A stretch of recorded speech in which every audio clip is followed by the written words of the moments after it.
just asking for the YouTube stream to be started here.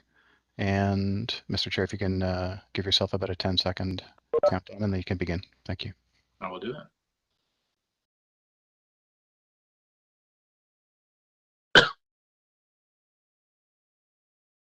Good morning, everyone. Clerk has confirmed that we do have quorum, so this meeting of the Budget Committee is now resumed. This is, of course, a continuation of our special meeting to review the 2022 capital and operating budgets. So I'm going to go through the sort of order of today and what it'll look like. First presentation is from Infrastructure and Development Services. And following that, of course, the committee is going to ask questions on each program area.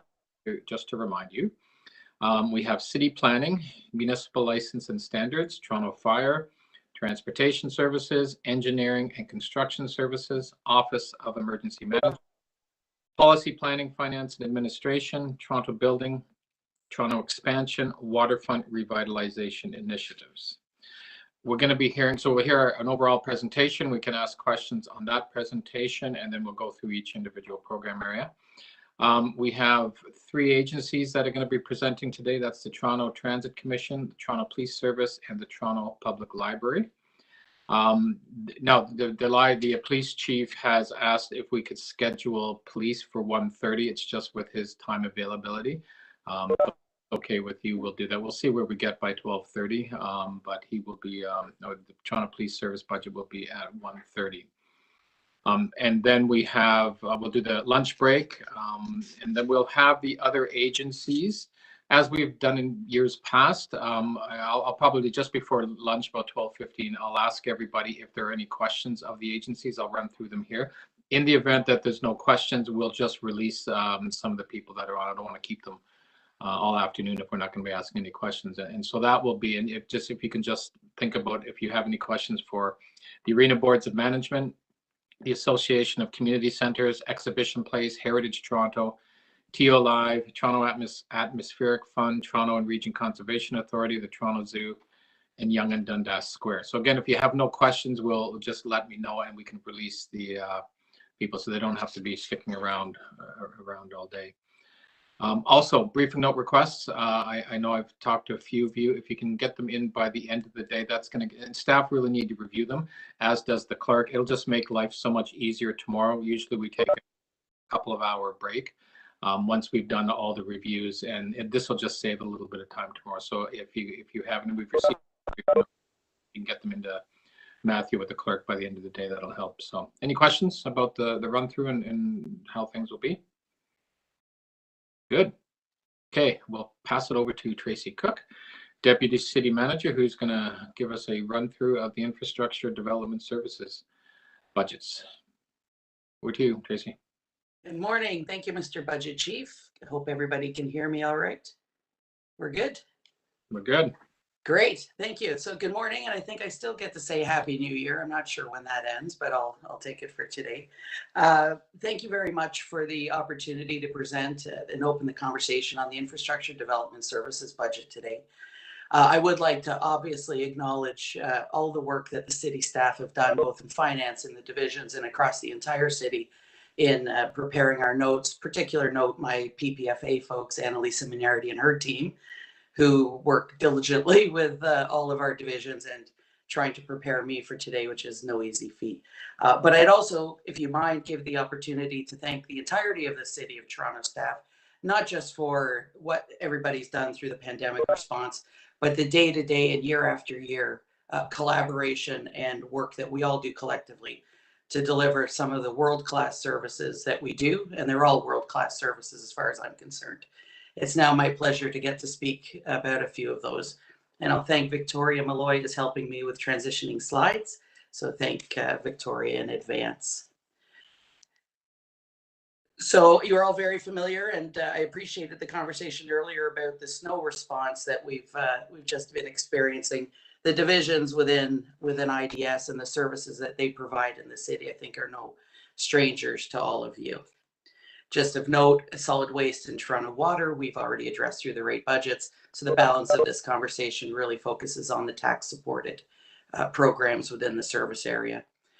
Again, another unprecedented year, and you know, the discussion around pandemic has just preoccupied so much of what we've done. And it does worth note, though, the work of our Office of Emergency Management. We have a new director there now, Joanna Bevan Desjardins, who stepped right in and is leading the team through what we're now dealing with Omicron. We've had 674 continuous days of operating the EOC through this challenge that we've experienced. Have to pay tribute to Matt Pegg and Jim Jessup, both from the taking care of the incident command side on the COVID response, but also how they've kept Toronto Fire Services responding in an exemplary fashion, at the same time supporting the mass immunization clinics and everything else that's not typically been in their portfolio, but they've gone above and beyond.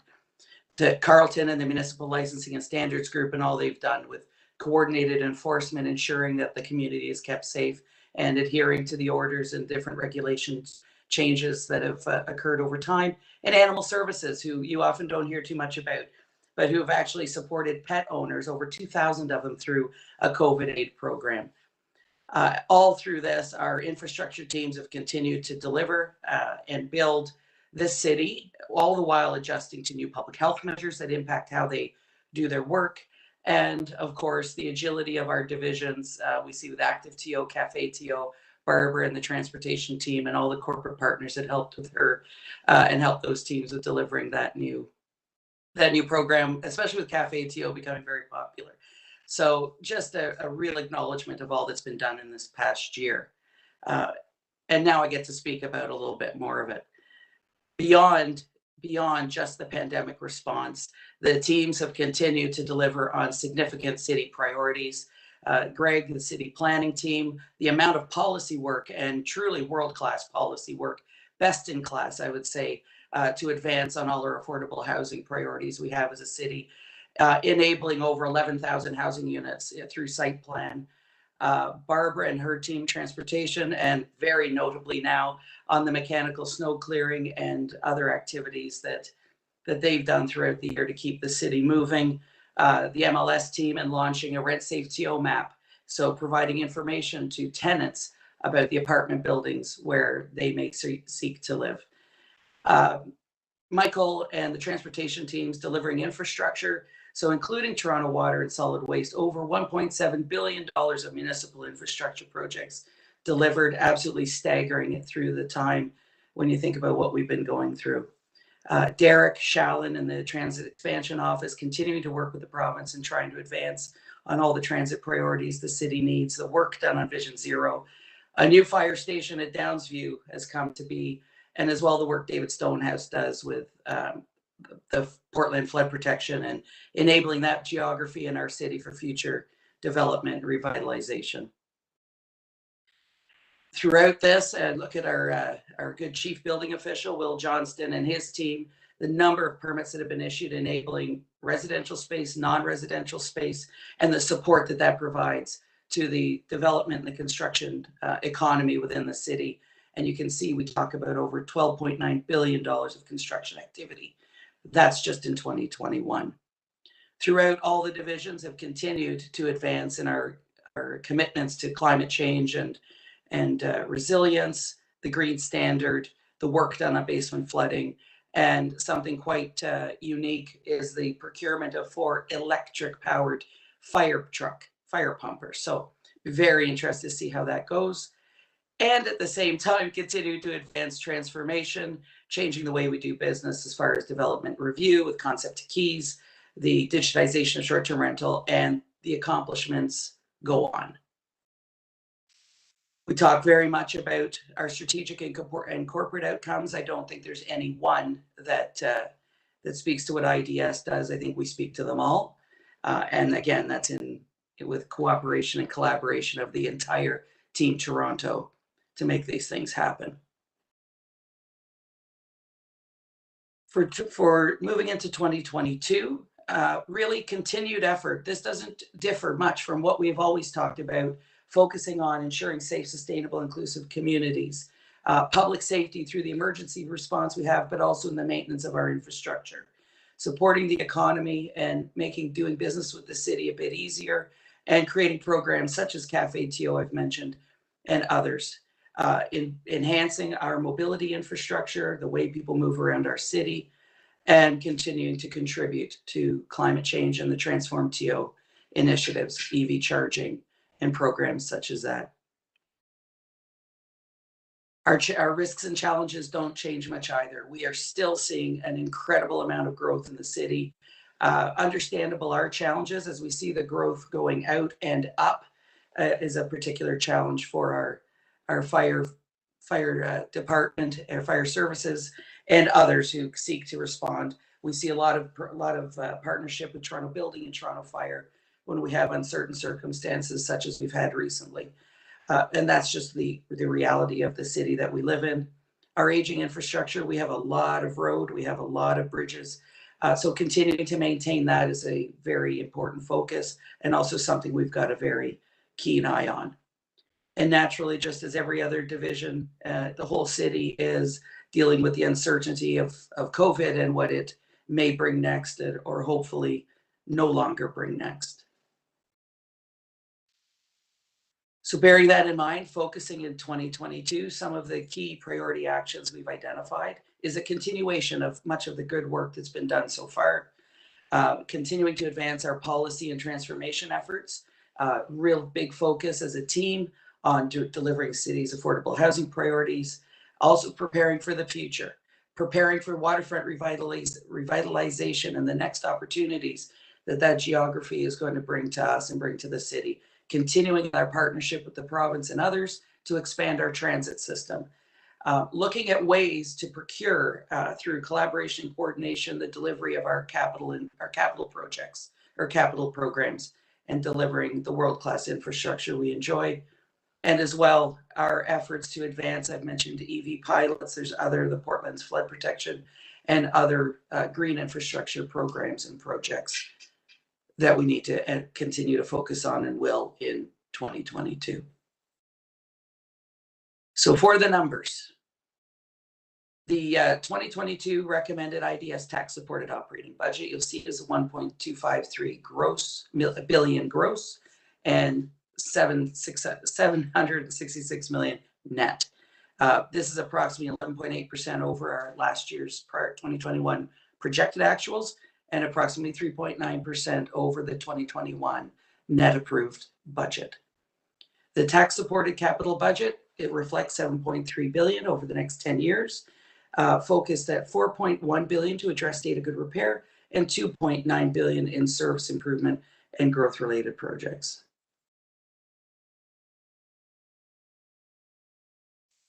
The programs and projects within IDS that are responsible for delivery have applied the climate lens, and you can see the total of investment over the 10-year capital plan over 3 billion, 234 million in the 2022 budget alone, with programs that we believe contribute to reducing greenhouse gas emission, improving climate resiliency.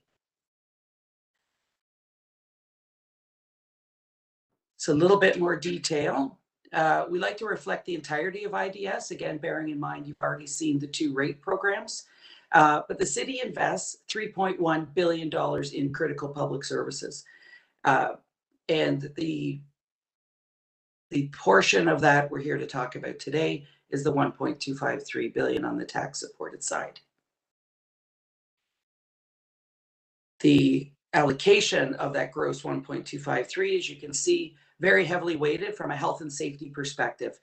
The bulk of it being with our fire services and transportation services group. That's approximately 77% of this gross budget. The balance is reflected across the other important divisions' work on the gross side.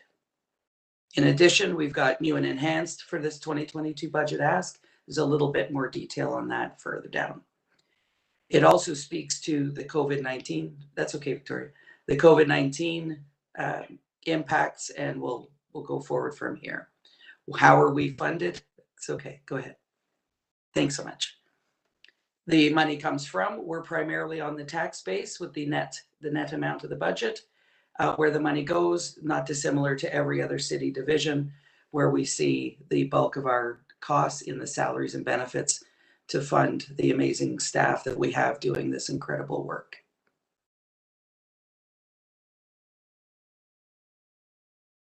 The staff have worked very, very hard throughout 2022 and managing the fiscal realities that the city has in what we've experienced in the last couple of years and what keeps our poor CFO awake at night as well as us all. But this slide will summarize for you the base budgets and new and enhanced across each of the program areas within IDS, and you'll see overall about 11.8% over 2021 projected actual, and a total budget of 766 million on the net. Just touching base briefly on the new and enhanced. New investments that are being sought to improve our work mobility. That includes the winter maintenance expansion, street lighting and smart signals, and some of the TTC projects such as the waterfront LRT, etc. On the community safety side, school crossing guards. It's become quite a popular program, and transportation has done an amazing job at taking that over from the Toronto Police Service and running it exceptionally well. On people in neighborhoods, this is to support our Toronto Fire Service and mental health supports in that group, as well as the Cafe TO program. And finally, modernization and transformation. Again, continued work on the development review work by C2K and to fund planning studies in important areas such as our neck of the woods there, Councillor Crawford, in the Golden Mile in Scarborough, and other important employment areas around the city, in addition to supporting fire services. Go ahead. Nope. Okay. Somebody heard me say Scarborough and they got very excited because they know it's the finest part of the city. On our capital side, IDS has a carriage of capital assets valued over $34.8 billion, primarily across transportation services and fire services. And you can see the vast array of capital assets that this group manages. So for the capital program, you can see we are primarily debt funded. And a good chunk of the money that we spend, naturally almost 70%, goes to supporting our transportation group. In 2022, the recommended capital budget amount is 531 million. And the 10-year capital plan, as we've talked about, is next. The $7.3 billion across the 10 years is generally allocated across these key areas. 56% or 4.1 billion or so is identified into state of good repair, primarily in transportation, local and major roads, bridges, sidewalks, etc. 40% is around growth, service and improvements. That includes waterfront parks in the Portlands, cycling network, as well as the smart track and other development and infrastructure studies that are being done. And the last around health and safety and legislated critical bridge rehabilitation and fire services projects. That's generally how the $7.3 billion is allocated across the 10-year for investment. And I believe, as I've indicated previously, the capital budget is primarily funded through debt, with some funding coming from the federal government in support of some of the activities. We certainly take every opportunity we can when programs become available, particularly through DMAF and others, to seek funding and partnership in the delivery of these important capital works for the city. That is the end of me talking. Thank you for the opportunity to introduce certainly the experts in all of these areas. My fabulous team in IDS are on the line and ready to answer any further questions. Again, thank you for your support, and thank you to the team for everything that they do. Thank you very much, Tracy. Let's get the screen up. So are there any overall questions on the presentation in the area? We'll start with outside councillors, and then we'll get into each individual program area after that. So we'll begin with Councillor Perks. Welcome. Thank you, Mr. Chief. Tracy, one of the conversations that I've had many times over the years with you has to do with our ability to hire, train, and retain people in professions, and the amount we pay competitive to the private sector and other municipalities. I'm not asking about whether there's sufficient staff to do the hiring. I'm asking what programs you have in place to hire train and retain people in professions in your department? Through you, Mr. Budget Chief. Thank you, Councillor Perks. That is an exceptionally good question. And you have always been very good at identifying the challenges that we have, particularly in some of the divisions, engineering and planning. It is an absolute fact that we are in a war for talent, that the amount, you just look at the capital infrastructure works, the development, the things that are happening in the city and around us, we are absolutely in a war. Now, particularly from engineering standpoint, and I don't want to take Michael's thunder, he has been keenly focused and working with P&E on some solutions specific for his challenge. But I think you said it perfectly. We are in an absolute war for talent. And it's going to take not one program, but a number of programs. And what's really important, sir, in my humble opinion, is making sure people know how wonderful it is to work at the City of Toronto, the important work that we do, and the incredible challenge that working here provides people professionally. And I think that's one of our winning pieces. As far as wages, etc., we've got work to do. That is without question. And I know corporately, it's not just in my group, corporately, we are talking about this because we have, and we need to continue to hire the best and brightest. And that's going to take effort and different programs. So engineering can certainly speak to what Michael has been doing specifically for him. For the others, we're talking about what needs to be done to make sure we can continue to attract. Okay, thank you. Thank you for the question. Thank you, Councillor. Seeing no outside councillors, I don't think anybody else is there. I think inside the committee then, Councillor Carroll, I believe you had your hand up. Thank you. Yes.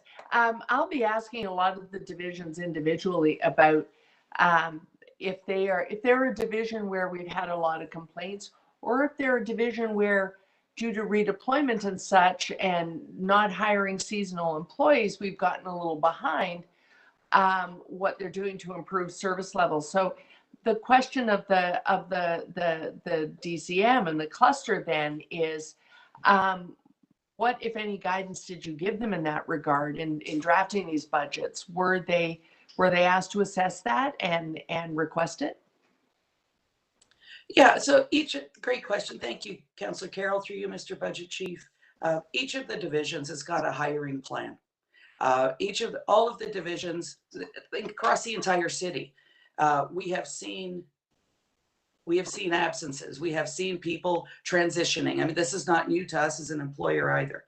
The divisions have been working diligently. We have about 1,200 positions currently in active recruitment right now to fill the positions that the divisions have had vacant over the past while. So they're all working diligently. We also have to be realistic in the timing it takes and how long it takes to hire and when we believe we'll be able to get people into chairs, trained and ready to go. So, but all the divisions, I just said, let's be realistic.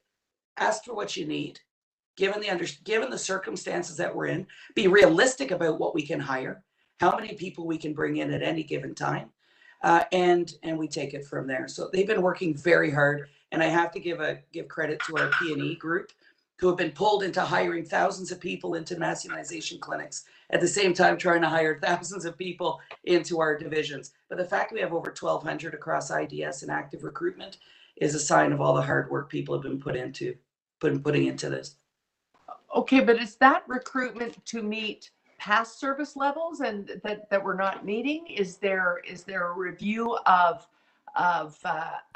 resident and business satisfaction, looking at, are those service levels actually getting people where they want to go, but we're shorthanded in staff? Is there any look at, we need to do better, not just hiring to meet what past service levels were? Yeah, that's a great question. Thank you, Councillor Carroll, through you, Mr. Budget Chief. 2021 was a very difficult year to then take on a survey of how people are doing. But I hear you about, where do we see chronic complaints? Are there areas that are chronically understaffed? Are there service levels that maybe aren't meeting the expectations of the public? And that may vary. At the same time, what we've seen is an enhancement of programs. I think Cafe TO is one of those great ones that says, here's something that we created out of nowhere. And in 2021, We did not have the staff, but we pulled the staff together and did it. Now we're accounting for those staff. So where there's been enhancements in services or new programs, the staff are coming forward saying, here's what we need in order to deliver these things. But as far as the baseline goes, I mean, honestly, with what we've gone through in the last 2 years, I'm pretty proud of the staff, even with the shortages they've had and the challenges they've had, that they've been maintaining some level of service, very decent levels of service. And I think you'll see have tried to meet the mark and met the mark, or exceeded the market in some cases. And my last question, Mr. Chair, is following on the questions that Councillor Perks was asking. I'm wondering if you're having exit interviews with the people that are leaving to go to the GTA. Because if I get into upper middle management, I've had exit interviews where they've said to me, honestly, Councillor, if I can work closer to my house, have a lower volume of work, and I'm actually going to get paid more, I owe it to my partner to take that job. Is there a conversation going on between the DCMs and the city manager of tracking where people are being overoffered and pulled out to the GTA so that hiring will start to pick up speed? Through you, Mr. Budget Chief, Councillor Carroll, that is certainly an active conversation amongst the entire senior leadership team. And you have, in fact, crystallized, not all, people have obviously different reasons to make career changes, but you've just crystallized in one sentence one of the biggest challenges that we have, and that we are hearing from some staff who are choosing to make a life decision. Okay. Thank you, Mr. Chair. Thank you. Thank you, Councillor. Any other questions for Tracy? Okay, so why don't we dive in, and we'll start with city planning. Questions for city planning? Outside councillors, Councillor Perks is really the only outside councillor, so we'll go to him. Hi, Greg. When will you reach full staff complement? Through the chair, Councillor Perks, I wish I could. I'm budgeted to meet my complement, and we have active recruitment that's underway. It was underway all year last year. We had a really good, especially the second half when we had support from PD, new support, additional support from PD. But can I answer your question that it would be in Q1, Q2, Q3 of 2022? I don't control the pace at which people exit this organization. So we're maintaining active recruitment, and we're bringing more people in than are leaving. But whether or not that picks up or slows down this year is very hard to predict, and I can't honestly answer your question as to exactly when I will meet my complement. How much short of complement are you today? As of January the 10th, we're around, well, as of the end of the year, we're just over 11%. And then we have some other temporary vacancies and some other vacancies that are put us closer to 20%. But we have 86. You dropped out there when you said that number where you are currently. Just over 20%. But I want to emphasize that we have 86 active recruitments underway. We had 11 hires in January, for example, that aren't captured in those numbers, and they were external hires. So these things get buffeted around so much, almost on a weekly basis. But I'm trying to give you exact. No, I get you. Okay. I get you. So 20% right now. The end of the year. End of the year. 20% end of the year. Okay. The work plan that you've submitted, I mean, there's development review, but then there's the policy work and the various studies. I'm asking about the policy work and the various local studies, heritage, secondary plans, that kind of thing. Given that you can't predict whether you have the complement that you budgeted for, do you have available sort of here are the, if we've got 50 plans we're supposed to do, here are the 5 that are at risk because of staffing shortages? Yeah, so as you know, Councillor Perks, we publish annually our work program, and we just tabled that at Planning and Housing last meeting. Yeah. we met our goal, notwithstanding these staffing challenges, we met or exceeded our goals for 2021. And that plan includes our projections for 2022, which is really half a year operatively because of the election cycle. And we're projecting a pretty healthy response on that work program, given the amount of landing pads we have in business cycles. And those are outlined in the appendix of that report. I'm thinking that we'll do quite well, but again, the challenge we've got with hiring and not knowing exactly where people exit or exit this organization sometimes poses challenges, specific challenges where we have to respond to that. I know that we have priority items, for example, meeting our deadlines on the municipal comprehensive review. We've staffed up on that to make sure that, and we charged for those conversion requests. So we know we've got bums in chairs who can respond to that pressing priority, and of course maintain the service levels that we projected in that report. Thank you. Thank you. Take it into committee. Councillor, I think Councillor Lai, did you have questions, I believe? Yes, Mr. Chair, I do have a couple of quick questions to the Chief Planner. As you know that I think we are all seeing a lot of development applications. I just wanted to ask a question. Do you have in place to address the planning policy department as well as the planning application department? Are they the same people, or do you have a different team of people that does that? Through the chair, really, Councillor, our division is quite integrated. We have an array of people who work on strategic initiatives, what we call strategic initiatives, that includes growth planning frameworks that we do, such as official plan review work. We have research and analytics, which keep us in touch with the data and the changes and the trends that are happening across the city. We have a team that's working on advancing our housing priorities and housing legislation.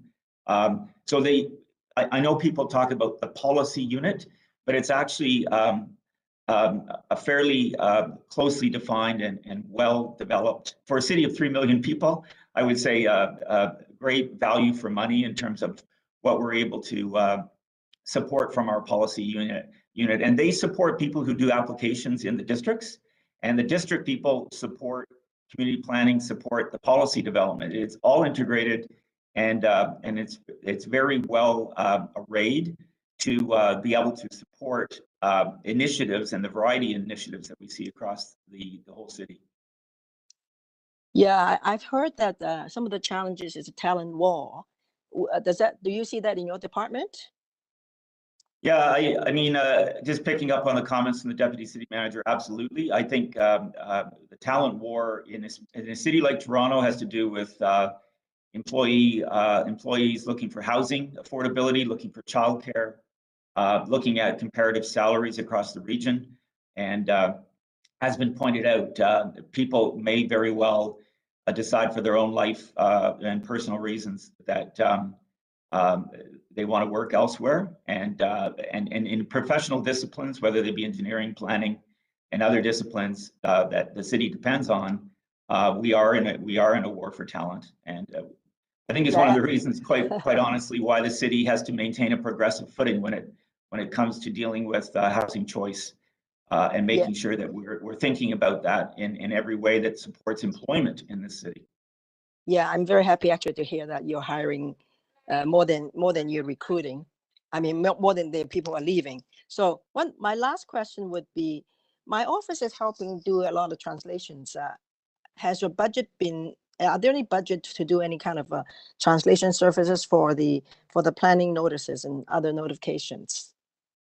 Yeah, so we through the chair, we do have services that we through a city selected vendor that supports both interpretation and communication preparation.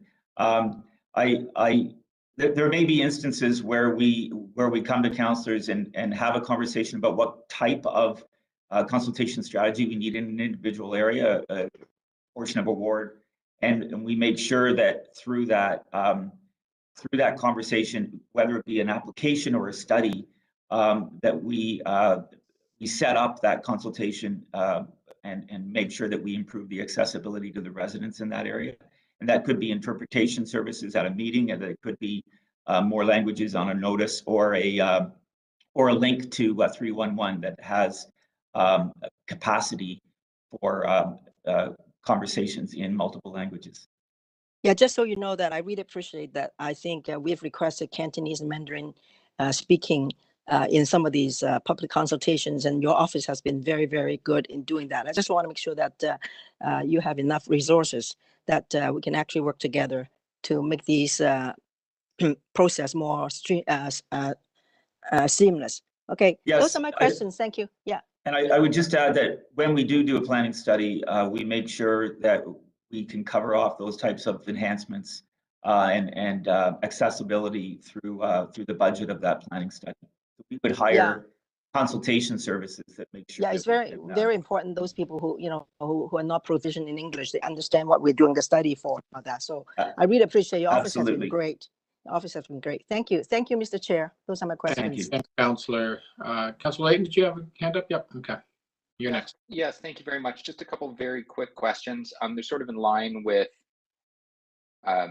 what Councillor Perks had asked, but a bit different. Just the province's role in impacting our work plan.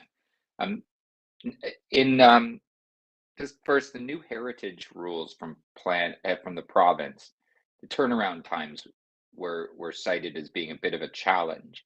Has the new turnaround times impacted HPS's ability to respond to the backlog of previous requests for heritage resignation? Through the chair, the implementation of those timelines kicked in, I think it was July 1st, 21, and we have 90 days to get a decision from council in relation to a complete application as to whether or not council wishes to designate. So we prioritized that, and we've rearranged our the way that we have that capacity supported to make sure that we capture those. I'm not going to say that it's perfect, and we're still standing it up. There obviously will be a competition for people's time, but we're able to achieve 4 out of 5 of our heritage work program items in 21, and we have separated out the people in heritage planning who are focused on concentrating on delivering the legislative requirement versus the study work that's ongoing. And as you know, that study work can get bounced around a little bit depending on the complexity and what is revealed through the course of that study work. And then some of that work is appealed to the Ontario Land Tribunal, which has extended the timelines on delivery of those conservation districts. So just to clarify that, do you think that the rate at which we're able to, or the amount of time dedicated to studies, has been impacted by the provincial change? Yeah, very succinctly, I think it's too early to tell. Just being honest, those timelines kicked in mid-year, and we're watching it carefully. We're making sure we prioritize those designation requests up to council, and time will tell through the course of 22 if it begins to have an impact. We have made sure that we continue to hire in heritage preservation as well. Can maybe if things start to look grim and critical, can we just make sure that we have some kind of update saying this isn't like it's a provincial election year? If there's a way of us better streamlining our work to respond to applications as well as do some of the research, like now's the time to ask those, or hopefully midway through the summer is a good time to ask for adjustments to what the government has since imposed on us. Absolutely. Further to that, has any of the provincial changes, because now we're studying the MTSAs, we're studying the the community benefit charge, has any of that additional work impacted the other planning work that our policy people were doing? Because we make a lot of policy requests, right? I got an outstanding one for and Councillor Wong Tam and I for formula retail that like hasn't gone anywhere. The area studies for Scarborough, for Chinatown, for there's a whole lot of them in. We get it. Like we load you up with work, but when the province loads you up with work, the CBC work, the PMTSAs, how has that impacted our ability to actually perform the community requests that come from council? Well, I think quite honestly, the difference in the last 2.5 years has been significant with transit-oriented community work that James Perla and his team, who work with urban design and community planning on these TOCs. We know that Carrie's group in looking at the municipal comprehensive review, the MTSAs, PMTSAs, that's all new. It's all new, and it's as a result of the recent legislation. Inclusionary zoning, of course, was a priority last year. So there's no way around the fact that we've had to reprioritize, respecting both the legislative opportunities that have come with some of these changes, but also the timelines that have come. We know the CBC this year has to be done by September. The municipal comprehensive review, which we've asked for an extension of, Greg, has to be done by July. I just want to get one more quick question. So reprioritizing has happened. That's my answer. But their decisions have impacted our work plan. Absolutely. Okay. Just my last question. Some of which is positive because it's advancing city building, but it's a lot of work. So page 4 of the report has, in the service level measures, under development review and decisions and implementations for complex OPA rezoning decisions. Like, I am not judging the amount of work your planners have. I have a lot of those major complex OPA rezoning decisions or applications in my ward. I just want to know, does that 53%, is it something to be concerned about? Or are you confident that we can get back to 80 as you've written in this document with the staff complement? I just want to make, like, your teams do great work, but I want to make sure that this isn't a problem that we're going to see continue through. So I think, Councillor, my answer is related to the business transformation process that we're introducing through C2K, and it's launched in Etobicoke and in other changes, business improvement changes that we've seen across, with, for example, a priority stream for affordable housing. And we're going to continue to do that in 22 and 23, working with C2K, and that should have a material effect on that number. What I can't control is volume. The city continues to receive an extraordinary amount of development applications. I can't control necessarily when people leave, and those will still, they will still have an impact on our service delivery, no matter what we try to do with business improvement. Thank you very much. Any other questions from committee members? Councillor McKelvey, and then Nunziata. Thank you, Mr. Chair. My question is concept to keys. What's included in this budget around that? Who is it focusing on? It sounds like it's affordable housing right now, but when might we start to see that roll out, you know, on a broader scale across the city? So I am joined today, I believe, by Chris Hornberg from Concept to Keys, but I'll begin by just saying that we have, working with Concept to Keys, we have additional staff in our budget that helps stand up the operating model in Etobicoke, York. It also has a component of related to the Golden Mile, because we have a concentration of applications that are going to work their way through the system, arising from the approval of the secondary plan in Scarborough. So we have additional staff there that we see working and testing, so to speak, the Concept to Keys team model. Chris, maybe you can also expand on what additional resources are captured in the city manager's budget for Concept to Keys.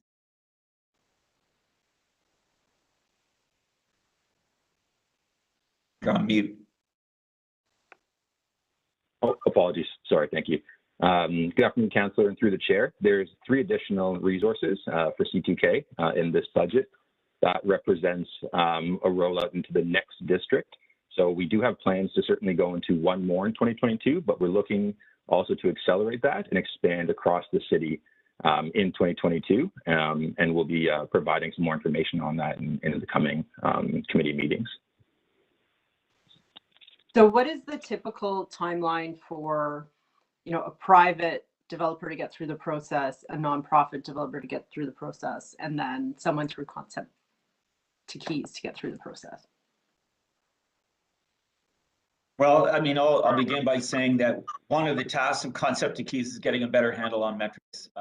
We know, and I've got historic data here, that it's variable, and we have when we've surveyed the different applications over the years, different application types by application stream, there's a great deal of variability on the amount of time. Our service standard is 18 months. And as Councillor Layton noted, we've dipped on the ability to meet that service standard. So I don't know, Chris, if you want to add what improvements we're starting to see. I just would hesitate to draw any firm conclusions yet, Councillor, because I don't want to use any hyperbole on your question. I think it's an important question, but it is something that we're trying to get better data around. Yeah, thanks, Greg. I think that answer, I don't have too much to add to that. Councillor, the only thing I'll mention is that C2K, the rollout is happening in Etobicoke, York. So right now we're just testing, iterating, trying to get a handle on it, exactly as the Chief Planner described. In addition to that, we do have the Priority Development Review stream that's currently focused on affordable housing. And those have certain kind of funding timelines that we need to meet. So we are accelerating those files more quickly.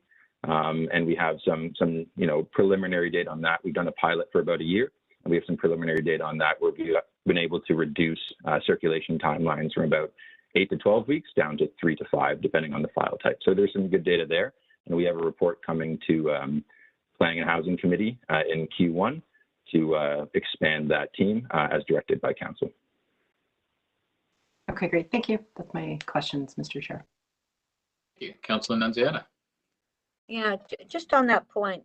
So a question I have, and I know I asked the Housing Secretary yesterday this question, but so when there's a development application that comes in that hasn't been processed and is going through the review process, and there's affordable housing and open door, the applicant has applied for open door. So is planning working with Abby, like, together on processing this application, that in fact that we do expedite these applications, as soon as possible?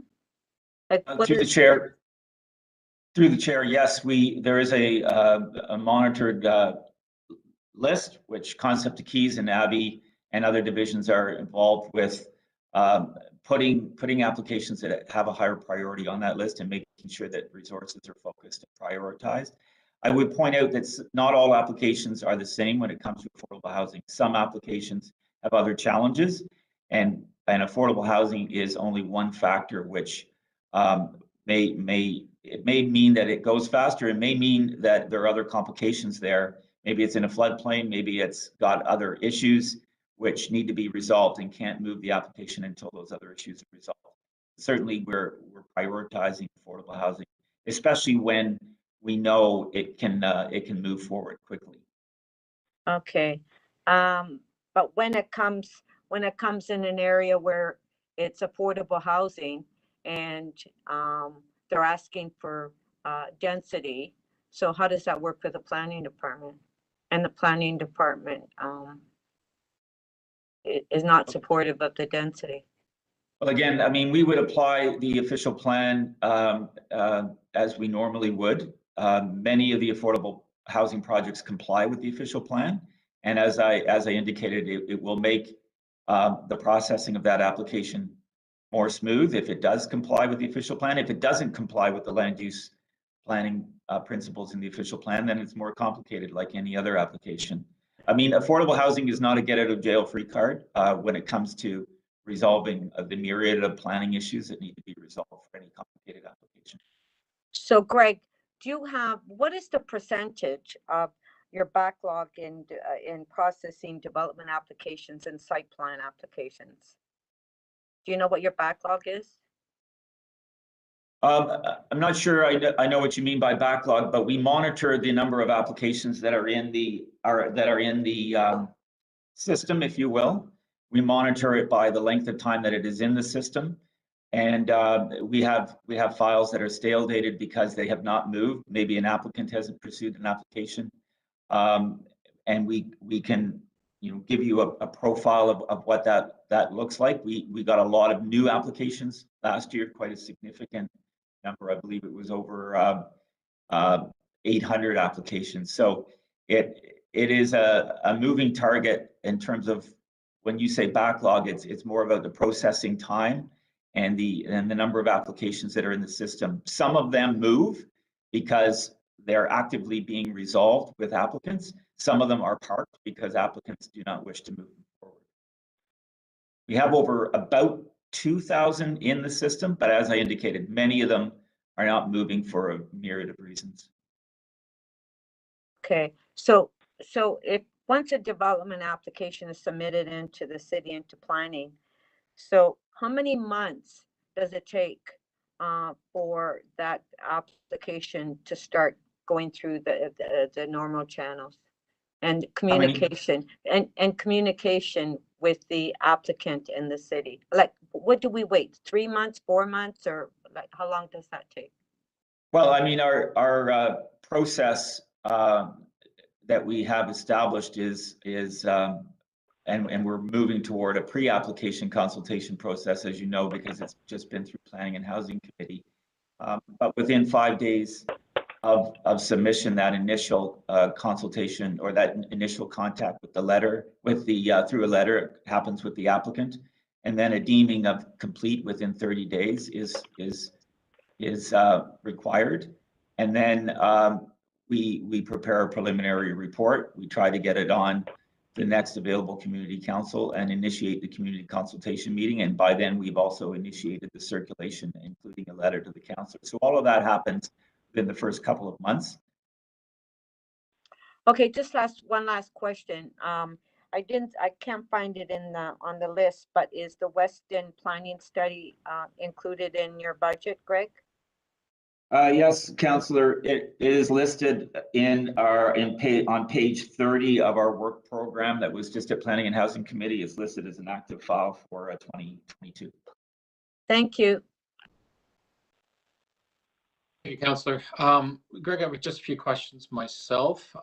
Do you do any sort of citywide analysis on your service deliverables, primarily with application processes in different areas of the city? And when you're looking at comparables in Scarborough, Etobicoke, downtown, I have, and I think a few of my colleagues have. When you're talking just to certain developers, I've heard not once but more than once that when you have a development, it goes through the system a lot quicker out in one part of the city compared to the other, or Scarborough and all that. So do you, and again, this is just, information we sometimes gather, whether or not there's truth to that, I don't know, but do you do analysis on that, on, putting the resources, if you're getting a lot more applications, as an example, out in Scarborough, trying to allocate more resources out there, recognizing, we've had challenges with vacancies and everything we've had over the last 2 years. That aside, how do you look at the sort of service deliverables in different parts of the city? Well, Councillor Crawford, it's an interesting question because we do gather data related to the districts and the application volume. For example, about half of our application volume comes in Toronto and East York district. It by its nature and history and relationship to transit tends to garner the highest volume. But that's shifting.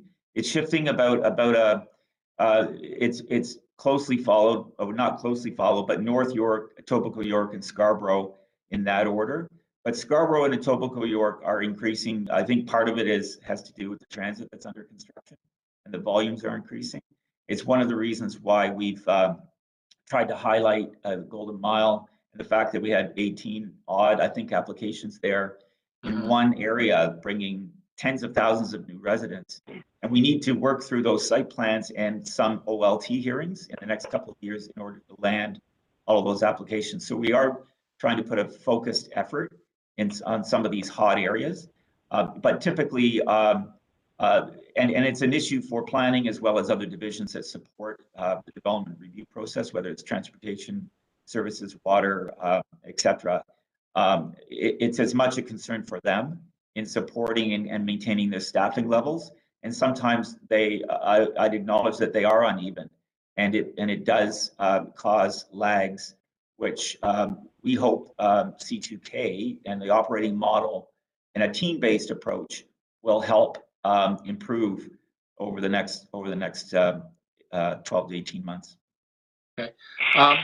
Second question, and it's on the appeal process. Now, recognizing there's a whole variety of reasons why applications go to appeal. I understand that, but if an appeal goes, or if an application ends up going to appeal, is that something that overall it may be hard to judge?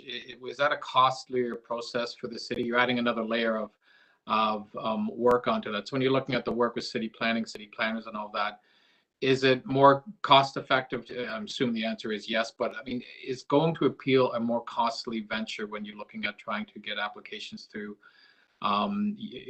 being responsible for the sort of the spending of that? Just on that, can you answer that? I would say generally yes. I mean, it adds time, and time is money. It adds, if we're going to do an adversarial process, then we're preparing witness statements and a case with legal, and I'm sure legal will add to the comment that it means that their solicitor has to spend weeks at a hearing preparing and then being at a hearing. So all of that is time, and all of that is labor cost. We actually, I think it was about 75 odd settlement reports that went to council this past year. I mean, saving money is not the motivation for settling, but we've been able to kind of focus all the parties, if you will, through a settlement and a mediation process, and that's been successful time and time again, trying to resolve matters.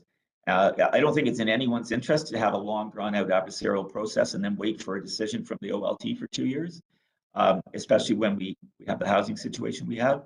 But we've been able to save a lot of time and money with a lot of those settlements, while at the same time recommending settlements that we feel are still within the intent of our planning policies. So from your perspective, it makes sense to try to figure out how do we get to a point where we can have a settlement or an application get through to get to council prior to without going to appeal. That's always the favorable position, of course. I think mediation, giving mediation a fair chance is always a better. There's always a better outcome in a way, because as long as you're not compromising your fundamental principles, I think there's enough room often for a mediation to get a result that community can live with, that councillor can live with, that planning staff can live with, and the applicant. Okay, great. Thank you very much. Okay, seeing no other questions, next will be municipal licensing and standards. Start with I think we have the lone outside councillor today. Councillor Perks doesn't appear to be there, so let's take it into committee. Committee members have questions? MLS? Councillor Carroll, you're up. Thank you. I'll bet you can guess what my question is. we have a number of initiatives that are underway. There's the upcoming Getting Back to Where the training program in Uber is ready to go, such that they're properly trained in that.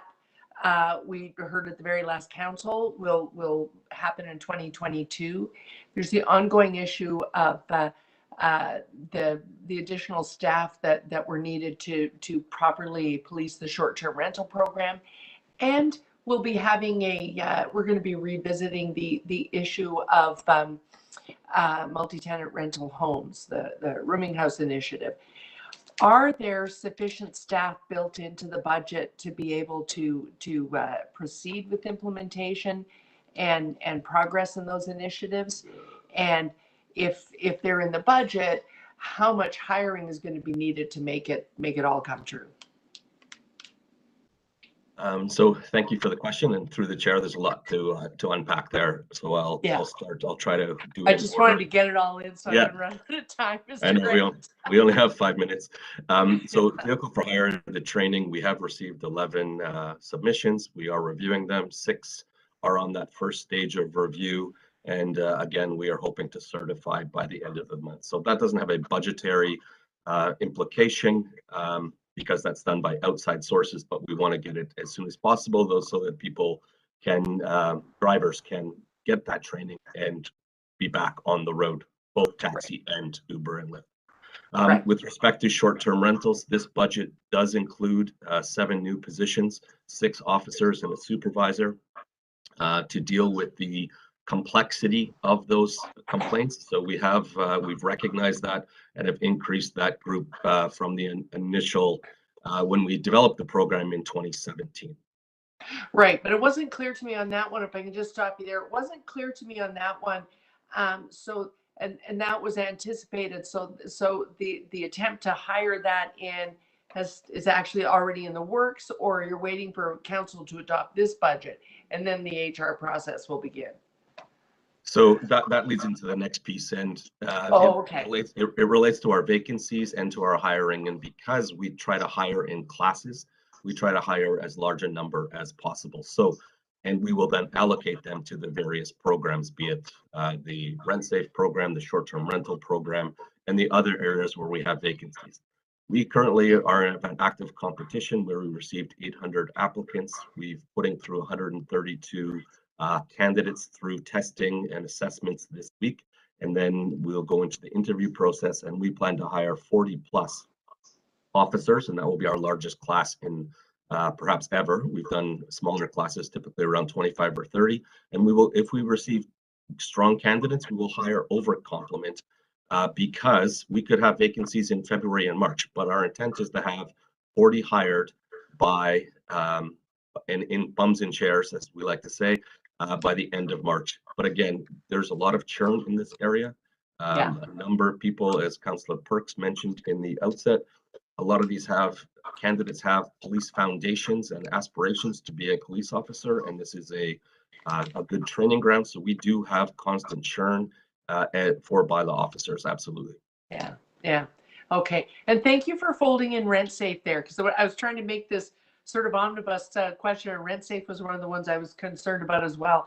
And that's my only other question, Mr. Chair, through you, is as you'll recall, early in the last year, you brought forward a Rent Safe proposal. We were going to add the conditional pass system.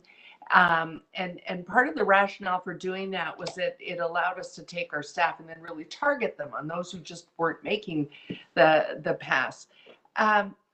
If that was to be reconsidered in this year, would that be possible to execute within this budget year, given that it does make it easier for staff to target their efforts, or would it require an in-year additional budget ask?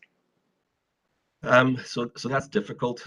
This team is dedicated exclusively to Rent Safe. We have 28 officers, only 2 vacancies, and those will be filled through the 40 that are coming.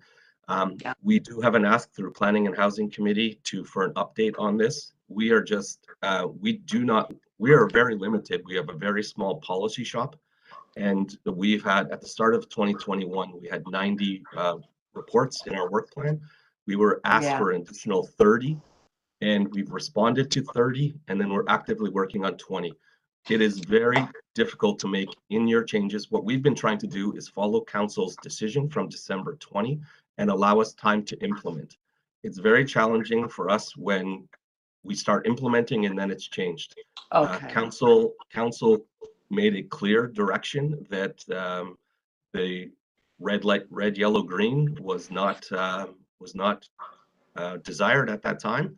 And it's very difficult for us to implement a program when it keeps changing every 6 to 8 months. So it's just a very challenge for us to implement and to develop policy. We need time for things to be implemented. Okay, you're telling me to channel my disappointment and target it elsewhere. Okay, thank you. Thanks, Mr. Chair. Councillor. You're very welcome. Councillor Lai has questions. Thank you, Mr. Chair. Through you, I just want to ask, how many enforcement officers do we have in this budget? So thank you for the question. We currently have 239 officers. Again, we are hiring an additional 40. That doesn't mean it grows. It means it deals with the flux and the churn that happens in this particular industry. This budget includes an additional 6 bylaw officers. Only 6, right? Six net new, correct. 6 net new. Do you think you have enough resources to enforce some of these bylaws, like multi-tenant housing, and in the evening when people are complaining about noise complaint after midnight? Do you think you have enough resources on these? So the short answer is no, we do not have enough resources to enforce I guess what we termed as non-permitted rooming houses that are happening in the suburbs. We did in October, we put in a request for $3.5 million with the report that we sent again to council on multi-tenant housing with planning, with public health, with fire, with building, and it was sent back. So that is not included. So to deal with non-permitted rooming houses, we do not have the resources to deal with that, nor do we want to be evicting people or dehousing people from those homes. There's a significant issue with housing, and if the enforcement strategy is to remove those people, that would have just another impact on the housing stock in the city. That's why we're proposing, as we did in October, to have multi-tenant housing citywide, and with the additional resources and giving them a path forward to legalization, we would have less issues. I see. So the fact that you don't want to enforce those MTH, multi-tenant housing, is not because you don't have enough enforcement officer, because you don't want to house people. Is that correct? Is it what I'm hearing? No, it's a combination of both.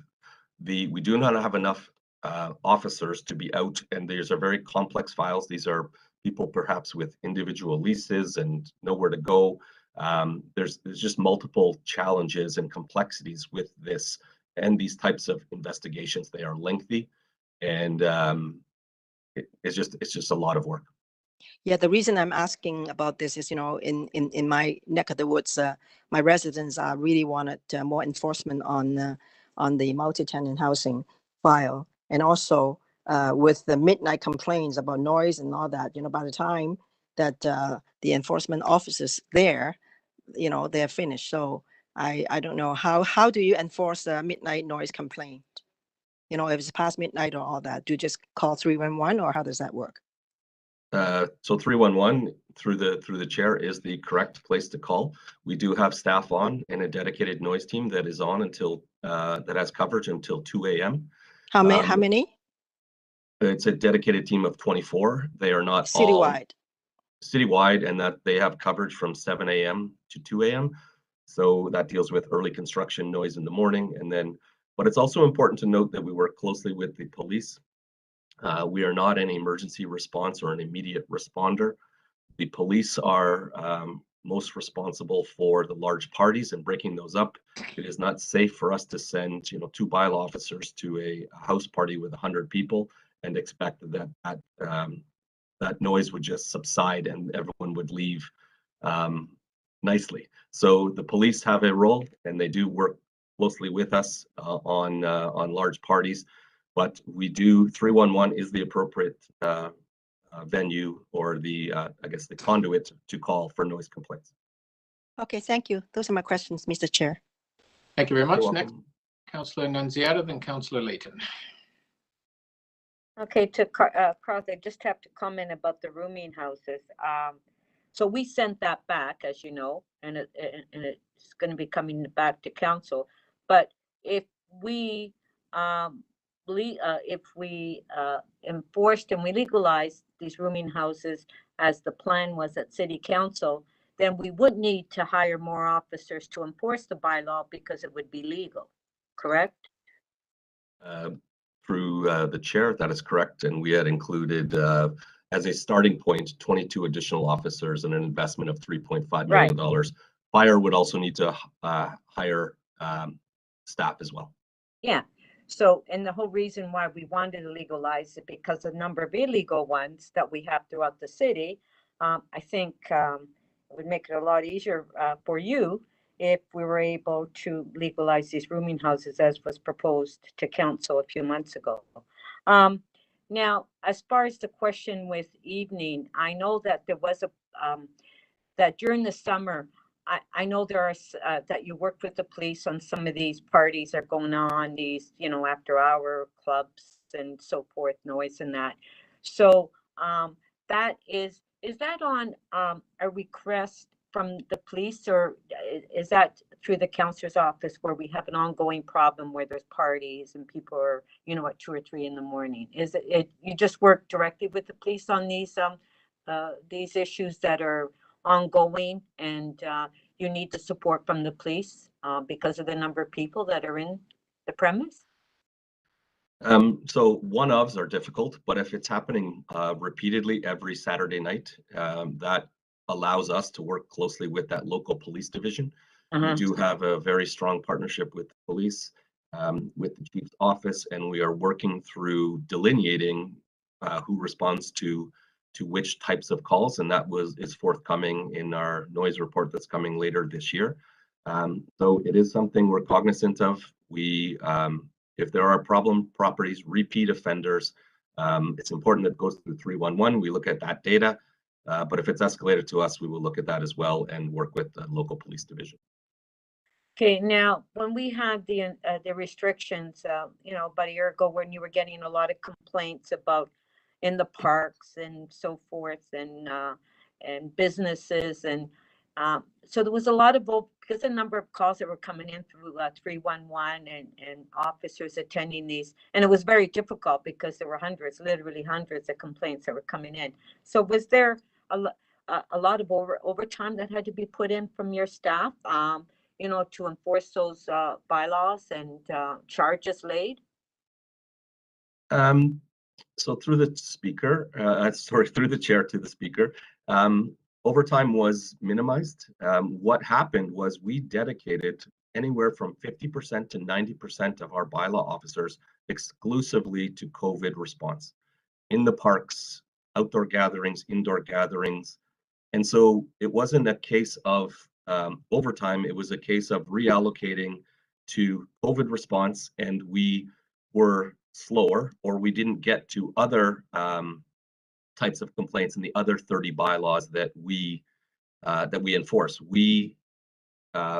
It was very important that we had played a strong role in stopping the spread of COVID, and accordingly, we put our resources, 50 to 90% of our 239 officers, exclusively on parks, non-essential businesses, gatherings, and the provincial orders.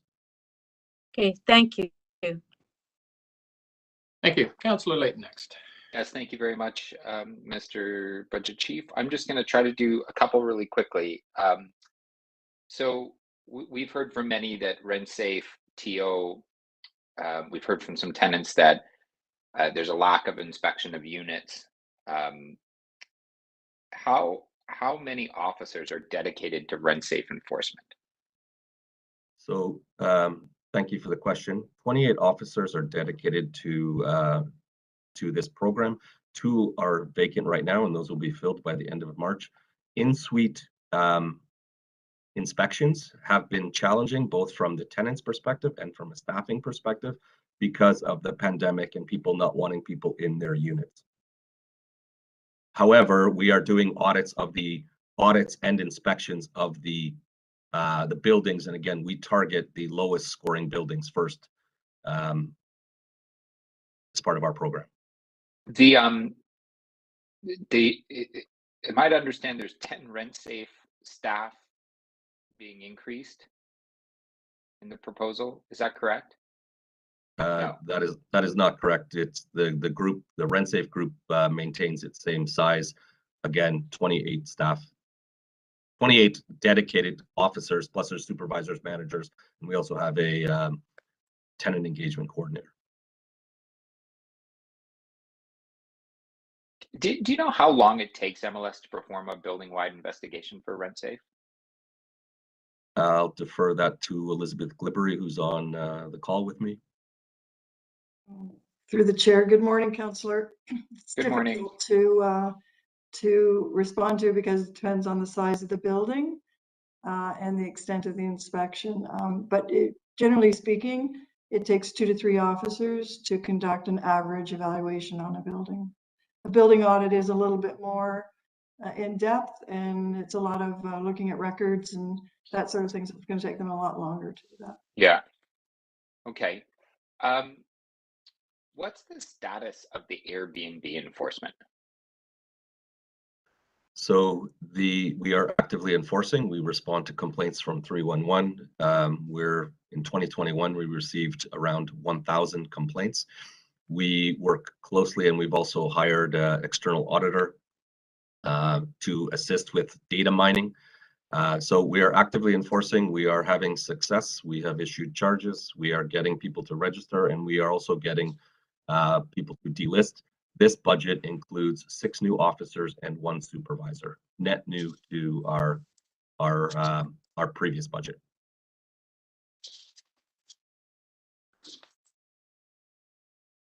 Great, thank you. So overall, do you feel we had this conversation, Carlton? I don't know if you remember a couple months ago around multi-tenant housing.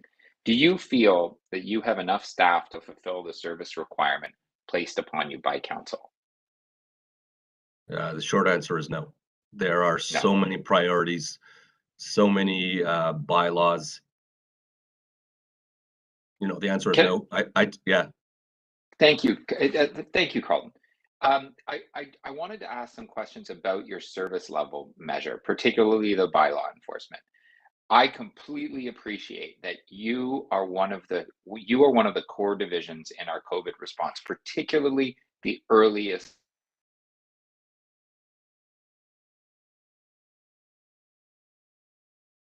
changed. Yeah, I've lost you, or it's me. I think I froze there for a second. The service level, your service level hasn't changed for some time around bylaw enforcement. The chart on page 4, under service levels for bylaw is 70% responded to in 5 days. Now, here's my question: is sometimes the nature of our bylaws have things naturally resolved in 5 days. Snow on sidewalks, noise from parties, dogs walking off leash.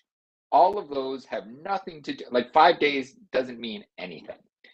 Is there a way that you triage the urgency?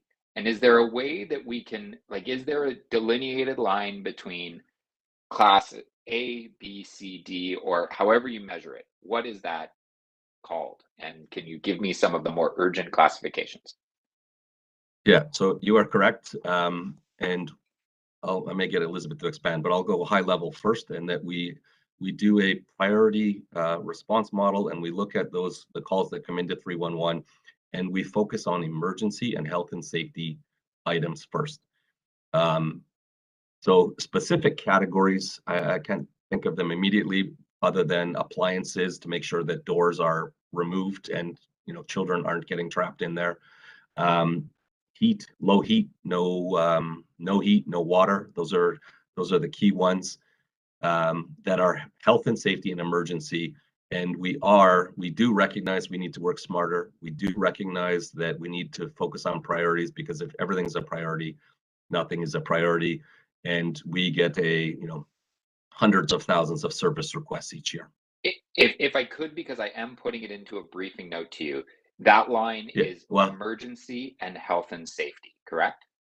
Correct. I still owe you a briefing note from an October request for basically what you're asking for. It was a notice of motion from yourself and Councillor Wong-Tam. So it's coming next week. I'm just, it's complicated. I forgot about that notice of motion. I will go back to make sure I'm not duplicating my efforts. If I am in what I'm sending you today, then please feel free to say it's already covered, or just say, yeah, we can do it, but it's already covered. Okay. But added clarification for us, and specifically what you're looking for, will help us finalize this briefing note that we've been working on for 2 months. But I've gone down a couple of rabbit holes, and so any clarity that you can help us with, we will have that for you. Thank you very much, Carl. And you're welcome. Thank you. Or just say, leave me alone. Councillor Perks, do you want to ask a couple questions? Thank you. Carlton, what does it cost to hire 10 inspectors? Ballpark answer would be $1 million, including salary, wages, and benefits training. Thank you. Thank you. That's quick. Carlton, thank you very much. I think we're all done with your area. Appreciate the work you've been doing, of course. Next is Toronto Fire Services. We have Chief with us. Questions on Toronto Fire Services? Okay. Mr. Chair, just if you could just beg the indulgence, I'm just trying to get through a document where I wrote down some of these questions just to get to a section that says no questions. Thank you. Sorry about that. No problem. Thanks a lot. Okay, Chief, you can get up there doing your other work you need to do. Could I at this, if I could, and I'm sorry to do this right here, but I just wanted to thank the chief for his work in my neighborhood last weekend with a large apartment fire on Shaw Street. It was so bloody cold. Water was freezing to everything. The fire was so hot, helmets were melting. The chief was out there a good portion of the day. They did an enormous amount of work under the worst possible circumstances. And we owe them such a debt of gratitude from the community. And I just wanted to thank the chief here publicly. He called me as he was leaving the fire. Fire has always been so good to us as councillors to keep us informed about information. And I do just want to make sure that I relay that appreciation. Thank you very much. No problem. And let's add. Sorry, Councillor Crawford, it's Councillor Ainsley. I don't know if you've done outside councillors. I did have some questions for the fire chief. Okay, well, okay, so we'll do your questions then, Councillor. Go ahead. Okay, thank you for the indulgence. Sorry, I don't know if it is to the fire chief. I did want to ask about high rises in the city of Toronto in response to fires. I was reading an article in the newspaper, I guess last week or the week before, about the Wellesley fire. I'm just wondering, do you have enough personnel, or what the plan is for hiring personnel to deal with high-rise fires? I do know the number of high rises are increasing across the city, and I have a number of applications for them in Eastern Scarborough, and I was just wondering if you could comment on that. So through the chair, and thank you, Councillor Ainsley.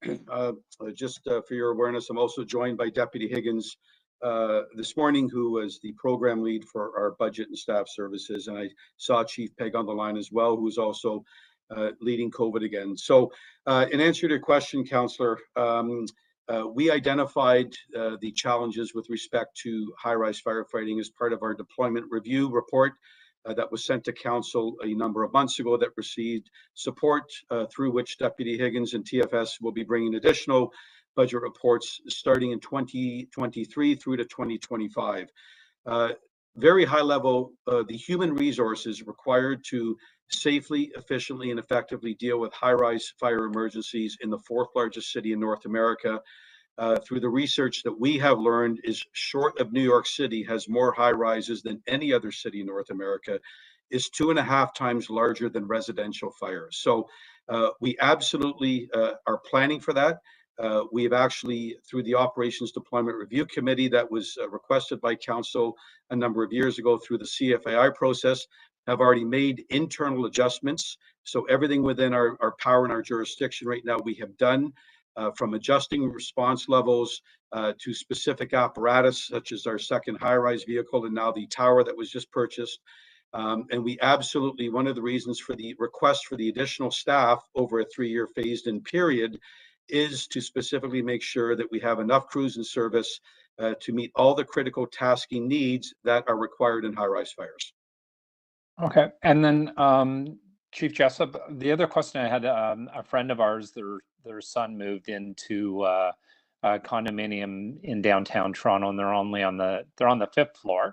One of the requirements was, they didn't want to go above the 5th floor because that's how far high up your ladders go. on the trucks at the moment.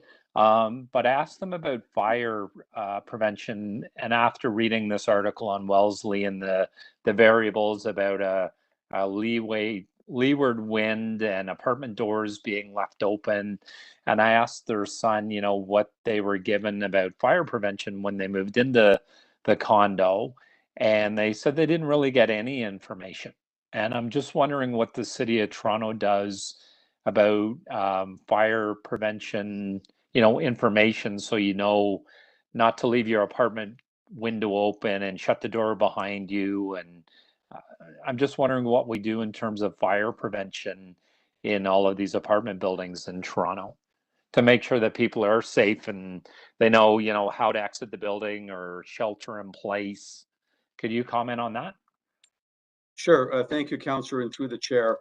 So the changes to Toronto Fire Service high-rise, both fire inspections and public education took place a number of years ago. And in fact, we have a council-approved service level where we inspect every high-rise residential building no less than once a year. Councillor, you'll recall the discussions that you had a number of years ago. I believe it was also with Councillor Matlow at the time with respect to the TFS open data portal, where those inspections are posted. So our commitment has been, notwithstanding the COVID challenges over the last number of years with our resourcing and our ability, obviously, to get out in the public as frequently as we could. But we have a council level service to inspect high-rise residential buildings once a year. That is the highest standard that I certainly am aware of, and I think the chief would concur in North America with a committed service level. Secondly, to your question with regards to public education, that has been something that obviously we've had to switch to an online version the last number of years. Our staff have done a tremendous job reaching residents in harder to reach areas with social media, given the COVID challenges.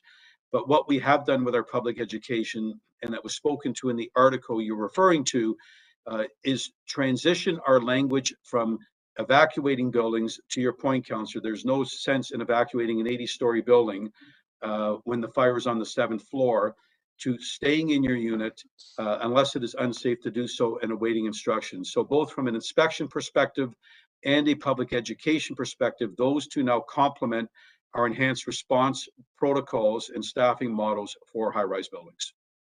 Thanks, Councillor.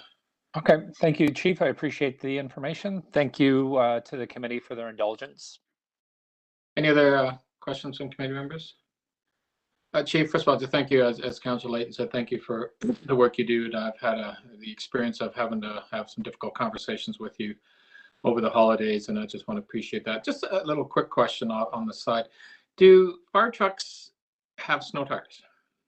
And are they required to have snow tires? I'm just curious. I've had a few questions coming out about, and I'll ask the same thing with the TTC too, because we've seen a lot of abandoned TTC vehicles around. But can you talk a bit about snow tires on fire trucks, whether they're needed or not, and if so, why not? So, Councillor, it's funny, the division chief of mechanical just left my office 10 seconds ago. I don't know, to be very honest. I'm going to ask Deputy Higgins if she is aware. If not, I will certainly get you an answer. Chief Pegg, I'm not sure with your mechanical background if you're aware for certain, but I would never want to give wrong information. So I can either get you the information, Councillor, or if Chief Higgins or Chief Pegg knows for certain, I would certainly invite them to share. It's thanks, Jim. Councillor Chief Pegg here, and through the chair, I will just say that in my experience, that's a lot of years ago as a motor vehicle and heavy truck mechanic. All of our fire trucks are of course commercial motor vehicles. They are equipped with all-weather, all-season tires, and as such, there is no snow tire swap per se that would be appropriate on a heavy fire truck, on a heavy fire apparatus. They're designed and equipped to operate in our Canadian climate, custom-built fire apparatus to exist here in Toronto and in Canada, and tires, as well as all other design elements, are equipped as such. Okay, perfect, great. Thank you. Next, we'll go over to transportation services. Outside councillors, we'll start with, let's see, Councillor Perks. There we go. Thank you. So Barbara, at launch, you told me there's no additional budget for Vision Zero. Can I ask you to give me a sense if we wanted to add capacity to do an extra 20 Vision Zero community safety areas, what would that cost? Through the chair, and good morning, everyone. We'll see if we can get some of those numbers, but I think it's important to recognize in the initial launch, when you asked me that question, Councillor Perks, we have an ongoing budget for Vision Zero, as you know, that's been expanded quite substantially over time. And we've accelerated. Our original plan was 80 million, and we've delivered 206 million against a budget of 260. So we have a lot ongoing. We have increases in this budget for the school crossing guards. With regard to community safety zones, many of the tools that we use in Vision Zero are funded for increases. You know, so certainly for automated speed enforcement, that's something that we're going to be looking at an expansion into next year, and we would be coming forward in 2023 with specific asks for additional budget to support that work. And that would also include additional officers for the processing center. So that, in my mind, we have work to do in order to get to a point where we can fully expand that program and fund that, and we would be looking to take that through the 2023 budget. But we do have resources. It's within council's prerogative to Yep. tell you, you know, we want you to do 10 more community safety zones. So can you tell me by email this week what it would cost to do 10 more community safety zones? I could. The establishment of community safety zones is not going to be the cost. It's going to be the implementation, right? Including all the implementation, whether you would need some capital money to do some street redesign. Just, I know you can't be precise,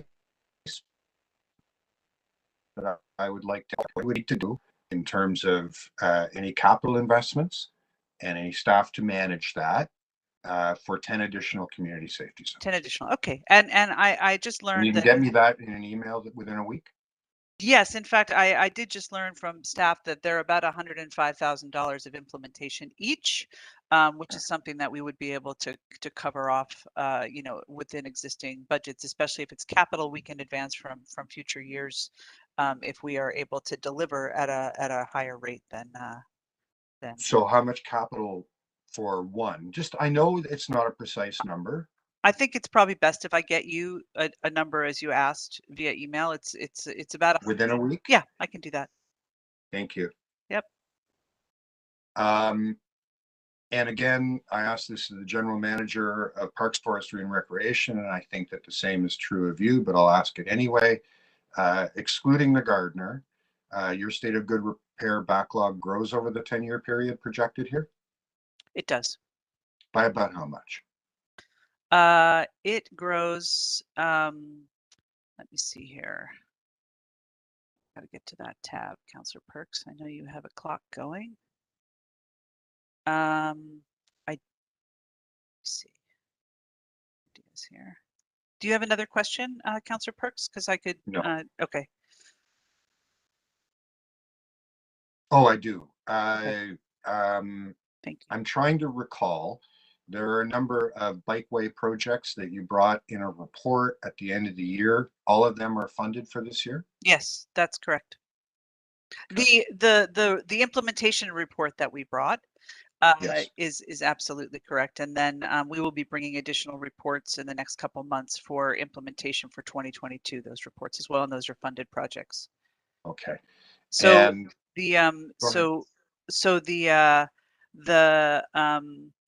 the state of good repair backlog will go from 3.4 billion to 5.4 billion over the 10 years.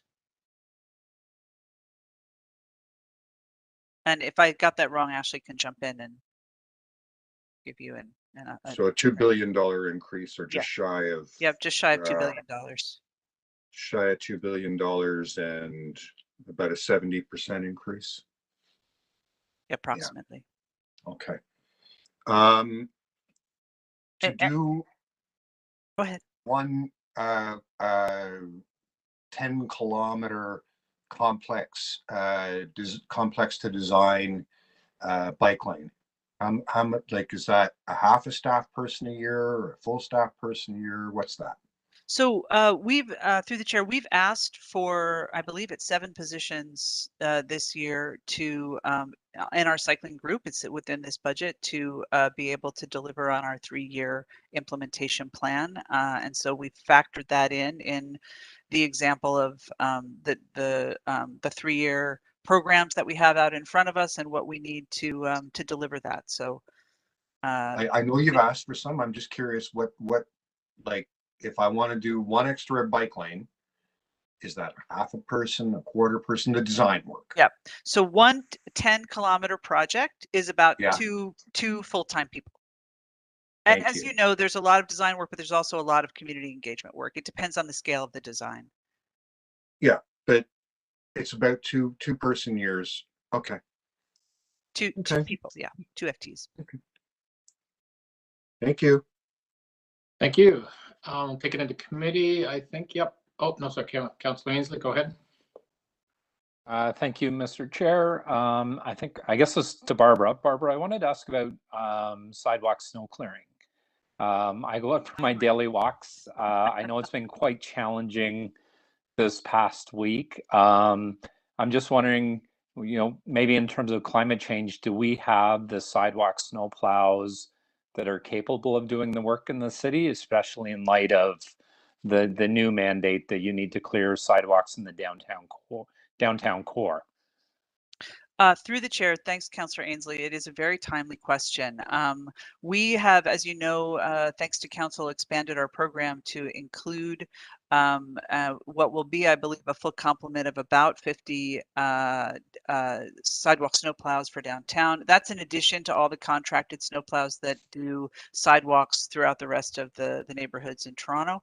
And we do have new equipment. Those right now we have about 34 of those plows that are up and operational.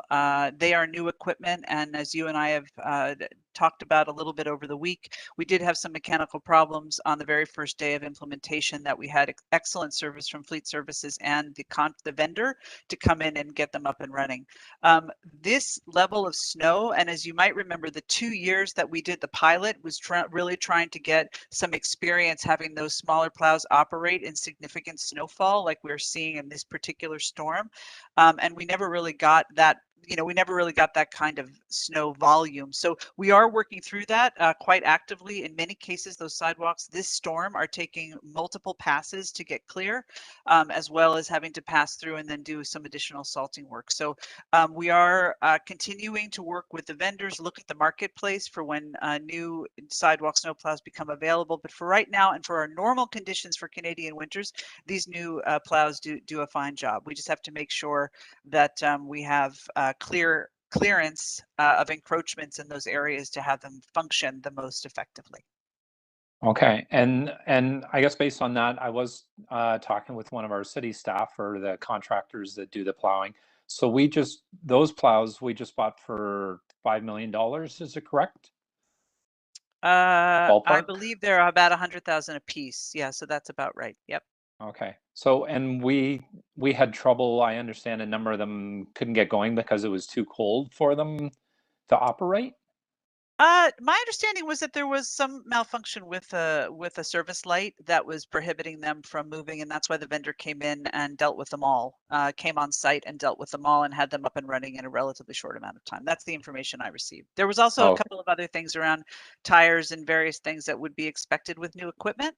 I think that David Jallamore is on the line here if you have more specific questions than that. Okay, because what I had heard was that they were having trouble getting operational because it was too cold and they couldn't get started, which is a concern if we're buying brand new equipment and the vendors got to come in to get them running. Yeah, so through the chair, and just to add to what Barbara said, so I completely agree with her. This is new equipment to the city. It's normal to experience growing pains when we're introducing new equipment to the fleet. All the vehicles were operational. We did run into a specific sensor issue, which was impacted by the severe conditions, but that has since been resolved by the vendor the day that it occurred. Okay. And then for the equipment, David, is it all under warranty? I heard secondhand. I don't know how accurate it is that one of the windshields on one of the vehicles broke and had to be replaced to the tune of $4,000, which, I can get my car vehicle window replaced for, it might be second aftermarket, but I can get it done for $800. So I was quite surprised when I was told $4,000 to have a window replaced on a sidewalk snowplow. So in response to your question and through the chair, Councillor, the vehicles are covered under warranty. Whether the warranty applies depends on the circumstances under which the damage to the vehicle occurred. I can't comment specifically on the cost associated with this particular windshield replacement or the circumstances surrounding what occurred when it was damaged, but I'll certainly take that away and come back to you with more information. Okay, I would appreciate that. And just Barbara, to all of the staff that were working clearing the snow, please thank them. I know, this much snow, I think I saw somewhere that we didn't get this much snow back to 1944. We didn't have to call in the Army, so kudos to all of your work and the work of your staff. I know they've been very diligent even in the problems that I brought forward in my ward. So if you please pass on the thanks to them. Thank you, Councillor Ainsley. Will do. And I just want to say thank you to all of the councillor offices, because I know you all get the brunt of these complaints and they are fast and furious. So we'll do our best to try to get out there when we hear from you. So thank you. Okay. Thank you, Mr. Chair. Those are my questions. Great. Let's take it into committee questions. Councillor Carroll. And then Councillor Lyon. I have quite a few capital questions, but I wanted to ask it operating beforehand. In the area of transportation services, I believe, you'll correct me if I'm wrong, but the most common complaints I get when it's not a blizzard, when it's not snowing, on local roads, once we get into the suburban context, it is street sweeping on the less than major roads, boulevard cutting, general maintenance on when it's complaint based, a buckle on the sidewalk, the smaller things that need to be done. Those are really my most common complaints, where 311 was not able to give them a quick answer, and so it ends up in the councillor's office. What's being done in that area in terms of inventorying those complaints, looking at an indexing of what needs to be done, or are we just going to remain complaint based in that area? Through the chair, and thank you, Councillor Carroll, for that question. We have still some vestiges of amalgamation with regard to the 4 separate districts of the city that used to deliver some of this service. And now we are in the process of systematically, through the leadership of Vince Farasek, sort of going through a lot of these operational programs and doing sort of a scan of best practices. We did that with winter services, and you saw the result of that. We are in the process of doing that with street sweeping, and we will be bringing some revisions to those service levels and program forward as part of that. And in that case, we also had to purchase new equipment, which we've done in the past, and we'll probably have to do again at some point in the future. And then we will also, I've asked Vince to accelerate some of those issues that you're talking about. Culverts, interim sidewalk repairs, especially with regard to tree roots, and then some of the other things that are happening, grass cutting, like just taking a look at all those existing programs and systematically going through to establish the right service levels and come back to present to you with individual reports when those happen. So I anticipate that's going to be ongoing work through the next couple of years as we go through those programs. So will we get reports as you go through each program? Will we get a report to, I guess we'll go to I&E committee? Yes, absolutely. We will bring a report to I&E committee. In many cases, we need to do it in a couple of steps because we have to get some consultant support to do some best practices analysis and really do a deep dive. So the next one we'll be bringing forward will be on street sweeping. It's currently underway. It took us a little while to get a contractor on board to help us with that work, but that's underway right now. And I'm not remembering exactly the timeline that we're bringing that back to IEC. I'm not sure if it's going to be within this term, but I can certainly follow up with you on that. That would be great. And if the consultants want to talk to suburban councillors about it, we're happy to. Give them your number. Moving into capital, but sticking with local roads, I'm having trouble following it here. There are funds dedicated to doing local roads, but I notice it seems like a notional amount because it's a rounded number. It just says 70 for the next 3 years, and how much of that is getting spent, and how much of the backlog is being tackled with that? Because when I look into your capital program constraints, local road figures very largely when I get to that appendix. It looks like there's a huge constraint on getting at the paving of local roads. So through the chair, and thank you, Councillor, for the question. So we do have about $70 million a year to do local roads in our capital program. We spend upwards of 100% of that budget every year. That the local roads program, we've been working on moving that forward and improving the way that we do delivery for that program. And in fact, over the last couple of years, we've accelerated funding from future years of the capital budget into that current year in order to be able to take advantage of things like lower traffic volumes on streets due to COVID, where we could get in and do some more work. So we continue to look at our program on an annual basis, in case some projects get designed but aren't able to be completed that year, to substitute in other ones, and also continue to work with our partners in ECS on the delivery of those programs to make sure that we're not missing anything. Because as you know, the road infrastructure is well beyond its 50 years. A lot of those are coming due for reconstruction, and so that's why the backlog continues to grow, even though we're making steady progress. Well, that's what I'm trying to get at, is how you prioritize the spending of that, and how much of that ends up being complaint based. Because we're, a large part of my ward, they're now 70 years old. I have roads that have never been touched since they went in, and they're 70-year-old roads. But it seems like to get them done, I can't phone in and find even if it was slated for 20 years from now, I can't get a date. And so I end up complaining. And it seems to me the list where you're going next ends up being driven by those complaints. There seems to be a target for properly indexing the condition of major roads, but it doesn't seem as if we have a real index for the local roads and the order in which we're going to tackle them. Am I just missing that, or is that in development still? Through the chair, well, perhaps, because we actually don't do local roads on a complaint basis. We have a number of we have an asset management strategy, and we continue to do asset inventories to monitor condition. But we make those investments driven by condition, life cycle, and risk management. So what needs repairing and when, and then the consequences of not doing it.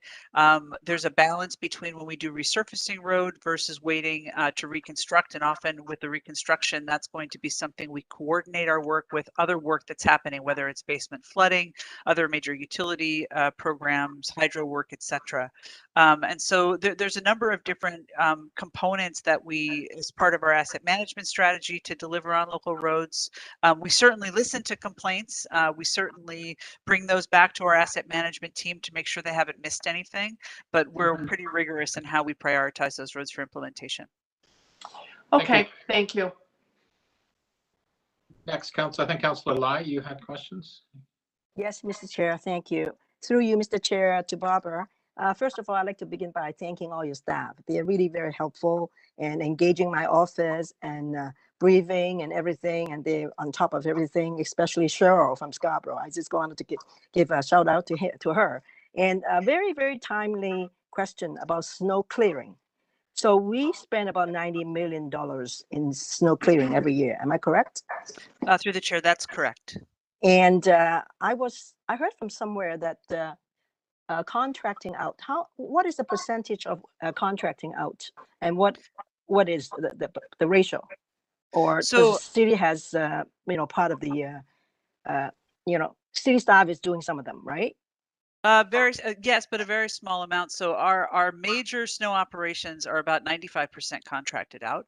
But our city staff is fully engaged in service operations and support. We also have a dedicated crew that does sidewalk plowing with the new sidewalk machines in downtown. We've been trying very diligently to bring more of those services in-house over the last couple of years, just to sort of have the best value and have that ability to dedicate people to go out and do things like help TTC buses get out of snowbanks, which we were spending the last 2 days doing significantly, working on getting our emergency service providers dug out, getting stores dug out so that they could get rat tests to children's services and things of that nature. So having our own crews deployed, they're also the crews that go out and do the service requests for when we open up 311, which by the way will be tomorrow. That they will be the crews that go out and deal with those service requests directly from residents. So in other words, what about the accountability of those contractors? Who are they accountable to? I mean, will our staff check them out, or how does that work?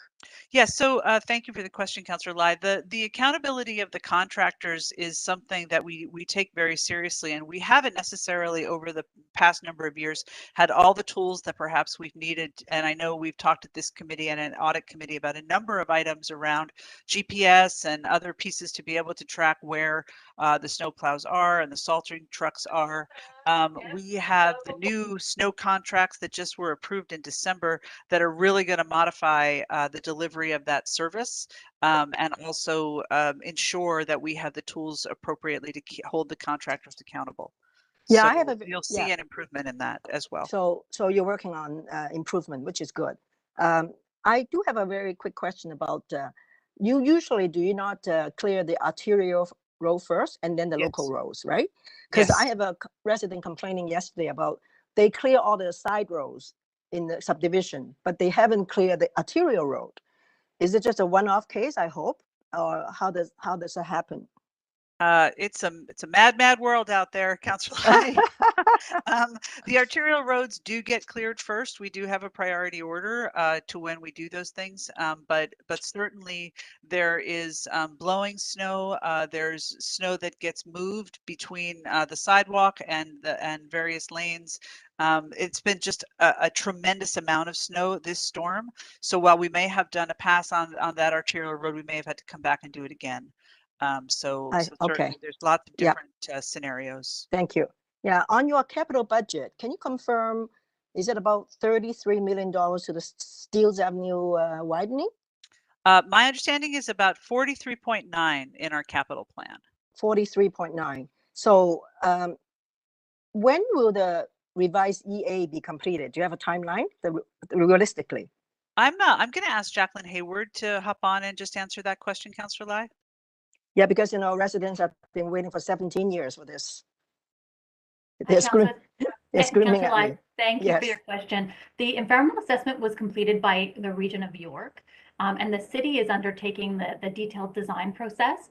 At this point, we have about 60% detailed design complete for the road, but changes to train traffic south of Morningside, crossing Morningside, sorry, require us to do some analysis on whether there is going to need to be a grade separation on Morningside itself.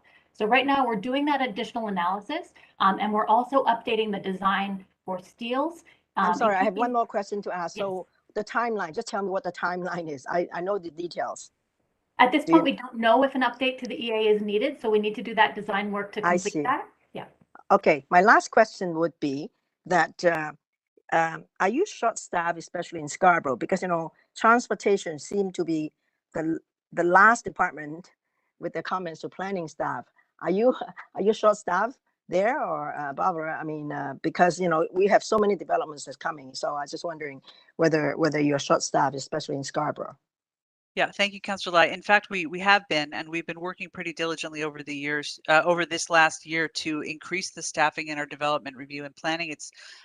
It's challenging to get those positions filled, but it's our highest priority to fill positions. And I think the other thing that's been really challenging around development review in Scarborough is that previous staffing levels and the way that unit was set up really did not lend itself to the quick expansion that we've seen in terms of the volume of development Yes, applications. yes, in Scarborough. understand that. So we might have to add more staff. Yes, that's true. And we've been working, sort of pulling out all the stops, working with our team at People in Equity to get those positions filled because we understand the importance of timely review on those applications. Thank So you. there Thank is you.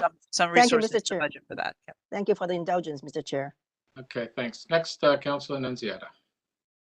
Yeah, thank you. Just a few questions.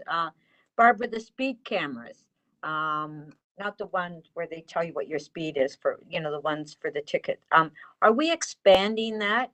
I know that we had a certain amount in each ward, but are we going to be installing more of them? Through the chair to Councillor Nunziata. So we have, through our speed management report that we just brought to council in IEC, you'll see it at council this next couple of weeks. We are looking at an initial expansion. We have the capacity to do 25 more cameras within the existing contract. So we're looking to get those online as soon as feasible to do. Will probably be in 2023 that those are able to come online. And then we also know that council is interested in a further expansion of the program. This is still in the pilot phase with the province, and so we are continuing to be very diligent in our implementation of automated speed enforcement and continuing to work with the province to roll that forward. So we are interested in expansion. We know there's huge interest in it, and we are moving that forward as part of a Vision Zero program. So with that report that's going to come, would that would each ward get an each ward would be able to get one, right? The idea would be that in an initial expansion of 25 additional cameras, we'd put one more camera per ward. Per ward, okay. But then we would go to look at a future expansion after that. And as you know, there's also some challenges with how the tickets are processed that we're working with the province to get administrative penalty systems available to process the tickets, which will enable us to expand further. Okay, my next question is as far as the street sweeping, is that on complaint only, or what is the program? Like, do we have to get the complaint from residents that the road hasn't been swept, or what is your plan? Like, do we go to each street, or how often do we do it? I don't know. So through the chair to Councillor Nunziata, we actually have established beats in each of the wards for street sweepers. As I noted with Councillor Carroll, we understand that program needs to be revised and reviewed, and we're currently in the process of doing that right now. We have some consultant support to help with that, and we will be coming back to council with a report that is sort of proposing what the new version of that program will look like. Okay, because I've had some residents say we've never swept their street at all. So, you know, which is kind of wondering. We definitely get to every street many times, but certainly Okay. I think there's more that we can do there. Yeah. Okay. As far as traffic studies, are we updated on our traffic studies? And I'm not just talking about a traffic study when there's been a request in for speed humps or that. We're actually hiring a consultant to do a traffic study in a particular area. Are we updated or that, or do we have a backlog on those studies? Traffic studies definitely for especially area transportation work, definitely a backlog.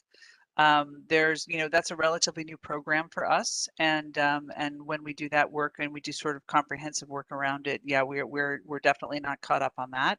And as you know, the investigations for all the other things that get requests out of transportation, signals, traffic calming, etc., there was a significant backlog because we had to redeploy a number of those folks to support Cafe TO. So we are catching up on that.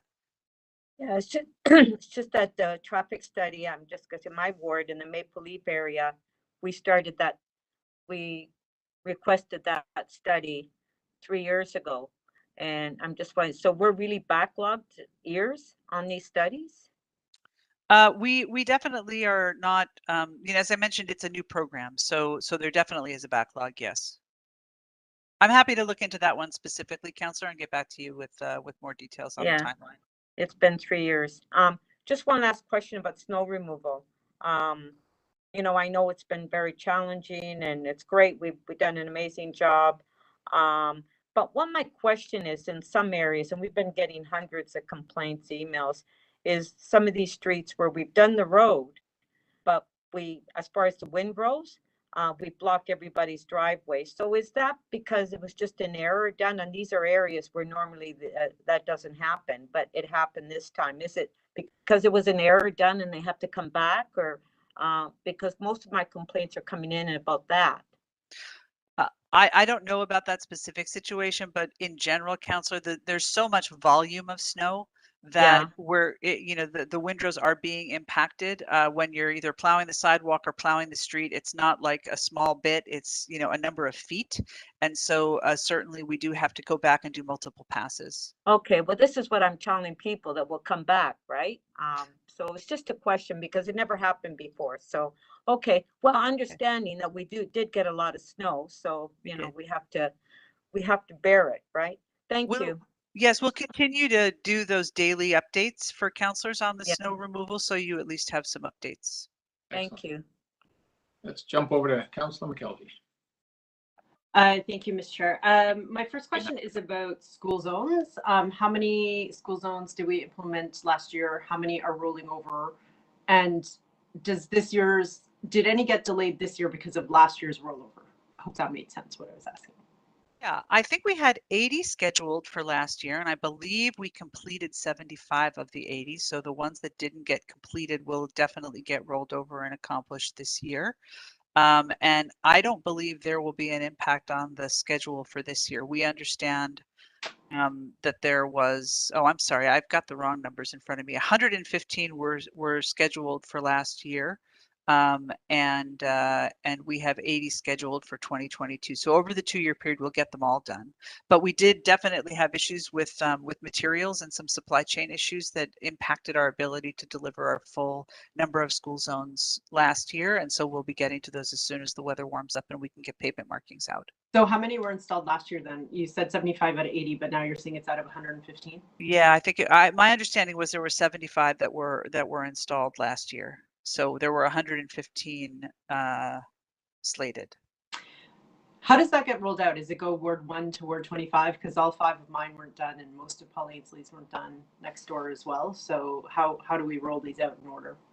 I'm going to ask Jacqueline to talk a little bit more about the process there because she's closer to it than I am for sure.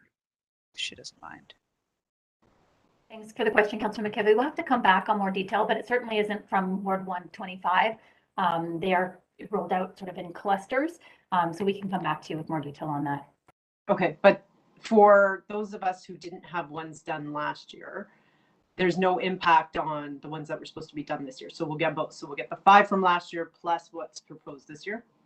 We have had a recurring rollover of locations not delivered in the year before that are then delivered in the next year. We're trying to reduce or eliminate that so we can get all those delivered in the year prior, as well as those programmed for the year of done, and reduce that rollover effect.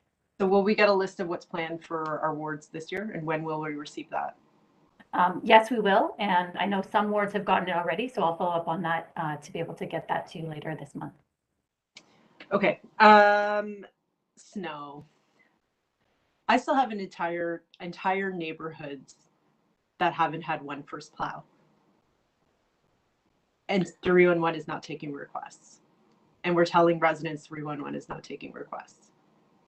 What are we supposed to do when an entire street has not been done yet? So through the chair, Councillor McKelvey, last night, I know that was the case. My understanding is that that area was covered last night and we told them to go back and do another pass at it because certainly if you hear of these things before 311 is up and operational for residents to call in the complaints, certainly reach out to us as you did and we'll get those right over to operations to get them done. I know it can be quite confusing, especially on the local roads, because they are not the initial priority by any means. And we've been very focused on dealing with emergency operations and buses, et cetera, and a number of other pieces. So some of those have been a little late to go. And in fact, there are maintenance patrollers who are now making their way through the city trying to proactively proactively find locations that were missed and get them addressed today. So So apologies. this is a second neighborhood over the one that I sent you yesterday, and we sent it in last evening at 8 o'clock to a bunch of people, and it still wasn't done as of this morning. So I just want to flag that I think there's an important lessons learned to do here, because people were very patient. They were happy to be patient, but then there was a media release that went out that said all local roads had received one round of plowing. So that infuriated people. And then the plow TO map was not accurate in saying streets had been done, including my street, which it said it had been done. So it was starting to feel to people like they were being gaslit, right? Like, you know, you're crazy. Your street's been done. The media release says it's done. Plow TO says it's done. I started to think, okay, well, maybe my street's done and I just have an unreasonable expectation of what's done. And then I, you know, walked out to a street that had actually been plowed and I was like, okay, no, like we definitely have not had a plow here.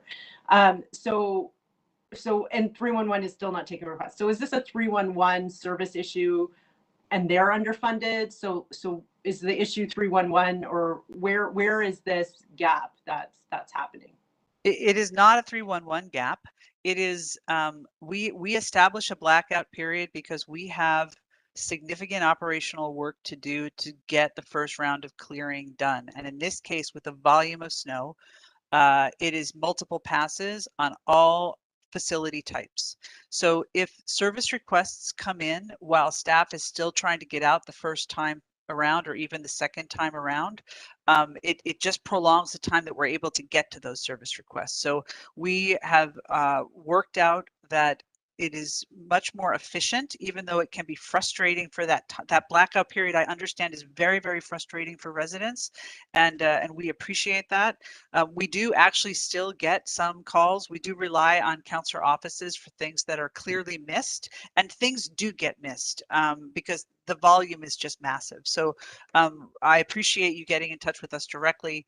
I'm sorry things do get missed, but we will always look into them and try to correct them as soon as possible. And I understand how frustrating it is for residents when that happens. Okay. And yeah, I mean, I think residents were very understanding of that.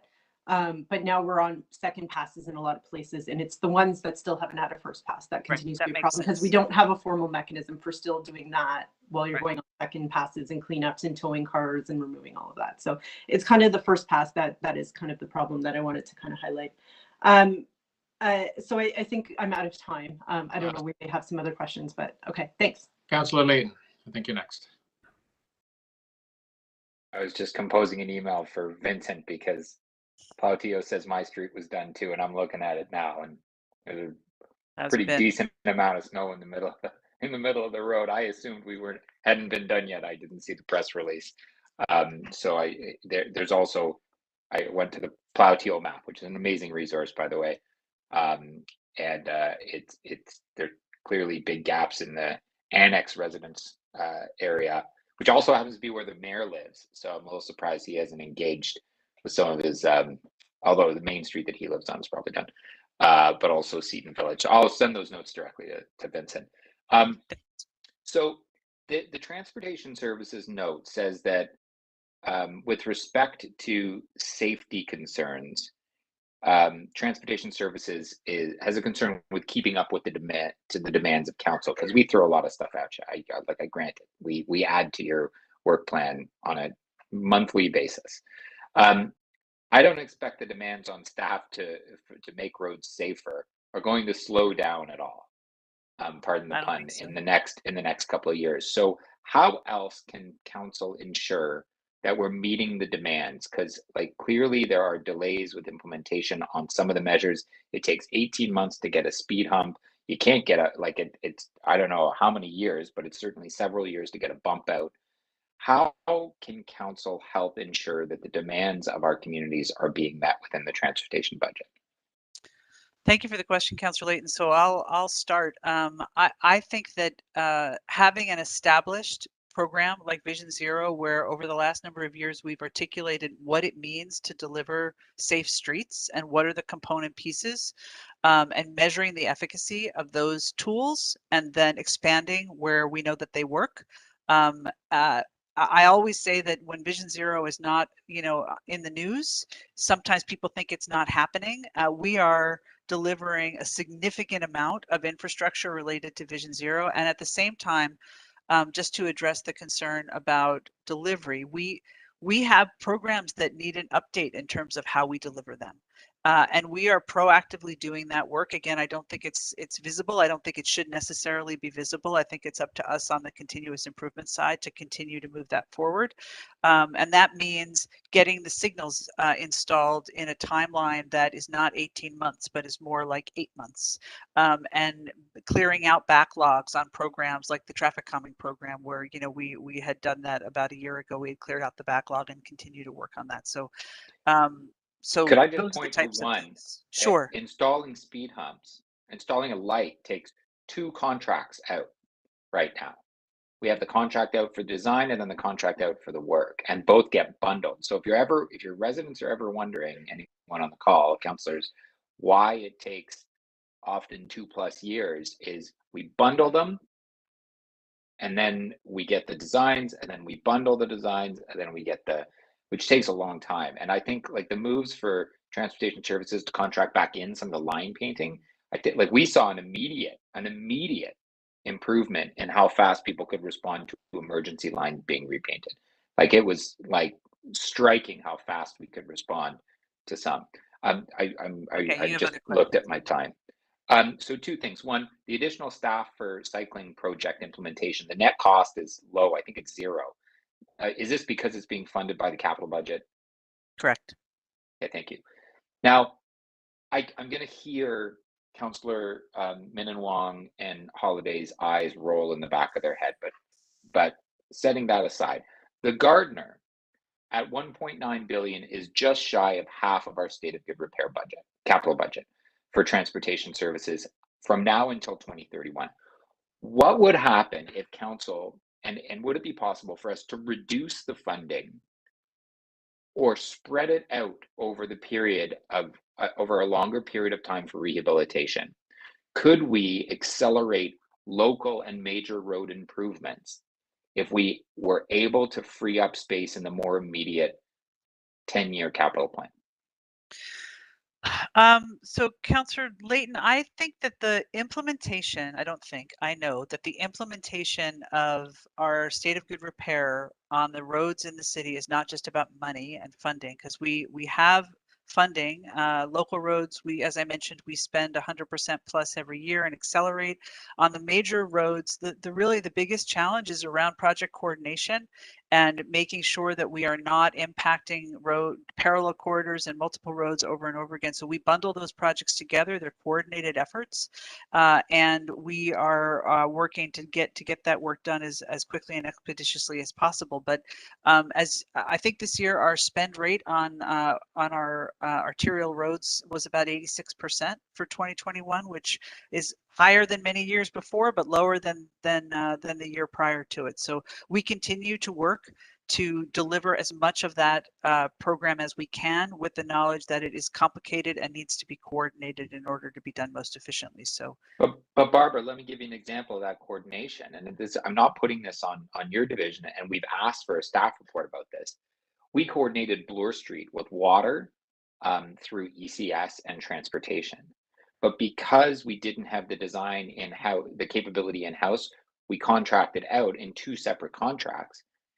And now we have 3 years of construction rather than one season, because we weren't able to execute on that coordination because another division didn't have or because between those 2 divisions, we didn't have the expertise to perform the task. So so am I just to understand from that last question, and this will just be the end, Mr. Budget Chief, is we can't accelerate our local and main arterial because of the coordination effort? Because we got a briefing note at our last budget that there was potential for that, I believe. So we've been able to accelerate within the 10-year program. When we have projects that we can move forward faster, we're able to move resources from future years to deliver those resources. The other piece you're talking about, though, Councillor Layton, is also about complexity of design. and the complexity of our Complete Streets program to deliver those projects and use new tools. There's always going to be a first time when we're pulling those complicated designs together, and we are being very active in training internal staff to be able to do that in future. The Bloor Street project is one that I agree with you has lasted a long time, and we did change to a new innovative solution in the middle of that design process, which further complicated things. So I agree that one is definitely frustrating, but I think we're going to have a tremendous outcome when it's done. Thanks, Councillor. Seeing no other questions, Barbara, thank you for your team and of course all those contractors out there that are doing an incredible job. It's and you are getting the emails from us, but I think by and large you've done an amazing job. So thanks. Thank you. Next, engineering and construction services. Morning. Good morning. Seeing no outside councillors, we will go right to Councillor Carolyn. Thank you. I noted, I was going to ask this question because I was sensing it, but it's actually right in the budget document that we are falling behind in terms of review of development applications and more importantly, post-approval. Some of the comments needed back for resubmissions or to get to notice of approval conditions are being delayed, and I note that you're aware of it in your targets. It's gone down to 60% or below. Through the chair, thank you for the question, Councillor. You are absolutely correct. So it's, we have fallen behind. In the 2021 budget, we had requested and got approval for an additional 14 positions. We had two positions in year added for C2K.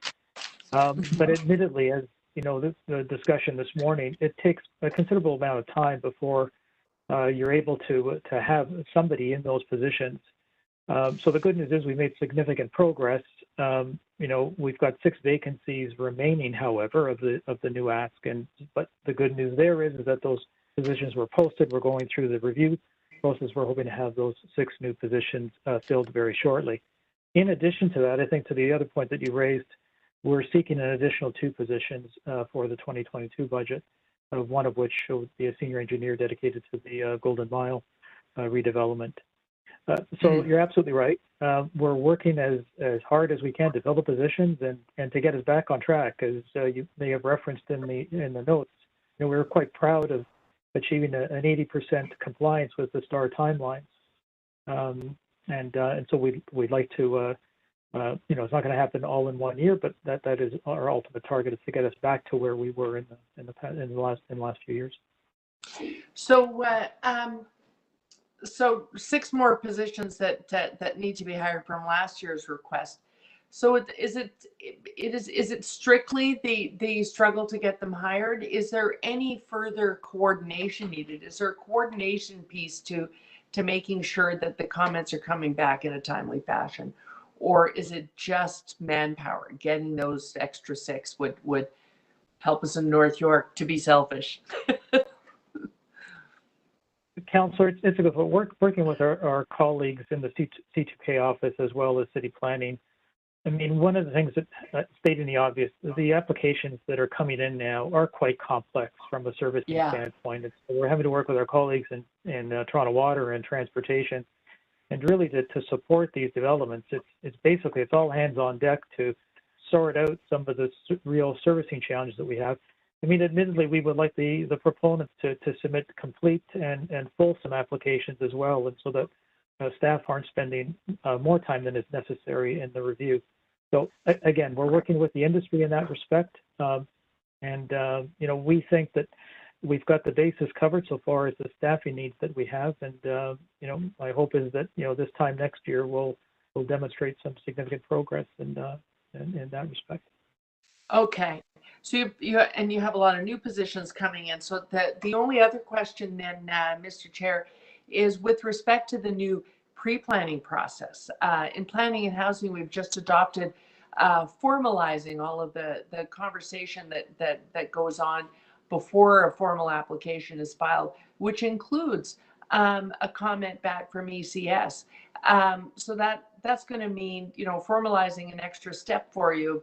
But has there been any analysis? Is the hope that formalized comment back leads to a less complex application for you, and you save the time on the other end after the formal application's filed? Or are we just adding an extra step and you need more resources?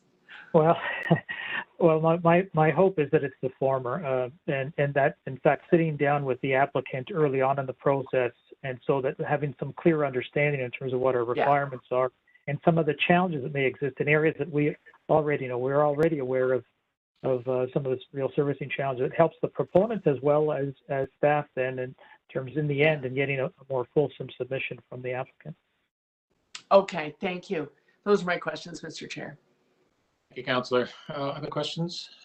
Anyone? Great. Thank you, Michael. Next, we go on to Office of Emergency Management.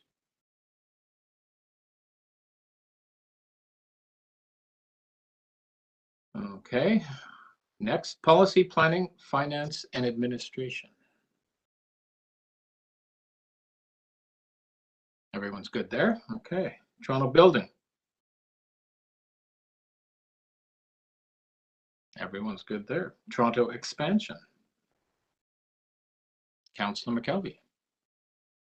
Thank you. How many FTEs do you now have in the Toronto Transit Expansion Office? Through the chair to you, Councillor, we have 42 FTEs at this point in time. Do you have their distribution amongst projects in general, or what are the major projects they're working on? So they are distributed not by projects, but more through two separate teams that I have within my division. One being program management and planning, and the other one is implementation and coordination services. Okay. So it's not split by project; it's split across two teams. And so there's the transit expansion mandate of it, but there's also the liaison with other agencies. So for example, not related to necessarily subway expansion programs, etc. If we're having issues with properties, for example, properties owned by Metrolinx, etc., does that go through your office? Does that go to, are you supposed to have kind of a pulse on all things Metrolinx in the organization that we're putting out? Like how do you interface with that agency? So thank you for the question, Councillor. Through the chair to you, we are the main interface with Metrolinx and with the provincial government as it relates to transit, the higher order transit projects. So, for example, the uploaded projects, the subway program that's currently in progress, the rapid transit program. So these are projects that we would typically be coordinating with our colleague divisions, and in many instances, for example, with corporate real estate management, we would work very closely with them on issues related to property taking. Okay, thank you. Thank you very much. Seeing no other questions. Last is Waterfront Revitalization Initiative. Councillor Ainsley. Thank you, Chair Crawford. My questions to staff. I wanted to ask about, I also sit on the board of directors of the Toronto Region and Conservation Authority. I wanted to ask what we're doing to advocate for money from the federal and provincial government for environmental assessment work.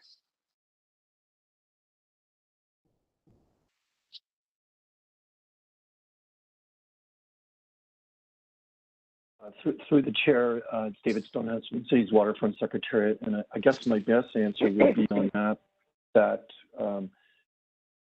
our work vis-a-vis relations with the federal and provincial governments has been through the next phase of waterfront revitalization process. There was a report that was before council in November, and there'll be a report back in March of this year. And we will address the types of things that we'll be wanting federal and provincial participation on in that report that is forthcoming. Okay, so David, right now, are we proactively doing anything? Because I know we have money in this budget for the environmental assessment and work on the Scarborough Waterfront Trail. We put money from the city, where the largest part of the Conservation Authority's budget comes from the City of Toronto. So I'm trying to understand how we're engaging the federal and provincial government for them to step up to the plate. Do we have to wait for those reports in the fall, or is there something planned in the meantime? Through the chair. So the report will be in March, and we are in discussions with TRCA and other waterfront partners about a wider waterfront initiative, which would look at projects along the full length of Toronto's waterfront, including projects which would involve park improvements, natural heritage improvements, resilience, etc. We are discussing as part of that with TRCA the Scarborough projects. We understand the importance of them and the urgency, and also where they sit in terms of.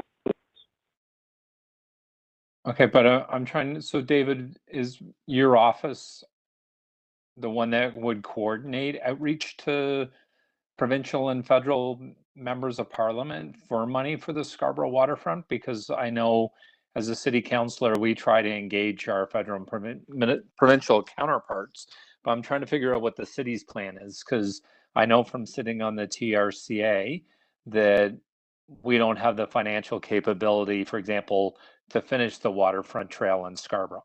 So I'm really trying to understand as a city what we're doing to engage the other levels of government. Through the chair, engagement on the Scarborough projects in particular has been through the TRCA to date, and the TRCA is still leading those conversations. But I think we're talking with the general or the CEO at TRCA and other staff at TRCA about how all of this work can be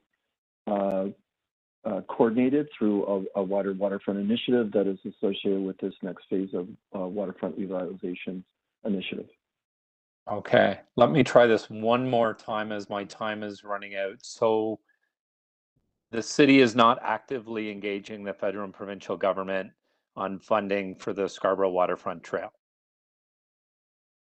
There is some work that's being done by individual divisions. For example, I believe Transportation Services is reaching out around active transportation initiatives. There are also initiatives related to resiliency. But one of the things that we want to accomplish through this next phase of waterfront initiative, the wider waterfront initiative, is for this work to be coordinated. But who's coordinating it? Anybody? It's a work in progress through the chair. So nobody's coordinating it. So through you, Mr. Budget Chair, it's Tracy. If I can weigh in, Councillor Ainsley, happy to have a conversation with you about this. Getting me a little back of my feet. I don't know where we stand on Scarborough Waterfront Trail. Have had some conversations with John McKenzie at TRCA. As far as the city side, David has been primarily focused in the central waterfront area. So let me get back to you. I know we do make every effort, every opportunity when programs come available to seek funding to support our projects. We apply for them. But why don't I offer us to get together and let us get the answers for you, and then we can catch up. Okay, I'd appreciate that, Tracy, because through you, Mr. Chair, I just spent 5 minutes asking questions and I didn't get an answer.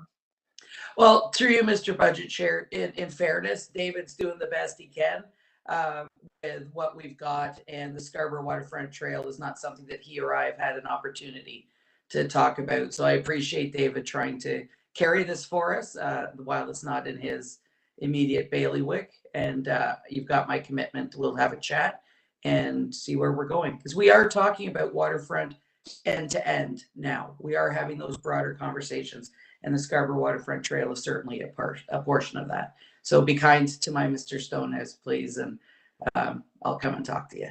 I'm trying to be kind, Tracy. It's just, I know. you know, we're looking at a large bill to get the waterfront trail.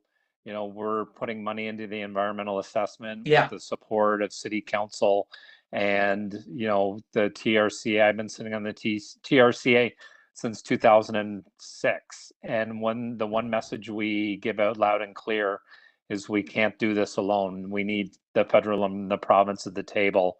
So for us to put money on the table and not see any outreach or arm twisting of other levels of government, I don't want to see that money disappear that we're putting on the table.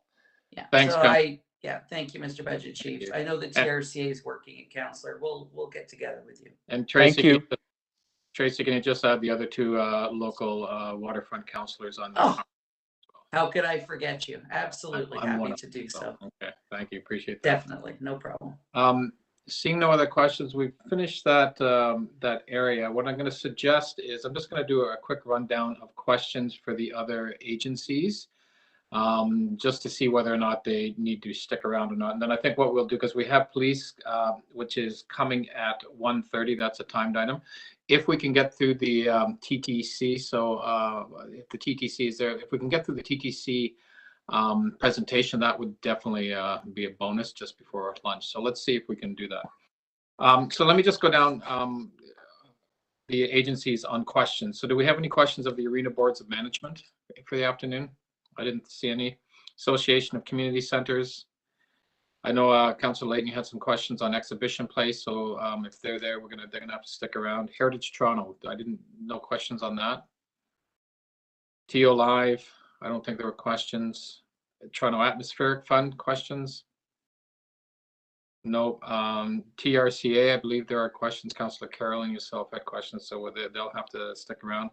I don't think there's any questions on Toronto Zoo from anybody. Okay, and then Yonge and Dundas Square. Okay, so hopefully those agencies are listening. We can repeat it maybe just before 12:30, but it's Exhibition Place and Toronto Region Conservation Authority are the two divisions or two agencies that we need questions on. So I'll safely say at this point, hopefully nobody else will come back to suggest or to say that we won't be needing any of those other agencies after lunch. So why don't we, Mr. Chair, sorry, yes. as Councillor Ainsley, were you doing Toronto Public Library this afternoon? Toronto Public Library is, yeah, so that they've asked to actually present after 2:30. There's a timing issue with them. So what we're going to do is we'll do police at 1:30. That'll take for whatever time. Then we'll end the day with, we'll actually do Toronto Public Library and then these few questions at the last. So that'll be coming probably after 2:30, Councillor. Okay, thank you. So why don't we? Sorry, Mr. Chair. It's Councillor Wong-Tam. I'm sorry, I had my video off. But I do have some questions for Yonge Dundas, the board of the Yonge Dundas Board Square. Okay.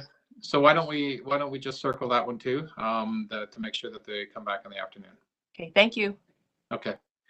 Great. So why don't we got 12:05. We got 25 minutes. Why don't we have TTC at least get the presentation done and see if we can ask a few questions. We can just sort of work our way through that. So I'm assuming the TTC is here and ready. Here we are. Morning. Good morning, Josie. Oh, good afternoon. I apologize. Oh, you're right. Sorry about that. Yep. Yes, good afternoon. So again, we got 25 minutes. Hopefully we can see where we get. Okay. Thank you. Okay, so good afternoon, Chair, members of the Budget Committee and visiting councillors. On behalf of the TTC, I'll be presenting our 22 operating budget and 10-year capital plan that's before you today. Josie, just before you I just want to make sure, do we have proper formatting? Because on my screen, I can't see it all. I don't know if that's with everyone else. It looks okay for me. I don't know why it's personal for you. Yeah, just on my iPad, it seems to be, it's like, I don't have everything. So I don't know if anybody else is having that problem. It's just mine. Okay. Anyway, it's okay. Go ahead. Sorry, Josie. I'll try to. No problem. Okay. These are our services, as you know, conventional Wheel-Trans service that's provided 24 hours a day, 7 days a week. Next slide, please. So we have established, these service objectives and key outcomes as a way to deliver TTC's corporate plans, key pillars, and they're used to guide the development of 22 budgets and to help us set our priorities for allocating resources. And as you see, really the focus is on ensuring customer satisfaction, financial sustainability, inclusion, accessibility, and system resiliency, which also encompasses environmental sustainability and climate resiliency, as well as our ability to innovate in anticipation of future service needs and demands. Next slide, please. So how well are we doing? So we have some metrics here. Clearly, our revenue ridership has been impacted by in 2021 by the pandemic. We saw, and you'll see in a slide shortly, some of our experience in the first half, given the stay-at-home orders, where we were under our budget amounts. Call wait times and wheel trans is an area that we have been focused on. In 2021, we issued a contract to have third party provide that. That got up and running. So the projection we see for 21, slightly impacted also by our cybersecurity attack, but we are now stabilizing and believe we are able to meet that target.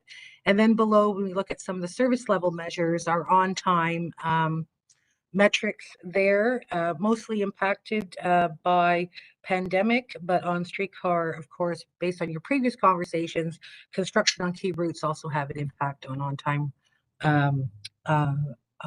availability. Next slide, please. So just quickly wanted to share with you our passenger revenue experience in 2021.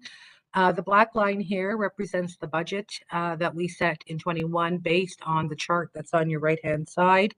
The red line is our actual experience, and as you see that the largest impact happened during the stay-at-home order periods in the first half of 2021. But as we started to reopen into the midsummer and into the fall, we were mostly consistent with those budgeted levels to the end of the year. But we do monitor this daily, and for 2022, we have adjusted based on the Omicron impact in working with the city since our board approval, and since January, we've seen a decrease, of course, with the latest restrictions. Next slide, please. So we also monitored our ridership by mode, and you can see the black line here is the boardings that we experienced in each of our three key modes, and the red line is our actual revenue rise experience there. Our commitment to the board was that when ridership demand met 50%, we would put out 100% of service. And so what we saw was a gradual returning to ridership across all modes over the year. And we matched service capacity with demand and adjusted accordingly throughout 2021. Next slide, please. So one of the ways we did that, particularly on bus where we saw the highest activity, is that we monitored our bus capacity regularly and adjusted our resources on key corridors. And you can see there the different levels of capacity that we monitored, essentially at 30, 50, and 70% of capacity. And what we saw on the weekdays is that that we saw that capacity increase, of course, in the latter part of the year. Next slide, please. So when we look to 2022, just this slide highlights some of our challenges and risks, of course, for TTC and transit. Specifically, the COVID impact continues both on the financial side as well as our challenge around recovery. We are in 2022 looking to average about 61%. We are in 2022 looking to average about 61% of pre-COVID levels. That includes the Omicron impact for Q1. And on the financial side, this budget has a $561 million impact that includes both the revenue losses that we're anticipating as well as the ongoing response for health safety measures. Of course, transit service delivery during this Omicron wave is we're hoping a short-term challenge, but we've had absenteeism resulting from that. as well as from our mandated vaccine policy, but we're accelerating our operator hiring and adjusting our key routes, expecting to get to pre-pandemic service levels in 2022. Climate resiliency, clearly a challenge for all of us. We are, and in this budget provides some resources to help us start that process over and above some of our fleet procurement activities, but looking more specifically of how we're embedding environmental sustainability and climate change resilience in everything that we do. And then finally, as you know, our capital is underfunded just like everyone else's, but there are some key areas where it relates to our fleet, whether it's in our maintenance, whether it's in our purchases for replacement, as well as projects that are in flight, like the major projects like Line 1 and Line 2. And of course, continued work ongoing with the SRT program. Next slide, please. So based on the objectives, we have incorporated these kind of priority actions, clearly continuing to look at how we match service to demand. And on the capital, we're focused on, of course, our procurements, our capacity improvements, and work on our queue jump lanes and transit signal priorities. Next, please. The work that we have done to continue our program of efficiencies and transformation. You'll see the results in this budget.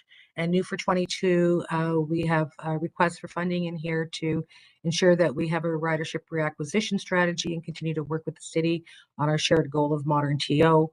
On the capital side, we continue to update our 15-year capital investment plan. We have a new real estate investment plan, and our technology transformation also contributes to this effort. Next, please. In this area, of course, this budget freezes TTC fares once again to ensure that we can continue to maintain accessibility. We are exceeding our gender recruitment targets in 21. We ended up with 63% of operating hires being women, which was a 23% increase there. New for 2022, we have funding in here to expand our diversity and mental health training and continue our work on our 10-point action plan. And on the capital side, we are now at 55 stations that are accessible and continue the work to get to the AODA deadline of 2025. And finally, we're adding more accessible buses and streetcar stops. And finally, when we look at innovating for future demand, clearly we are moving forward on advancing service integration in the region. 2022 is anticipated year where the TTC will be operating the new service on Eglinton. And we have some new efforts in there to help support our sustainability and climate resiliency, our fare collection strategy, and of course, focus on procurement of our e-buses and a Wi-Fi pilot that we are doing across, we have done across 2 routes and adding 2 routes in March of 2022. Next slide. So here is a series of projects that are in our 22 capital budget and plan that support our climatic efforts. In 22, it totals about $359 million. Over the 10 years, it's about $855 million. Next slide. So when we look at our 22 budget, some of the highlights, as I mentioned, keeps the TTC affordable. There is no fare increase. We are restoring pre-pandemic service capacity in Q2 of 2022. This budget incorporates $25 million in efficiencies with no service impact. There is an ongoing COVID impact of $561 million. And finally, this budget, the capital budget, advances some major capital projects, critical state of good repair, and we're also providing additional capacity so that we can enhance our program delivery. Next slide, please. So as an overview on our operating budget, we see here that our revenues are $817 million, gross expenditures at $2.2 billion. So on a net basis, it's 1.4. When you exclude the COVID impact, it's $851 million, which represents a $61.5 million increase over our projections and also over our budget. And on the capital side, the capital budget's $1.7 billion and over 10 years, $12 billion. Next slide. So this provides the operating budget by service. Essentially, it's the same numbers that I've just identified here. We have excluded out the COVID impact, so you could see kind of the net impact on city funding. Next slide, please. So how is the budget funded? So that's the 851 million in base funding. That's an increase year over year of 61.5 million, primarily to fund unavoidable pressures that I will identify in a moment. The COVID relief funding of 561 million, 21 million from reserves, 49.5 million from ancillary revenue. Of course, that's part of our impact, and our passenger revenue represents 33.5%. So that's we are using 13 million in reserves to help deal with some of the volatility around fuel and the insurance market in this budget, and that's part of our reserve amounts. Next slide, please. So again, on a net basis, what we're showing you here in this slide, of course, is the base budget at 849 million. When you exclude the impact of COVID, we do have a request in for 2.1 million net in new priority funding. So overall, it's a $61.5 million increase year over year. Thank you. Next slide. So what does that $61.5 million fund? So primarily the first and most significant expenditure is the second year cost of our readiness to start up and begin the revenue service on Eglinton East. So that's $25 million there. The next major increase is a 17.8 million to help us restore to pre-pandemic service capacity in Q2 of 2022. Our fuel price increase is $9.8 million, and that's after using the reserve for a half of it in the event that we need to, depending on where prices land by year end. Legislative costs, which are essentially the increase of CPP and carbon pricing, is 7.6 million. And then finally, 2.1 million net for our new enhanced request. Next slide, please. So line 5, expected to open in late 2022, is a new service that's being operated by the TTC.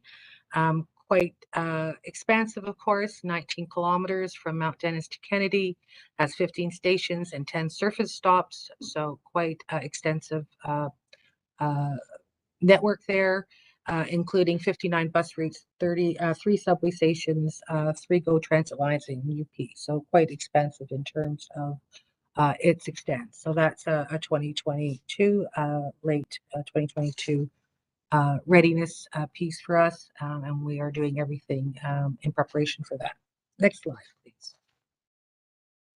So when we think about restoring service capacity, essentially to the left is a chart that based on the policy of the board that says when we hit 50% demand, we would restore 100% of service. And then looking at where we were in terms of our experience before the Omicron impact, what we saw here was a plan where we would increase our service to 100% on bus, but migrate to that in Q2 on streetcar and subway. However, with the introduction of the mandated vaccination policy and essentially our availability of workforce due to that, we adjusted what our service hours will be based on what you see on the chart in the right-hand side there. So everything is being done to move to Q2, where 100% of pre-pandemic service will be provided on all conventional transit modes. And as I mentioned earlier, we're accelerating hiring to mitigate against any operator availability issues. Next slide, please. I'm not going through this slide, but I just wanted to say to the committee that, or this chart, sorry, that the 22 budget includes efficiency measures that are used to offset all our other base pressures, 25.6 in efficiency measures with no impact to service, and another 13 million in balancing actions to address volatility. So that this is provided in Appendix 2 of the budget notes if the committee wants to explore that. But I just want to emphasize that there are numerous initiatives that the TTC undertook to achieve these results, and are reflective of our ongoing commitment to business transformation, efficiency, opportunities, implementing AG recommendations, and reviewing our spending. Next slide. So our request for new funding, $3.2 million gross, 2.1 million net, allocated against these kind of major activities, ones that where we have focused our key priorities on those things that will give us the greatest impact in achieving our outcomes. So they are listed here. I don't know if you want to go through this, but essentially it's training and awareness campaigns for special constables and for the public, fare collection strategy, work to begin and ready us for our sustainability assessments and resiliency in the organization, a need to reset, of course, our ridership acquisition, reset our service plan, and identify our ridership acquisition strategy in support of our COVID recovery, and finally, our continued work with the city on modern TO. Next slide, please. So in just looking at our revenue, now the yellow band here essentially represents our service demand forecast with both a high and a low. And that's really based on looking at our rider profiles, who's riding the system, how often, and considering some key indicators essentially around, you know, the hybrid return to office plan, where we've used survey data in assessing that, you know, the extent to which we return to in-person learning, and of course, the resumption of events. And so with that, we have kind of a scenario here of a high to low medium demand. And what we did from a revenue perspective is the dotted line, which shows what we believe the ridership revenue will look like in 2022. And that was set within the demand range. And that was pre the Omicron impact. So as we went to our board, this is what was presented.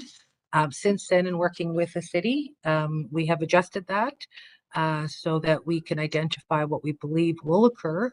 As a result, it's a $100 million impact that I believe the CFO presented in the launch as part of the $195 million of Omicron impacts.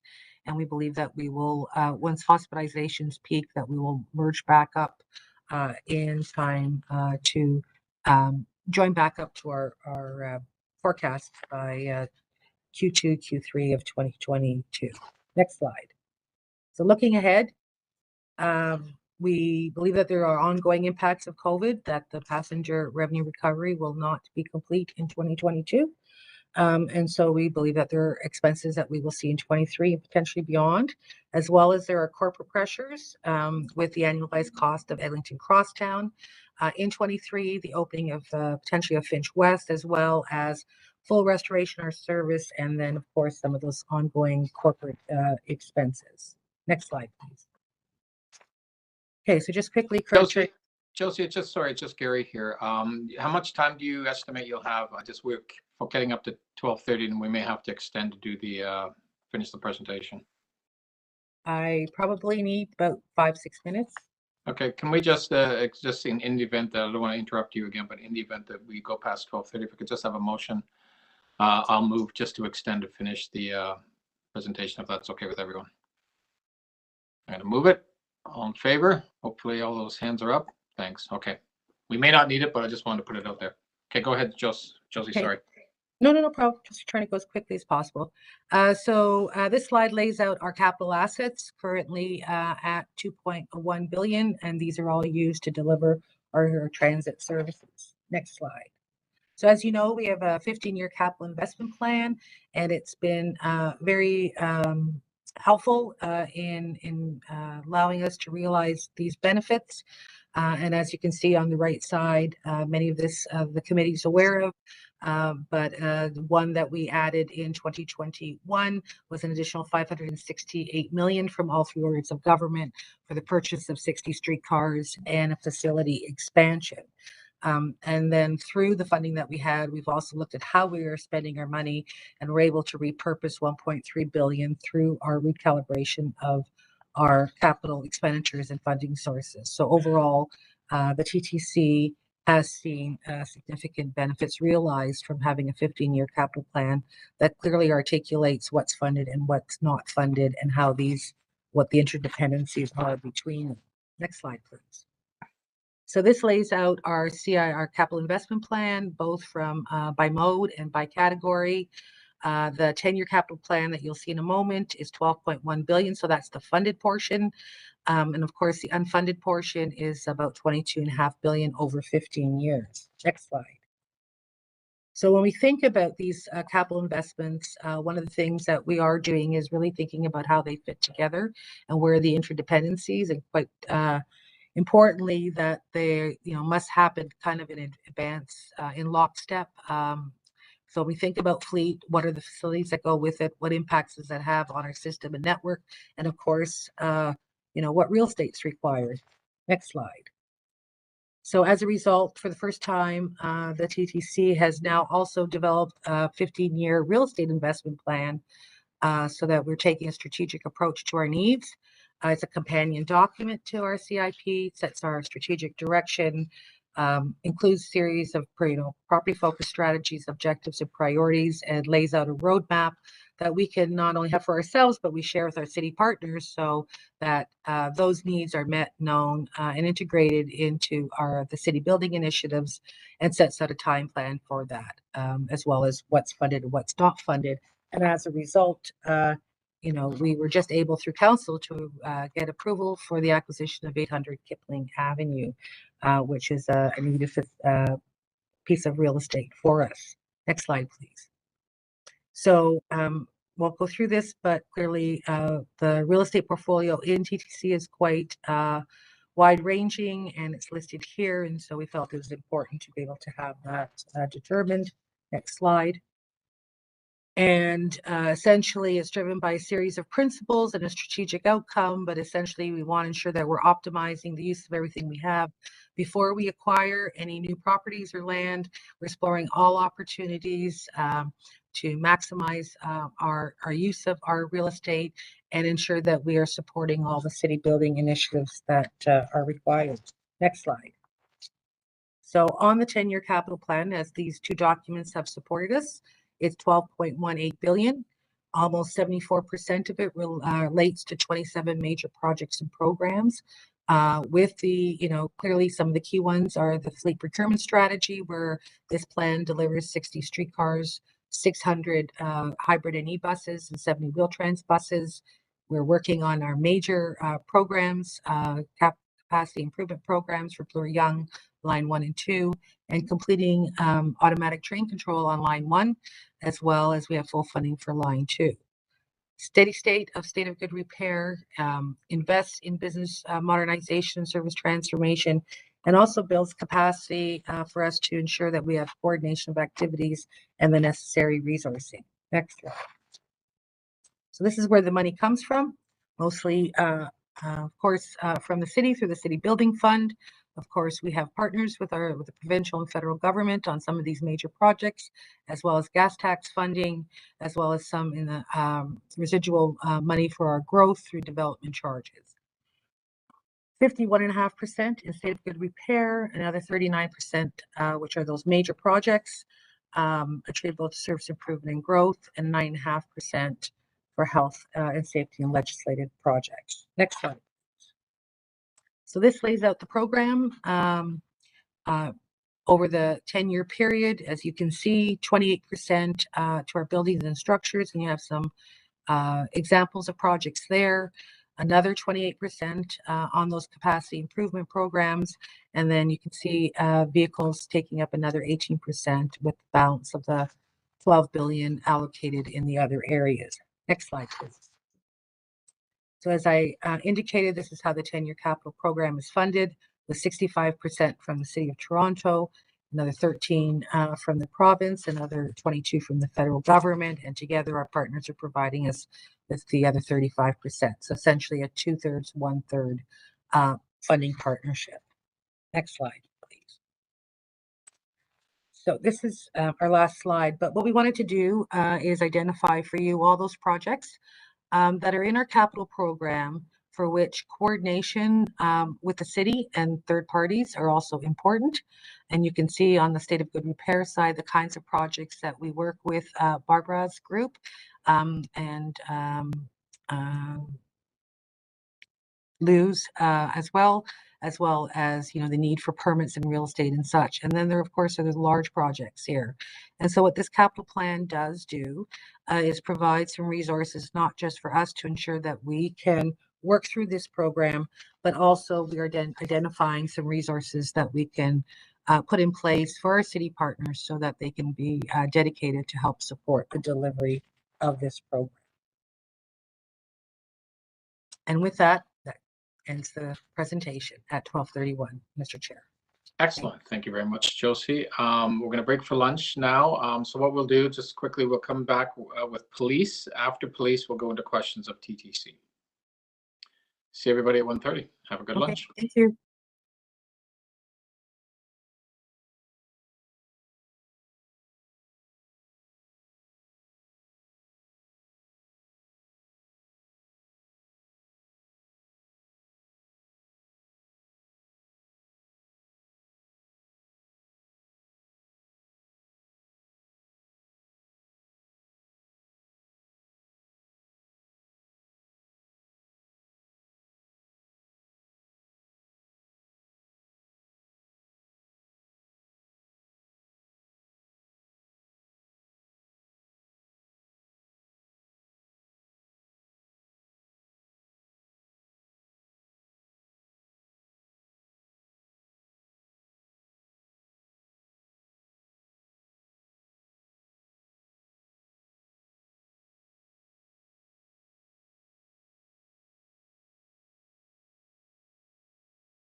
Well, welcome back from lunch, everyone, and those who may still be eating lunch, as we're all working on here. Who knows? It's the way the world goes these days. We just to sort of recap. We are going to be beginning this afternoon with a presentation from Toronto Police Services on their budget. Of course, questions after that, and we'll do quickly questions on the Toronto Police Services Board, Toronto Police Services Parking Enforcement Unit. And then after that, we'll be getting into the TTC questions. And then after that, library. And then we have a few other agencies that we have a few questions to wrap off the day or end off the day. So is the, Matthew, is College Street there? Is the chief in or whoever's going to be presenting? Oh, I see 40 College. So I see some people at the end of the table there. I'll have to identify themselves. Yes, Councillor Crawford, I'm here. Yeah. Thanks, Chief. I do see you now, and welcome to Budget 2022. Got the Budget Committee and a few other councillors who are with us, and throw it over to you for your presentation. Okay, good afternoon, Mr. Budget Chair, members of the Budget Committee, City Manager Chris Murray, CFO Heather Taylor, visiting members of Council, and Police Services Board Executive Director Ryan Teschner. I'm pleased to be here to present our budget request for 2022.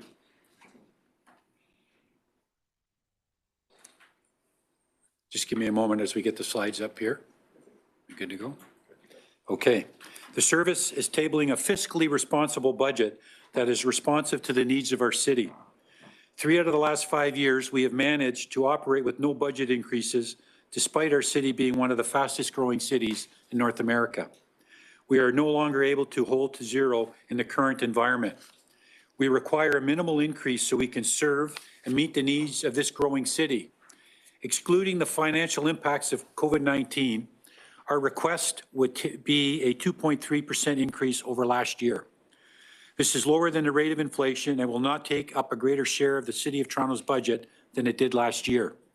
It adds no new staff to the service, aside from 12 to 15 personnel required to comply with the regulatory requirements related to major case management as stipulated by Justice Epstein. These 12 to 15 personnel will allow us to begin the process toward achieving full compliance. It will allow us to focus on key priorities of our communities, mainly through the reallocation of existing resources.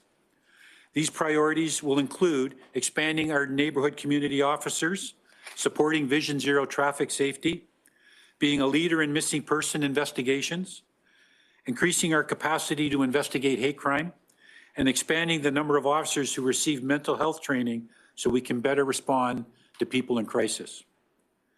This includes working with the city to try alternative delivery models to respond to people in crisis.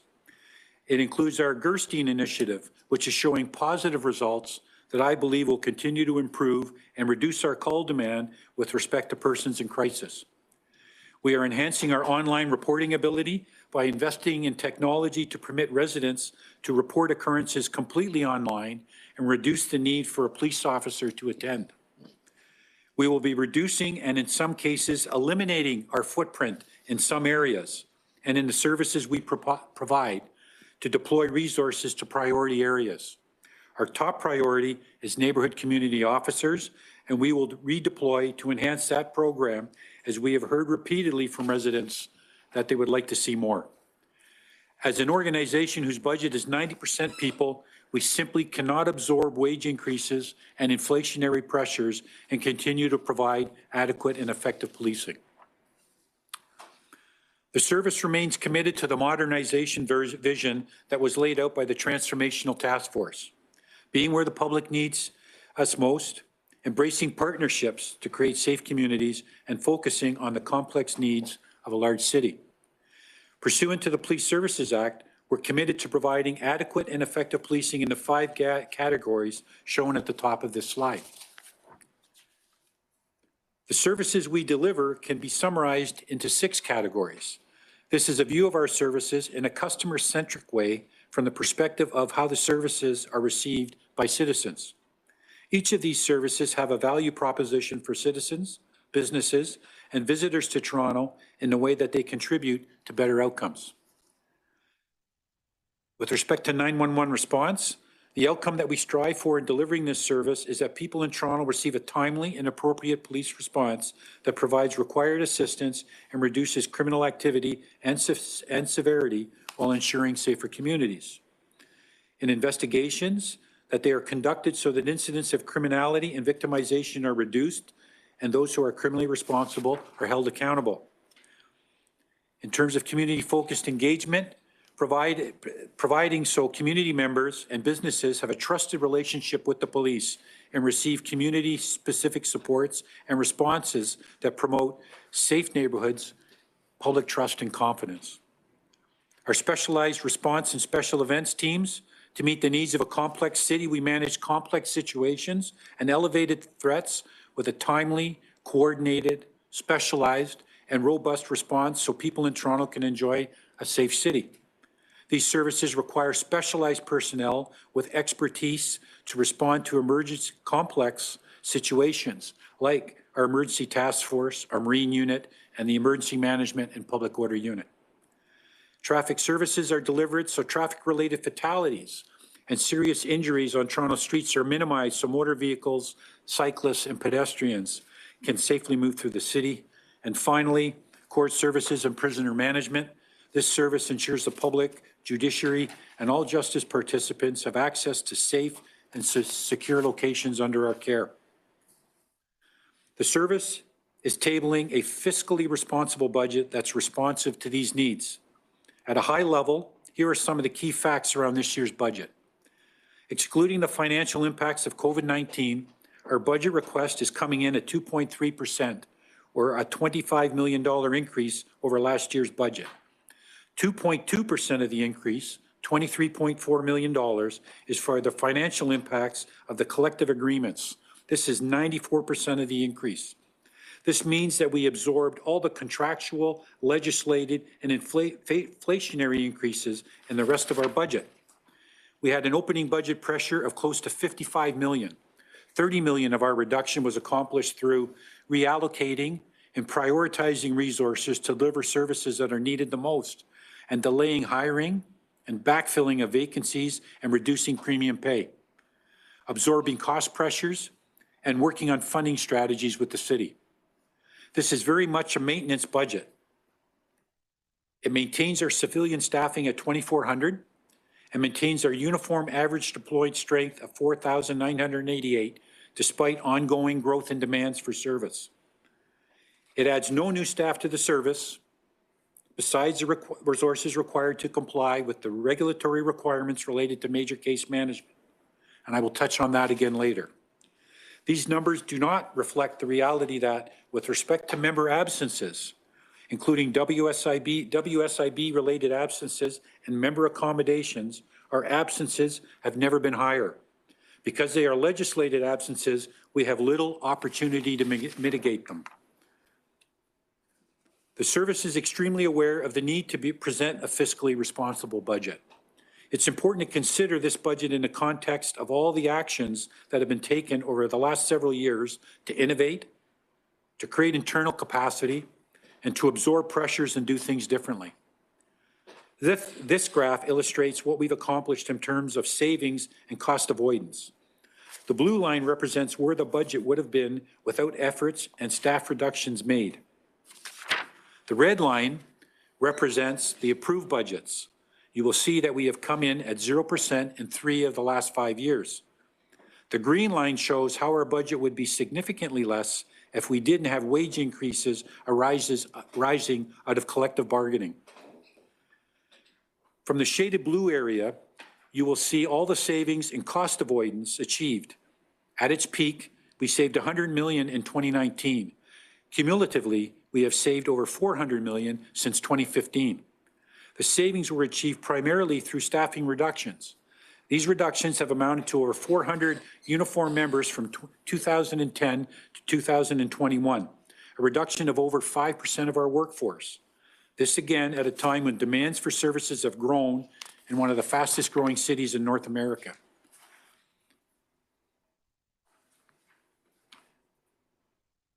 So 0% is effectively a reduction. It becomes more challenging each year to make these reductions because the budget is 90% people. Continuing to absorb increases through reductions in staff is not sustainable and will increasingly jeopardize our ability to provide adequate policing services. I want to draw your attention to the blue portions of this graph. The blue portion of the graph represents our collective agreement obligations. This chart shows our budget trend relative to the cities on a net basis. In 2011, we represented 26% of the city's net budget. Last year, that was reduced to 23%.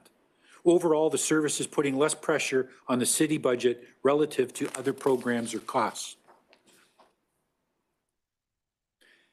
As outlined in the previous slides, reductions made by the service over the last decade have resulted in an extremely lean police service. Toronto continues to grow while the number of police officers declines. Today, we operate with fewer officers per resident than any of the large cities in Canada, the United States, and the United Kingdom, substantially less, as you will see in the graphs. And for example, Toronto has 161 officers per 100,000 people. Montreal has 212. Vancouver has 196. During the past 10 years, we have gone to extraordinary lengths to reduce our costs and to be more efficient while still providing Torontonians the policing services they deserve. This has been the expectation of successive boards, and City Council. Our organization has listened. With an operating budget that is comprised of 90% wages, to become leaner, we had to eliminate salary dollars. We have done this to the tune of 579 fewer police officers than we had 10 years ago. To offset the impacts of this, we are embracing technology through initiatives like online reporting, and we've civilianized positions that we recognized didn't have to be performed by an armed police officer. Indeed, in 2022, we will pivot once again with a commitment to finding ways to expand our NCO program, something the community very much wants, while using existing resources that will inevitably have to be drawn from another area of the service. As we've navigated our way through this period of austerity and transformational change, we managed to reduce our proportion of the city budget by 3% while inflation increased and as our city grew by almost 300,000 people. What this chart demonstrates, however, is that our successes in finding efficiencies has not come without negative impacts to the quality of policing we deliver. Our ability to promptly respond to calls for service has been impacted over this 10-year period. The length of time that people wait for a police response in our city has also increased. Perhaps most unfortunate is the decline in our ability to solve crimes, down overall by 14%, although we are pleased with our solve rates for homicides and shootings. All of these things require human resources. As I head into my final year with the service, I will continue to do all that I can to make the absolute best use of the resources we have in the interest of keeping our city safe and livable for all. We will continue to do what we can to reduce call demand, and we're conducting an independent review of our deployment strategy to ensure we are operating as effectively and efficiently as possible. Going forward, as the city emerges from the pandemic, as the population continues to grow, and as demands return to pre-pandemic levels, there will still be a need to increase personnel to meet those demands in future years.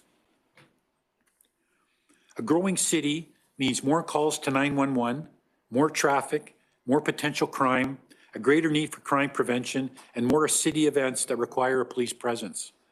While demands for service increase, the number of officers declines. This will become less and less sustainable in 2023 and beyond in terms of our ability to deliver adequate and effective services.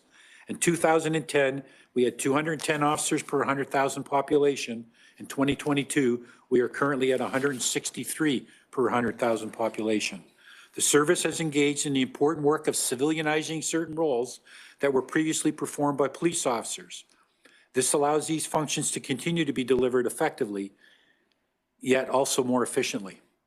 However, there are certain functions that, for legislative or other reasons, require a police officer.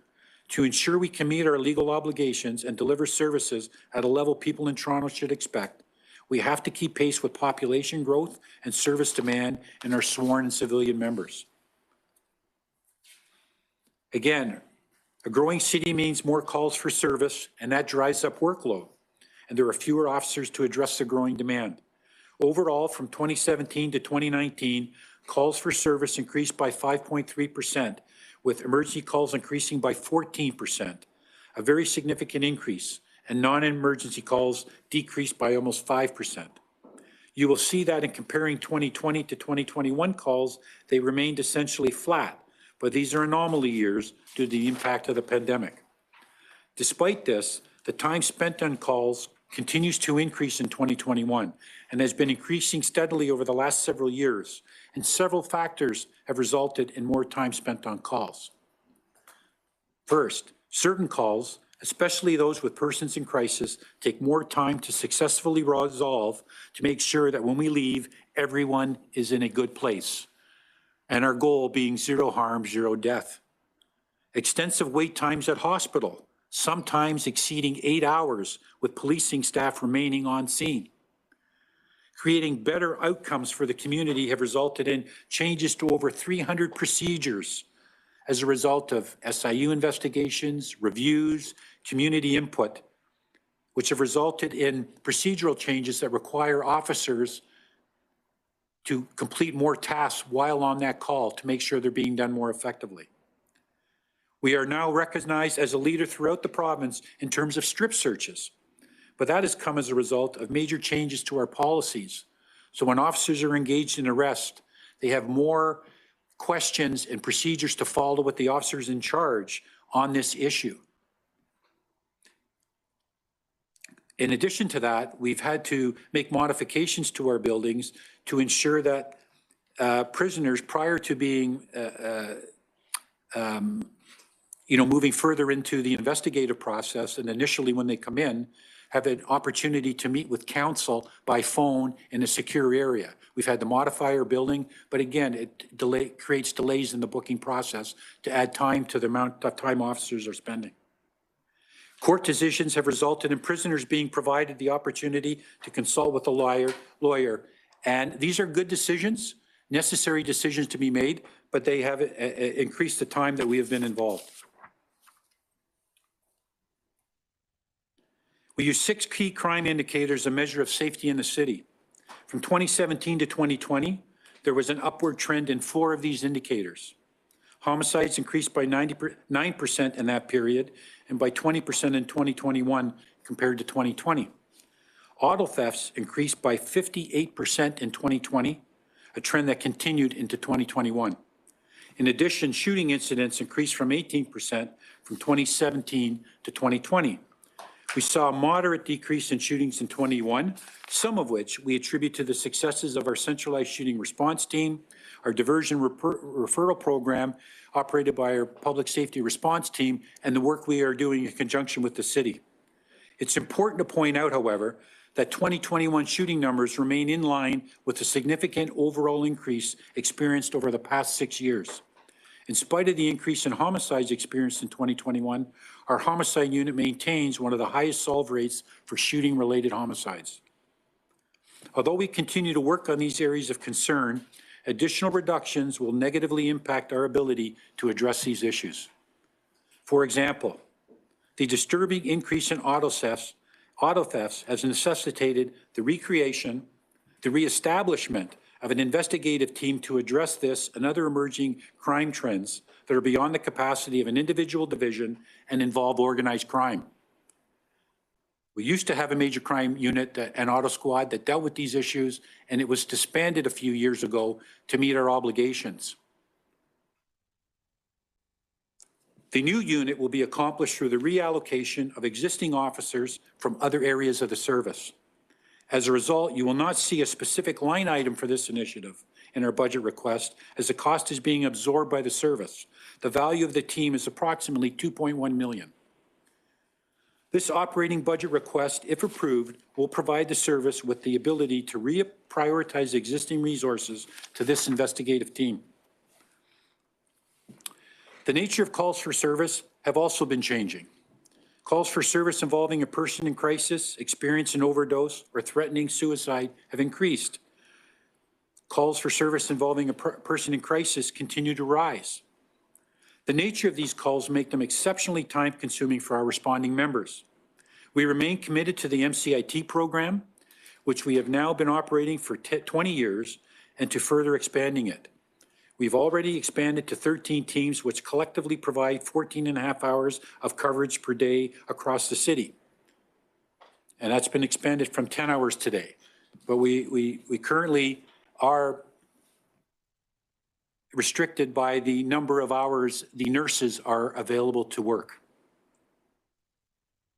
So this includes working with the city to try alternative delivery models to respond to people in crisis. Our Gerstein initiative is showing modest results that, based upon the experience in other jurisdictions, are likely to continue.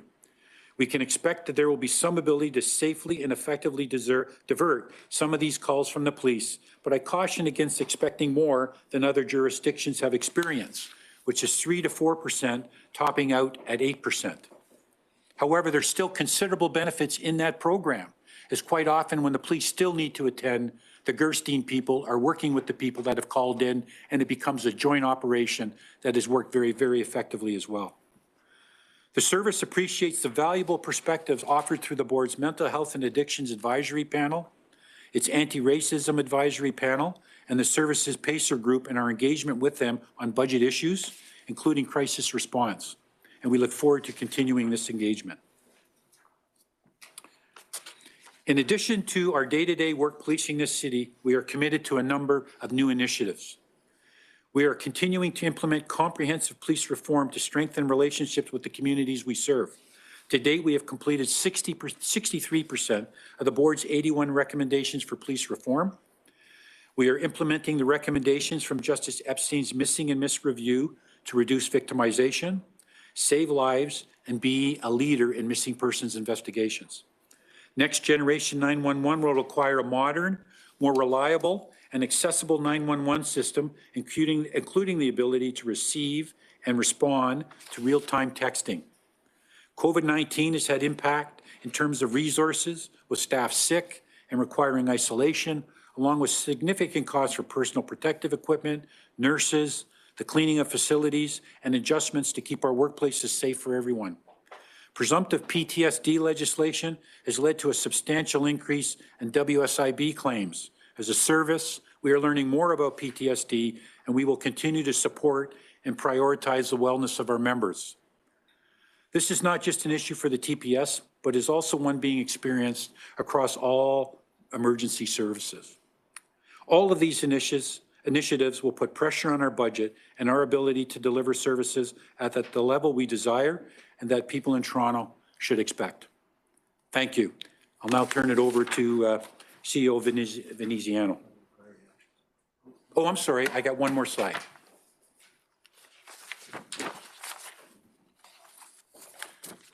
The budget is going to allow us to continue to make service adjustments in the areas that matter most to communities by focusing existing resources on key priorities without increasing our share of the budget. It's going to give us flexibility to focus on the areas that residents have outlined as priorities. However, it does mean that services we currently provide will be impacted. Each of the items on this slide are priorities for us and for the community, with the top priority being the expansion of our NCO program. I'll end this portion of the presentation by reiterating that for 3 of the last 5 years, we have managed to operate with 0 budget increases. We are no longer able to hold to 0. We need a small investment so we can serve and meet the needs of this growing city. Our 2.3% increase, excluding COVID financial impacts, is lower than the rate of inflation. Some will take away from this presentation that the police are asking for more. To be clear, it adds no new staff other than those 12 resources to implement mandatory provincial requirements that we have not complied with for 17 years. This request will allow us to maintain our current personnel complement and to focus on key priorities through the reallocation of existing resources. The fact remains that it's only through continuous, agile redeployment that we have been able to address priority response and other emerging priorities of the communities we serve. These priorities, as I indicated, are primarily the NCO program, supporting Vision Zero, being a leader in missing and missed, expanding our hate crime capacity, and expanding the number of officers receiving mental health training. This also includes working with the city to try alternative delivery models to respond to people in crisis. We are enhancing our online reporting to reduce the need of police officers and call demand. This is a fiscally responsible budget that will, we most certainly hope, see us through to the end of the pandemic. We've made every effort to be responsive to the needs of our growing city and to the priorities that Torontonians have told us matter most. And now I will turn it over to CEO Veneziano. Thank you for your time today. Thank you, Chief, and good afternoon, Mr. Budget Chair and Budget Committee members. As the Chief has previously indicated, excluding the financial impacts of COVID-19, our budget request, as approved by our board, is coming in at 2.3% or increase, or $25 million over last year's budget. And as indicated, this is below the 12-month trailing average inflation rate in Toronto of 2.9%.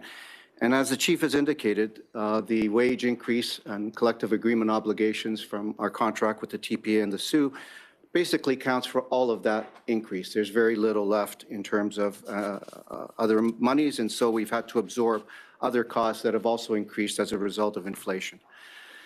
The board recommended 2022 operating budget for the service is $17.6 million lower than the 2022 city staff recommended operating budget.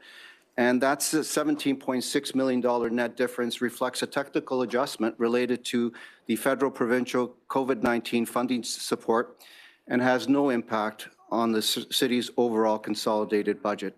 City's finance staff have recommended that all COVID supporting funding from the provincial, federal governments across all city divisions and agencies be budgeted and tracked within the city's non-program revenue budget. And so this revenue that was in our budget in terms of what we reported to our board has now been moved to the city budget.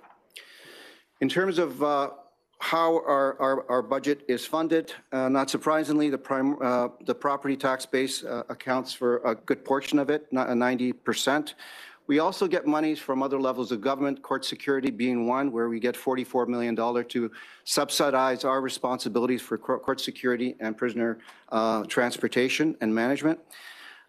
We do get some recoveries in terms of paid duties, which flow through our accounts. We also get other grants from the province, the guns and gangs of about $5 million annually, as well as the community safety and programming grant of about $11 million.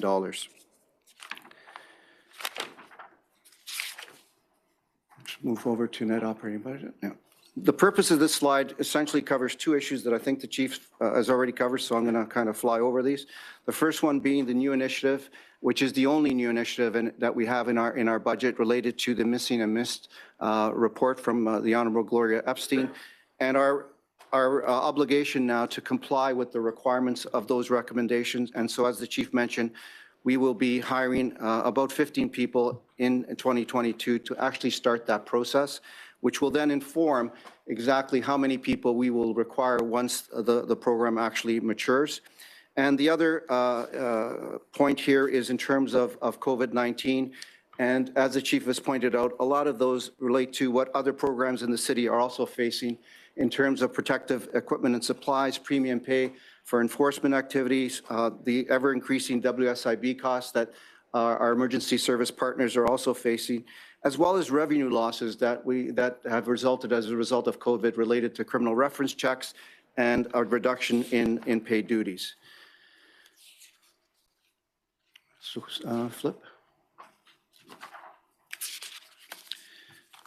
So the provincially mandated mandated software that we're going to comply with essentially adds $2.3 million to our budget. And as I said before, is the only add to our existing budget. Everybody else in terms of our civilian and uniform staffing has remained static. And so that concludes the operating budget part of it. And Mr. Chair, with your indulgence, should I move to the capital, or would you like to ask questions on the operating at this point? Yeah, why don't you just continue with the capital and we'll do the questions at the end. I will. Thanks. So as you know, when we look at capital, we're looking at long-term strategic investments that we and other programs in the city make over a 10-year period. And the objectives really are to optimize internal and public safety service delivery, achieve efficient and intelligence-led operation. And that's a real priority for us in terms of recognizing that information is critical to operational efficiencies as well as decision-making. And as a crime becomes much more dynamic and as public safety becomes much more complex, the ability to pivot requires timely and accurate information when we need it. We're also looking at maintaining our assets, which are valued at about $380 million, and ensuring the continued health and safety of our members and the public, and basically keeping our facilities in a state of good repair. In terms of the breakdown of the capital program, including carry forwards in 2022, our program is worth $85.1 million.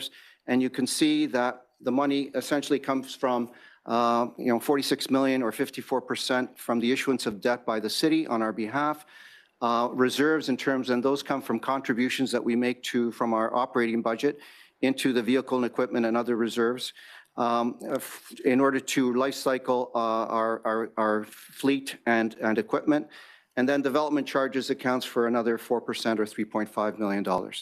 In terms of where the money goes, service improvement and growth, basically accounts for about 38%. Our state of good repair is a major component of it at 46 million or 54%. And then we've got health and safety and legislative requirements like next generation 911. And so you can see on this chart, we basically break down our program into 5 major categories: facilities, information technology, vehicles, communication, and equipment. And so our 10-year program is worth $671 million or $235 million net, which is basically what the city issues in debt. And in terms of facilities, the 2 main projects, I mean, we've got about 4 facility projects over the 10-year program, but the 2 that are on the table now and have started are a new 41 division, as well as a consolidated 54-55 division, both of which have sites and both of which are started in terms of actual design and construction, and both of which involve very much participation by the community in terms of how that program and facility fits best into the community. So that's a big portion, a big objective of ours, as well as making sure that all of our facilities have community rooms that the public can use, and therefore allows for that interaction that's so important in terms of achieving public trust and confidence. Information technology projects, a lot of that is just the replacement of servers and other technology equipment on a life cycle basis. Vehicles, we've got about 1,750 vehicles in our fleet, as well as 400 plus bikes. And so we replace those on a regular basis based on a life cycle. And basically, we try to get the greatest value out of that by cascading frontline vehicles to other functions so that we can keep them as long as we can. Communication deals with our radio infrastructure and actual gear, portable and mobile radios, which we replace on a 10-year life cycle. And equipment deals with body-worn cameras, AFIS, which is the forensic system, as well as conducted energy weapons. And so when you look at our program, we always, like other programs, look at where the money is spent and what we get out of it in terms of enhancing our ability to provide public safety services. And so the body-worn camera, which started in 2021, will be completed by the first half of 2022. And what that will provide is increased transparency, which is so important to public trust and confidence, as well as accountability, both on the officer side as well as on the public side. As I mentioned, our police facilities, 54, 55 amalgamation, and 41, allows us to replace our aging infrastructure, but also potentially allows for the existing divisions to be returned to the city for use as the city deems appropriate. Information, as I indicated, is paramount to our operation, and so the continuation of our analytical center of excellence. This is basically an internal Google, where as opposed to our members having to go through multiple different sites to get the information, they can now go to one consolidated site that provides that information. And next generation 911, this is a CRTC mandated, where we're moving from an analog to a digital system, and it's required to be finished by the end of 2024. That deadline has been deferred as a result of COVID. But basically, this will allow us to do real-time text, but also in time deal with videos and data that we'll receive from the public, and again will allow us to better serve the public. In terms of future program considerations, information technology modernization is the big one. We continue to move forward with digital transformation. We want to eliminate costly and manual processes. We want to increase our accessibility and accountability. And you see our open data portal as an example of that. We want to improve information management, and we want to expand opportunities for critical enhanced community engagement. Our facility footprint, I've talked about in terms of just making sure that our facilities are in a state of good repair. But I can tell you one of the things that we want to do is actually change the mix of facilities versus technology, where we want to start investing more in technology and still invest in facilities, but maybe not to the same extent that we were investing in previously. All of this is done with a lens on affordability and increased or enhanced value in terms of the services that our residents receive. Going forward to the climate, we have been working on a few hybrids. One of the ones is the use of hybrid patrol vehicles, which we are now piloting in some of our divisions. We've implemented LED lighting in various facilities, which has allowed us to save quite a bit of money. The return on that is about 1.5 years. And finally, net zero emissions in police buildings. The cost of this initiative is included in our program, as it was. We are doing a feasibility study to basically inform us in terms of what exactly is required and what it might cost.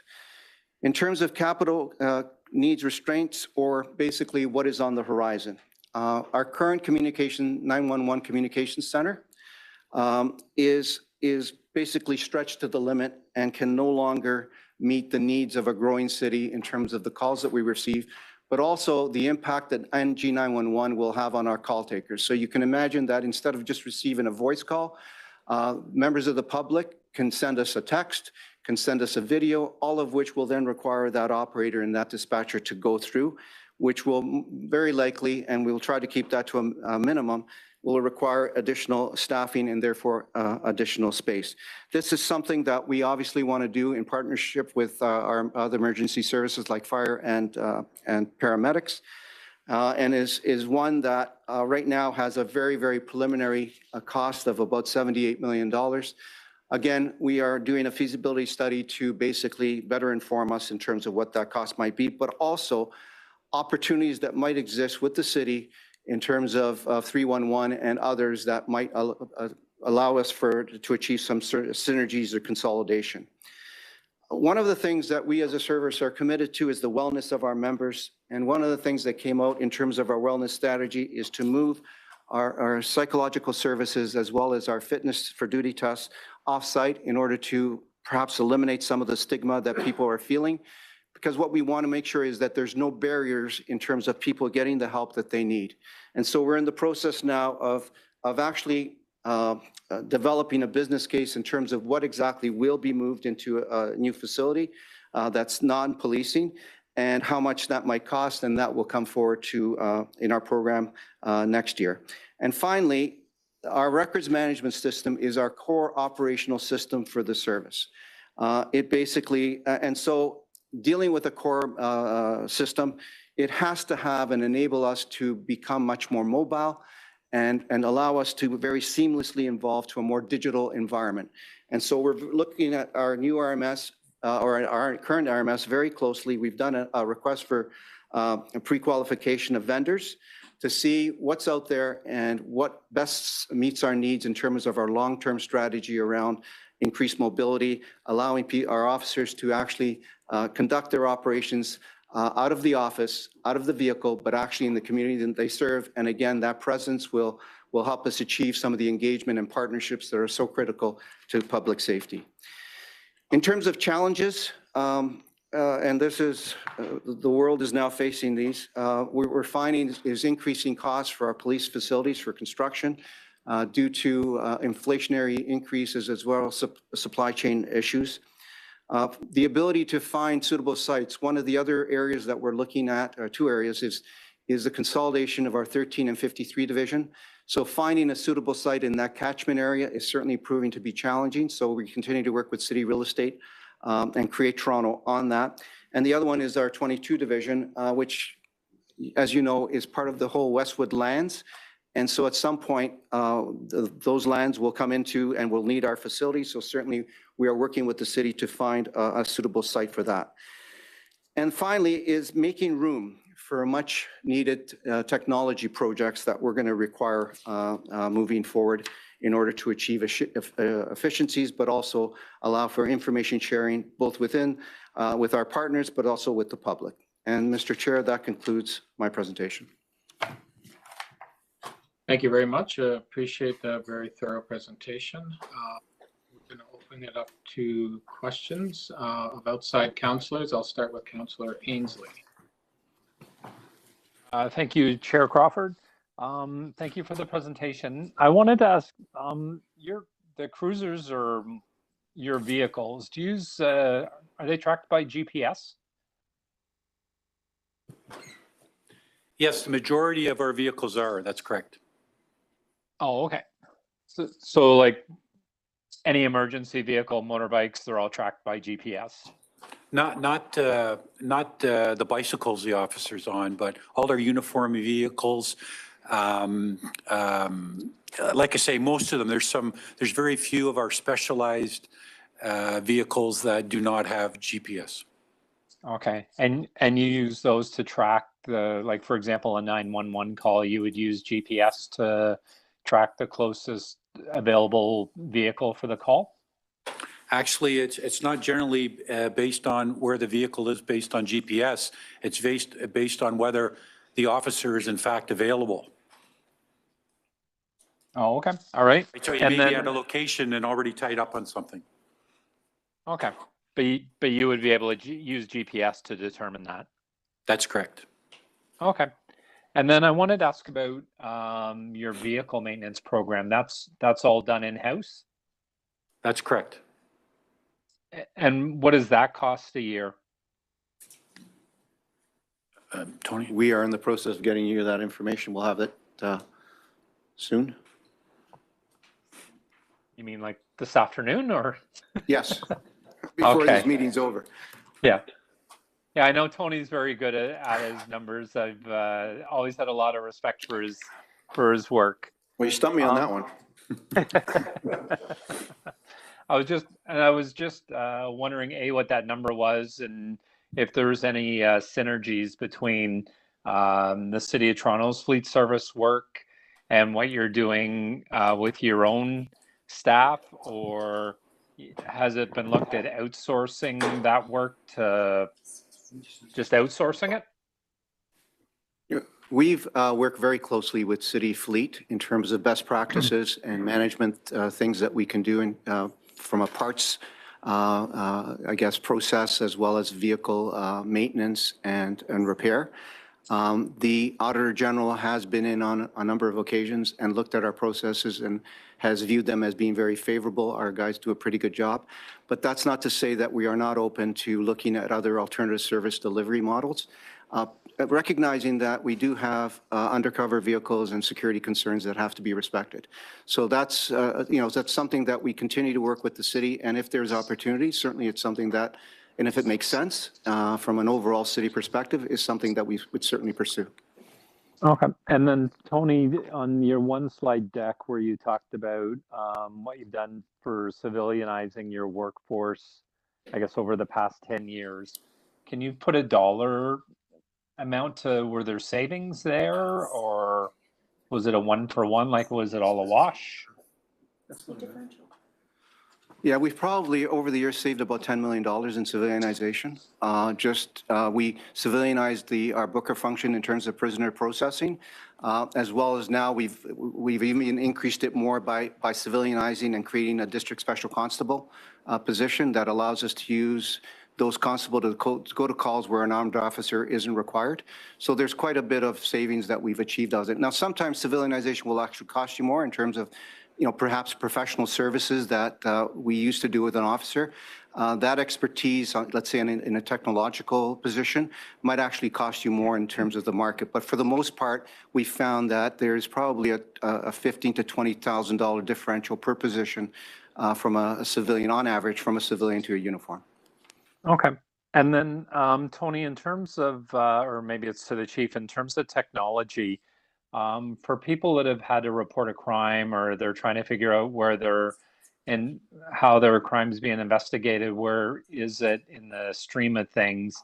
I've seen some police forces I've seen Western Australia, for example, has a portal where people can log in and see what the status of the investigation without having to call a police officer. Is that something that we do or something you're looking at doing?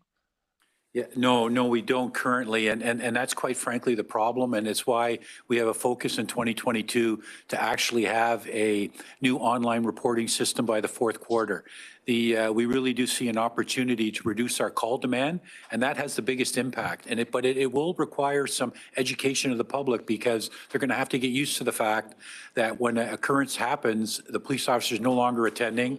They will have to go online and complete the occurrence, send data, video, pictures. It'll all be done online, and then that, as we continue that program, it'll enable more specifically what you requested in terms of being able to check online.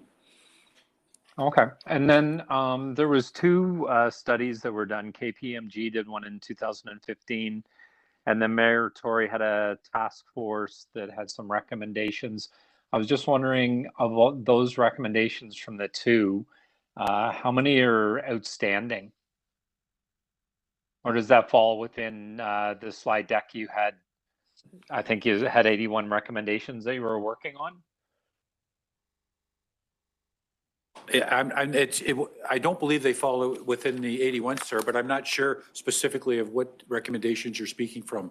Well, I thought KPMG had a study that was done in 2015, and Mayor Tory had another task force that consisted of Jeff Griffiths, our former Auditor General. It was 18 or 19. So what I remember is that there were service efficiency studies that were done.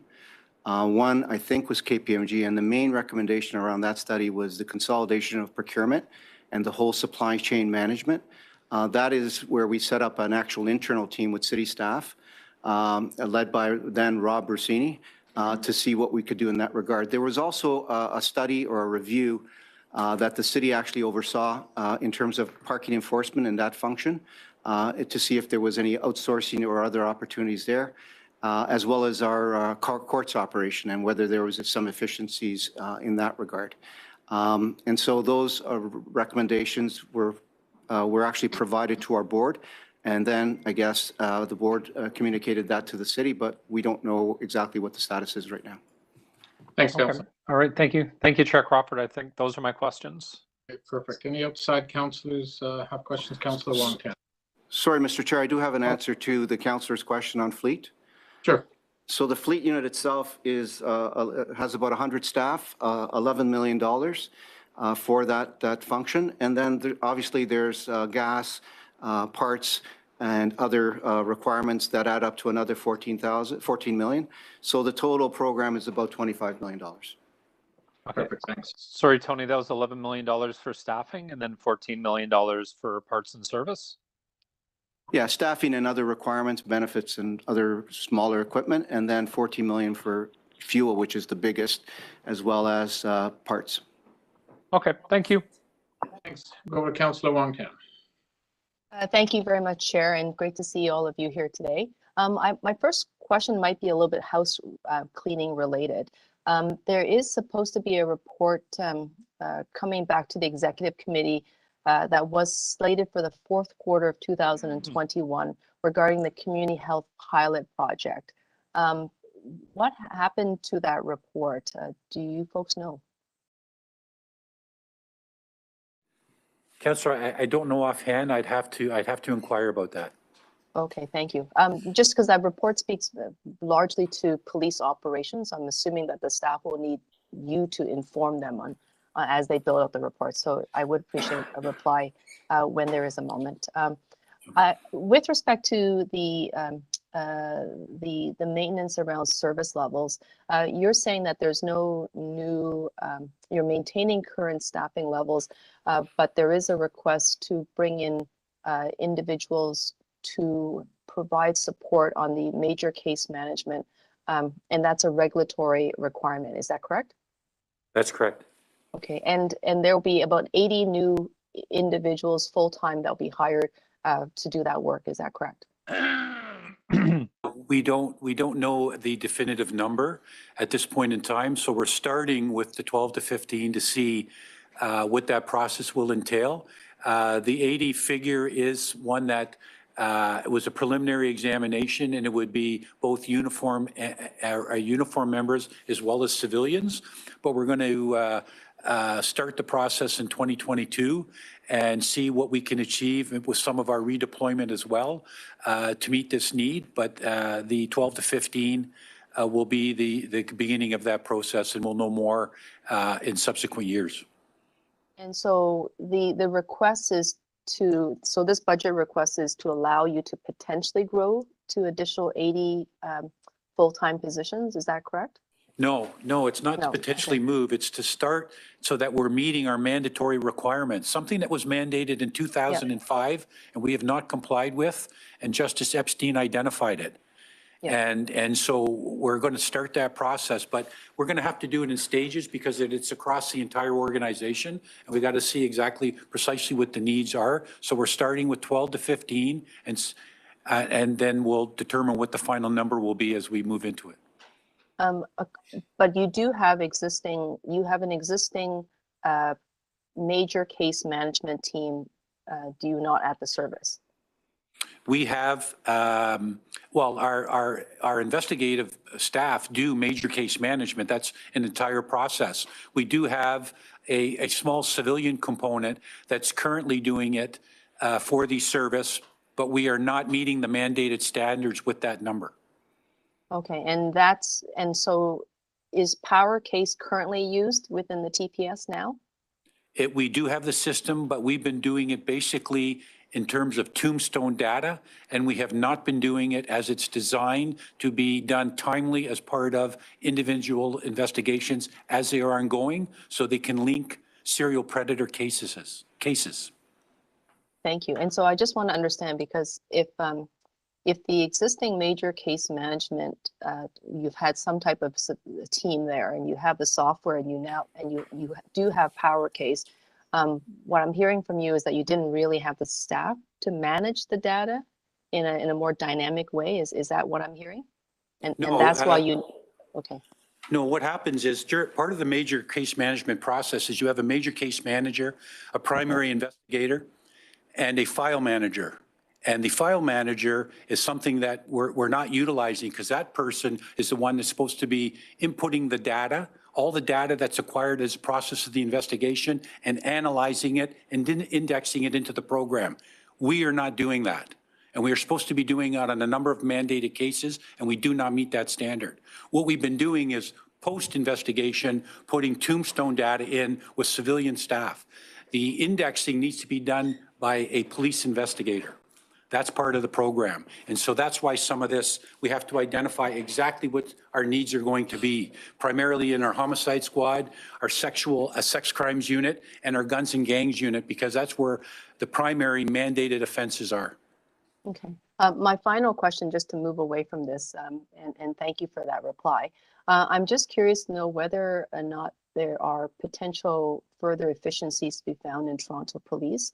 And I'm sure you know that one of the units that's been sort of publicly bounced around is whether or not the Toronto Police actually needs the mounted division. Is that an absolute essential piece of the service? Actually, I think it is, Councillor. And when you're a major international city and the events that go on, I can tell you that a police officer on horseback does the work of 10 officers on foot. And so when you have these major events, when there's demonstrations, when you're searching for a missing person in parkland and bush, the horses accomplish so much. They're also out there in routine enforcement, and we can't ignore what they bring in terms of community engagement. So, and the reality is, when you look across it, I mean, Kingston eliminated their mounted unit, and we were all deployed there last fall with their demonstrations with our mounted unit. So one of the things we're accomplishing in policing is that not everybody has the same capacity. So for instance, York and Durham have helicopters, and they will often be used in Toronto.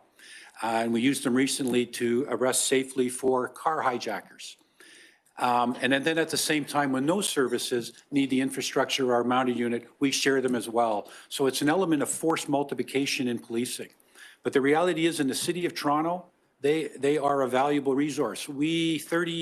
I believe back in the 90s during the social contract time, we used to have a much larger mounted unit, and we were looking to reduce it at that time, and actually, I believe, to eliminate it at that time. And then we realized how valuable they were, and so we have a much smaller unit now that's housed in the exhibition. And it's only usually around 25 horses. Thank you very much. Councillor. Thank you. Any outside councillors? Seeing none, why don't we go to the committee then?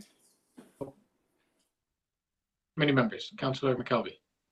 What is your current Vision Zero complement? And I think you said that you're working on realigning within the existing resources. So maybe could you just kind of fill that out again for me? What your response was on that earlier? Your Yes, we have 16 constables and 2 sergeants that are currently on the team. They received the CACP award in 2021 for the work that they do and their initiative and their work towards traffic safety. I would like to increase that complement by 6. Now they're deployed strategically based on intelligence, where we can try to focus the most attention where we can enhance public safety with the goal to reduce the fatalities that we're having in the city. And that's what they're primarily used for, dedicated to traffic enforcement each and every day. Okay, and how does your complement per capita of officers per citizen resident compare to other major North American cities? I think it was in my slide. I know in terms of Canada, Montreal is about 212. I think Vancouver is 196 and Toronto is 163. I believe those are the correct numbers. That's per 100,000 or per 100,000. And then if you go abroad internationally, a city like Chicago has 486, New York 436, and the UK 369.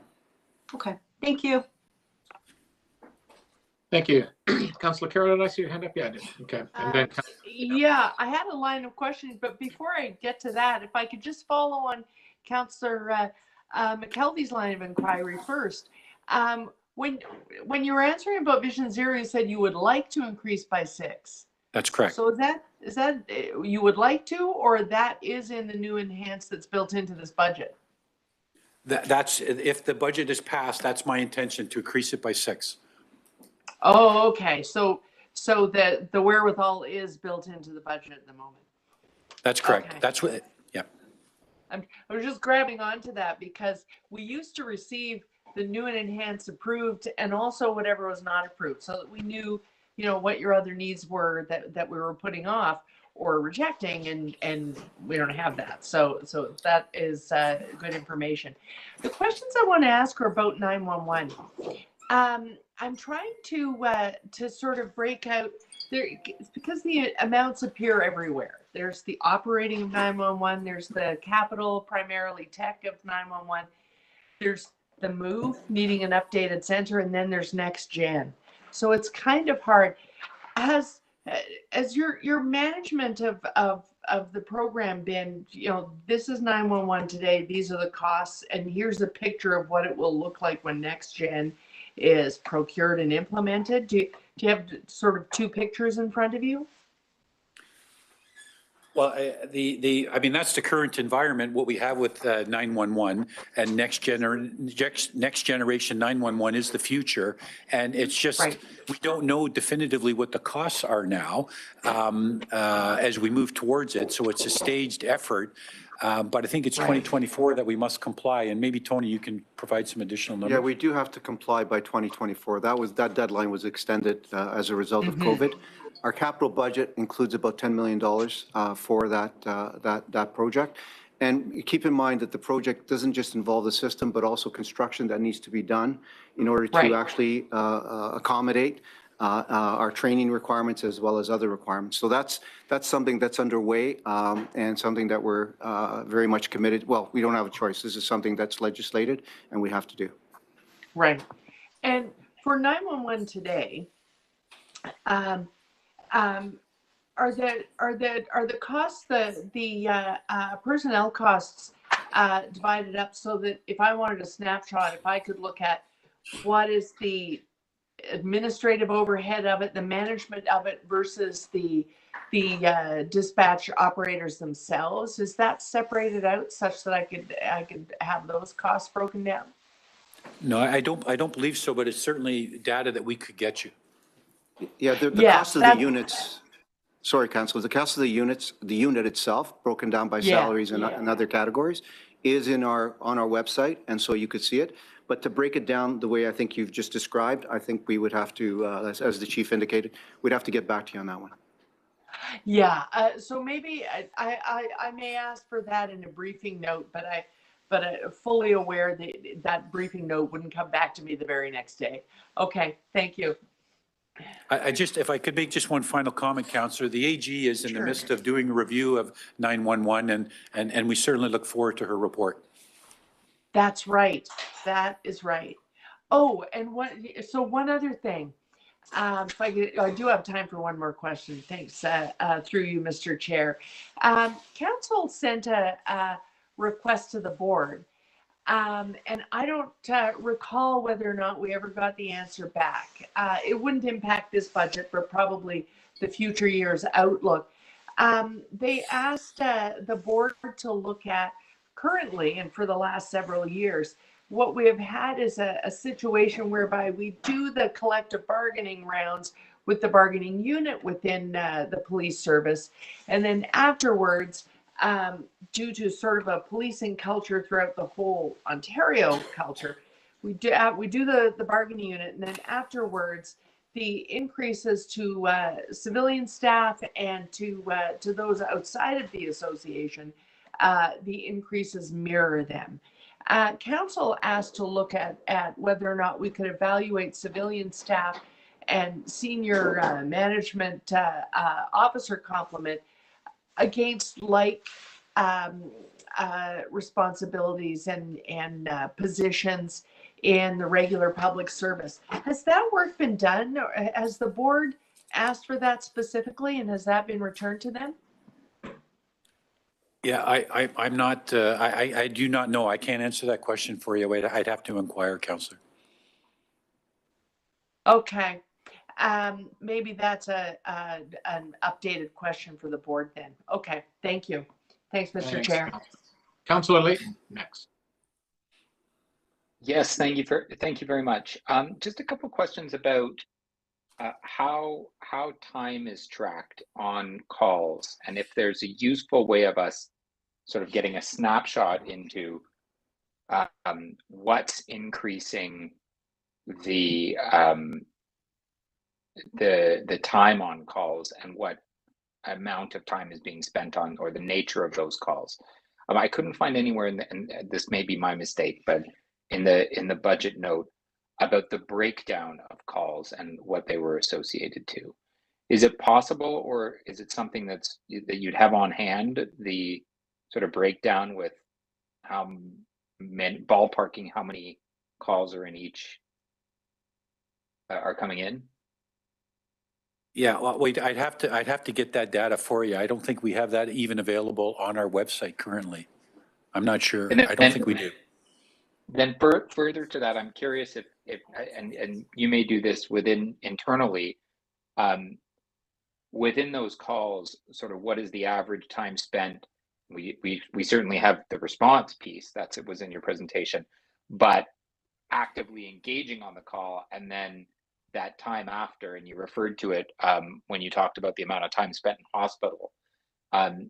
Is there a breakdown of the different types of calls and how much time is sort of spent on each piece of it?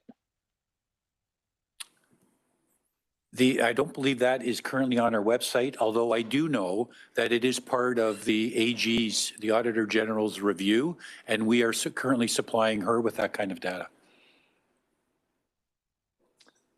Okay. Okay, that I think will be helpful. Is there a breakdown anywhere of sort of the entire complement and how much time is being spent on emergency response, investigations, traffic enforcement? Is there any useful presentation of how officer time is being spent? Councillor, it's Tony Veneziano. One of the things that we want to do with our budget is actually break it down into what we call buckets that are citizen sort of focused and basically viewing or presenting the budget from the citizen's point of view. And what that hopefully will do is allow us to gauge and report on how much time we spend on 911 calls, both in terms of getting to the call and then how much time we actually spend on the call, and eventually, hopefully, broken down by various types of services that we provide. And the same thing would apply to investigative services. This is all part of the city initiative in terms of service outcomes based budgets, and that's something that we started this year and something that we want to, again, move on. It is obviously influenced by the maturity and effectiveness of our current information systems, as well as the city systems in this regard. So it's something that we're working on, but something that we're not quite there yet in terms of the breakdown that I think you would be looking for. Okay, thank you. I think that like the breakdown of these buckets that you're talking about, I think would be helpful. Listen, just to end off, on page 5, you talk about the alternative service delivery models, and in it, you talk about the use of, let me just get this term right, district special constables, and bringing them into what types of roles would they have? And I want to give you an example of where I'm curious if they're being used. Is we had a very serious fire on Shaw Street the other day. Many police, EMS, and fire were dispatched, as they should have been. But then for about a 24 to a 48-hour period afterwards, there was a police presence and a fire presence on site.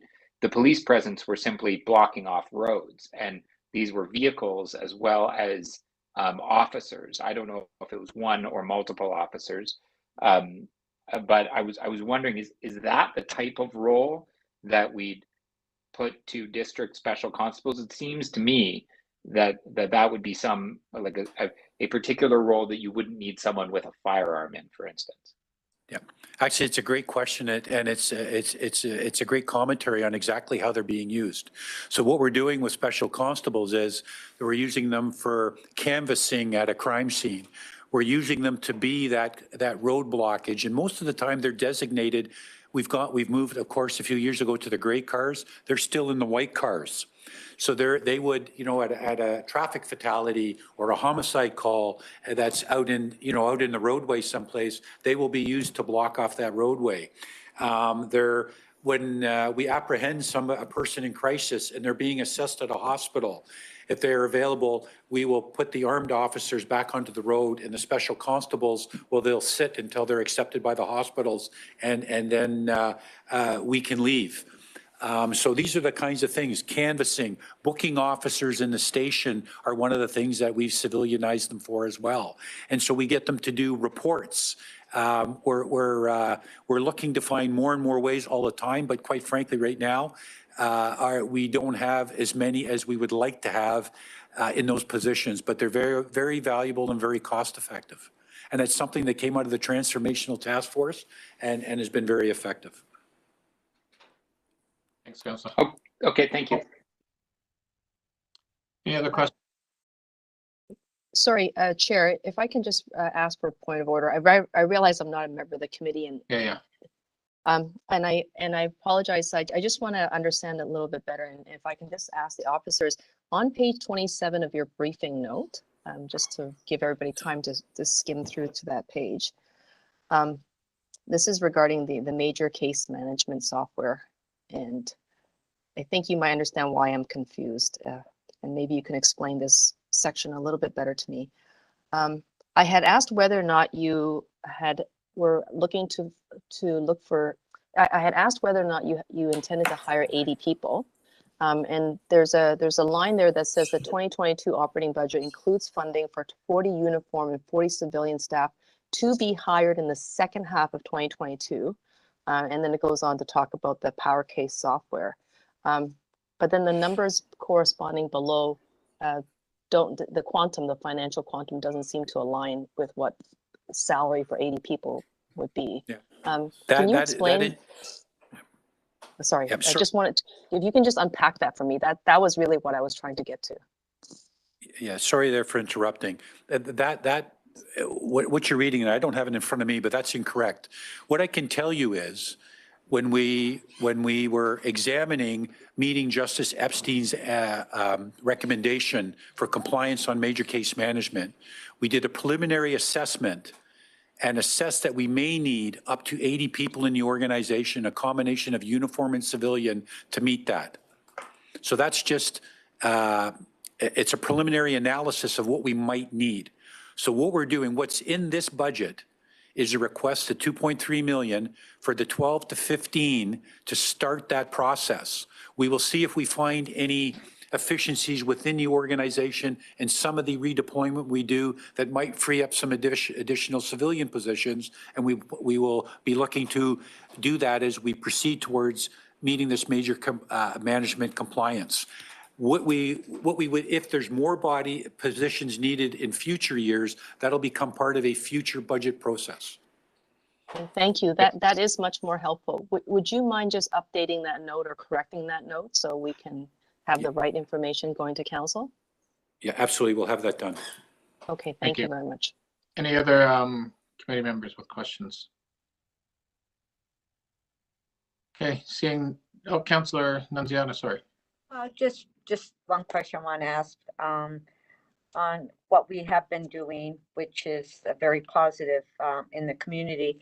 Maybe you can talk a bit, Chief, about the neighborhood officers and how we're deploying within the existing staffing to extend that and to put it in areas where we don't have, because as you know, it's been very successful where we do have these neighborhood officers, how successful it has been with the community and very well received. Yes, I mean, when I'm out into the community at different events, or particularly in response to some crime that it's heard, I often hear from the communities about the importance of the neighborhood officers. And one of the things that's always resonated with me is quite often they refer to them as our neighborhood officers. There's nothing that builds more public trust and confidence than neighborhood officers. And we have to change our model of policing for the last 30 years to accommodate that. And so our goal, my goal, and the command team's goal is to increase our neighborhood officer complement by about 50 officers that we redeploy into that neighborhood coming from different responsibilities. Right now we're only in 38 of the 38 of the city's neighborhoods. And we're looking to, and we try to do this in complements of 4 because we like to put a minimum of 4 in the neighborhood. And so that's why I'm looking, frankly, at 52. And then there will be the supervisors that oversee them on top of that will also be in the communities working as neighborhood officers. So yeah, that's a key component of what we're trying to do. You often hear the refrain from members in some of our marginalized communities in particular that they only feel safe when the officers are in the community and their kids are able to use the playgrounds and stuff like that. The uniform officers do provide a level of safety and confidence to these community members, and I think they're an important aspect of what we need to do. And as an organization, I think we need to focus more of our resources on that particular application. And just one last question, Chief, as far as hate crimes. So how does this budget address hate crimes? Well, hate crime's been going up both in 2020, unfortunately, and again in 2021. It really affects entire communities and not individuals. We did increase as a result of our redeployments in 2020 and increased our hate crime office by 2. And I require an additional 2 to go into that function as well. And that's what I tend to do again within 2022. And I just emphasize that some of these are not outlined specifically in terms of numbers because all of them are being achieved by redeployment and they are not new budgeted resources. It's all redeployment within the existing budget. Yes, and that's very important. Thank you. Thank you very much. Now we have 2, so don't leave yet. We have we'll see if there's any questions on the Toronto Police Service Board budget, which is the smaller board budget. Generally, Councillor Carroll. I would, if I could just get a quick outline on, because I'm looking at the revenue picture. We know that it goes up if there's a big legal settlement or it's bargaining year. And so we see that back in 2020 and then it goes down, but then it goes down again this year. But you're managing to maintain your same complement. What adjustment has been made to make that possible? Hi, Councillor. It's Brian Teschner. I want to make Hi. sure you're talking about the board budget. Yeah. I see it going from 3 million down to 1.9, but then this year that we see the revenues all the way down at 1, and your supports, your other supports are about the same, but you're keeping your 7.5 in your office, and despite the drop in revenue to support, how is that being managed? I think the revenue drop that you're noticing is as a result of the missing persons review having been completed. So the way that review was structured in terms of cash flow from the city was that the money came through the city into our budget, and then it was used to pay. So I think that's the big drop that you're seeing. In terms of our actual complement, we remain at 7.5. We're not increasing our complement. And otherwise our budget is fairly flat compared to last year, with the one exception of honoraria payments to members of our anti-racism and mental health and addictions advisory panels. Okay, excellent. Thanks, Mr. Chair. Thanks, Councillor. Seeing no other questions, why don't we just go last would be the Toronto Police Services Parking Enforcement Unit, and if we have any questions on that budget request. Councillor Carroll again. Yes, I believe that one of the things that we asked for in the reform, one of the things that was forwarded to the board was looking at whether or not the enforcement unit needed to continue to be done by uniforms in terms of being able to keep what you needed for primary response, keep what you needed for major crimes and investigations. There was a request that went to the board to look at research into municipalities who do this using entirely civilian staff, just the parking enforcement alone. Is that work ongoing, or did it get done and delivered back to the board? Well, first of all, our parking services is all civilians that do that component of the work. Aside from, I mean, that's what you're asking about, parking services? So the enforcement unit people in the smaller vehicles, they're all civilians? That's correct. So they're just wearing a civilian version of a uniform, and then there are very few uniforms now involved in the enforcement unit itself. Yeah, there's no uniform officers involved in parking. It's all civilian managed, and it's overseen by Superintendent Baptist at Traffic Services. Oh, okay. So there's just the one uniform is the superintendent. That's why, yeah, okay, he oversees both buildings. They work collectively. Okay, excellent. Thanks. Thanks, Councillor. Seeing no more questions on the parking unit, parking enforcement. Thank you, Chief, Tony, and the entire team for coming out today, and appreciate the time in your budget. Okay, thank you, Mr. Chair. Thank you. So next, we're going to jump back to Toronto TTC. We have just finished the presentation before lunch, so we're going to do questions of TTC for their budget request. Maybe just give a couple of seconds for TTC to jump back on. I'm sure they're around. Councillor McKelvey will start it off. First, any outside councillors? I don't know. Yeah, it's Councillor Perks. Oh, Councillor Perks, you are there. Okay, I didn't see you. Okay, why don't we start off with you then?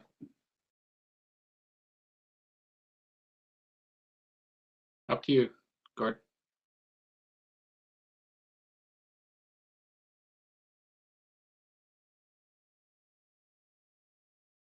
Councillor Perks, you may be on mute. Or on mute, yeah. There we go. My software did a weird thing there. If I'm reading this correctly, the direct operating funding from the City of Toronto to the TTC for the conventional service is going down by about $175 million year over year.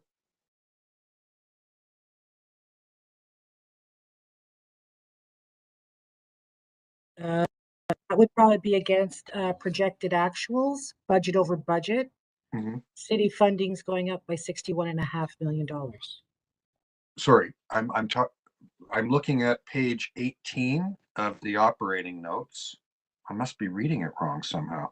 Sorry, of the operating notes, Yeah, Councillor? yeah, from city finance. That's the outlook. Right. So that's for 23, 24? Oh, I thought I had that 21 against 2. Okay, my mistake. Through the chair, it's Steve Cafferty. I might be able to assist. I believe what's being referenced is a change in the revenue projections compared to last year, where we were seeing a recovery in some of the ridership numbers. So as part of the 2021 budget, you would have had less recovery coming in, and in 2022's budget, there's been a slight uptick, which is why you would see a reduced amount of city funding, but that's offset by the COVID ask, the change in the COVID ask. The net city funding is going up, as Josie had mentioned, by over 60 million. Sorry, I'm just going to get the page here. I want to make sure I've got it in front of me. It's page 18. I apologize. Like, there are just a lot of documents here, guys.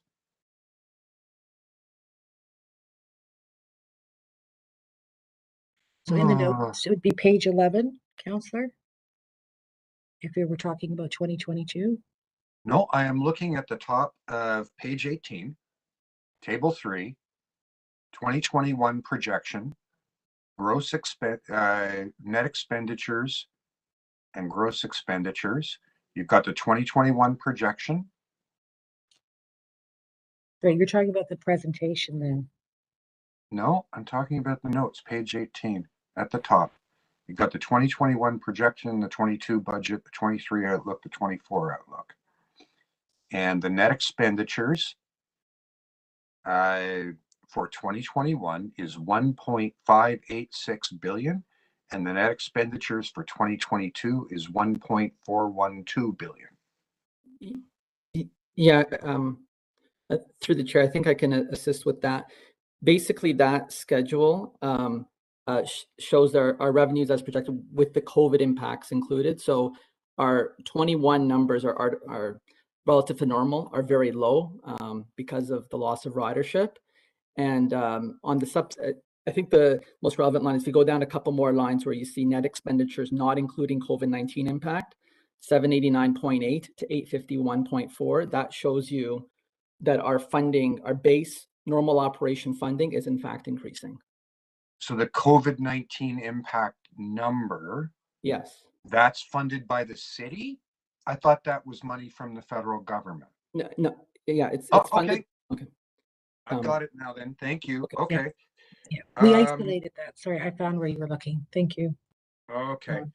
I'm looking now to the capital budget on page 26. I noticed that you begin entering a period of significant backlog starting this year. Your vehicle backlog this year will be 132 million, and by the end of the 10-year program, it'll be 4.1 billion, right?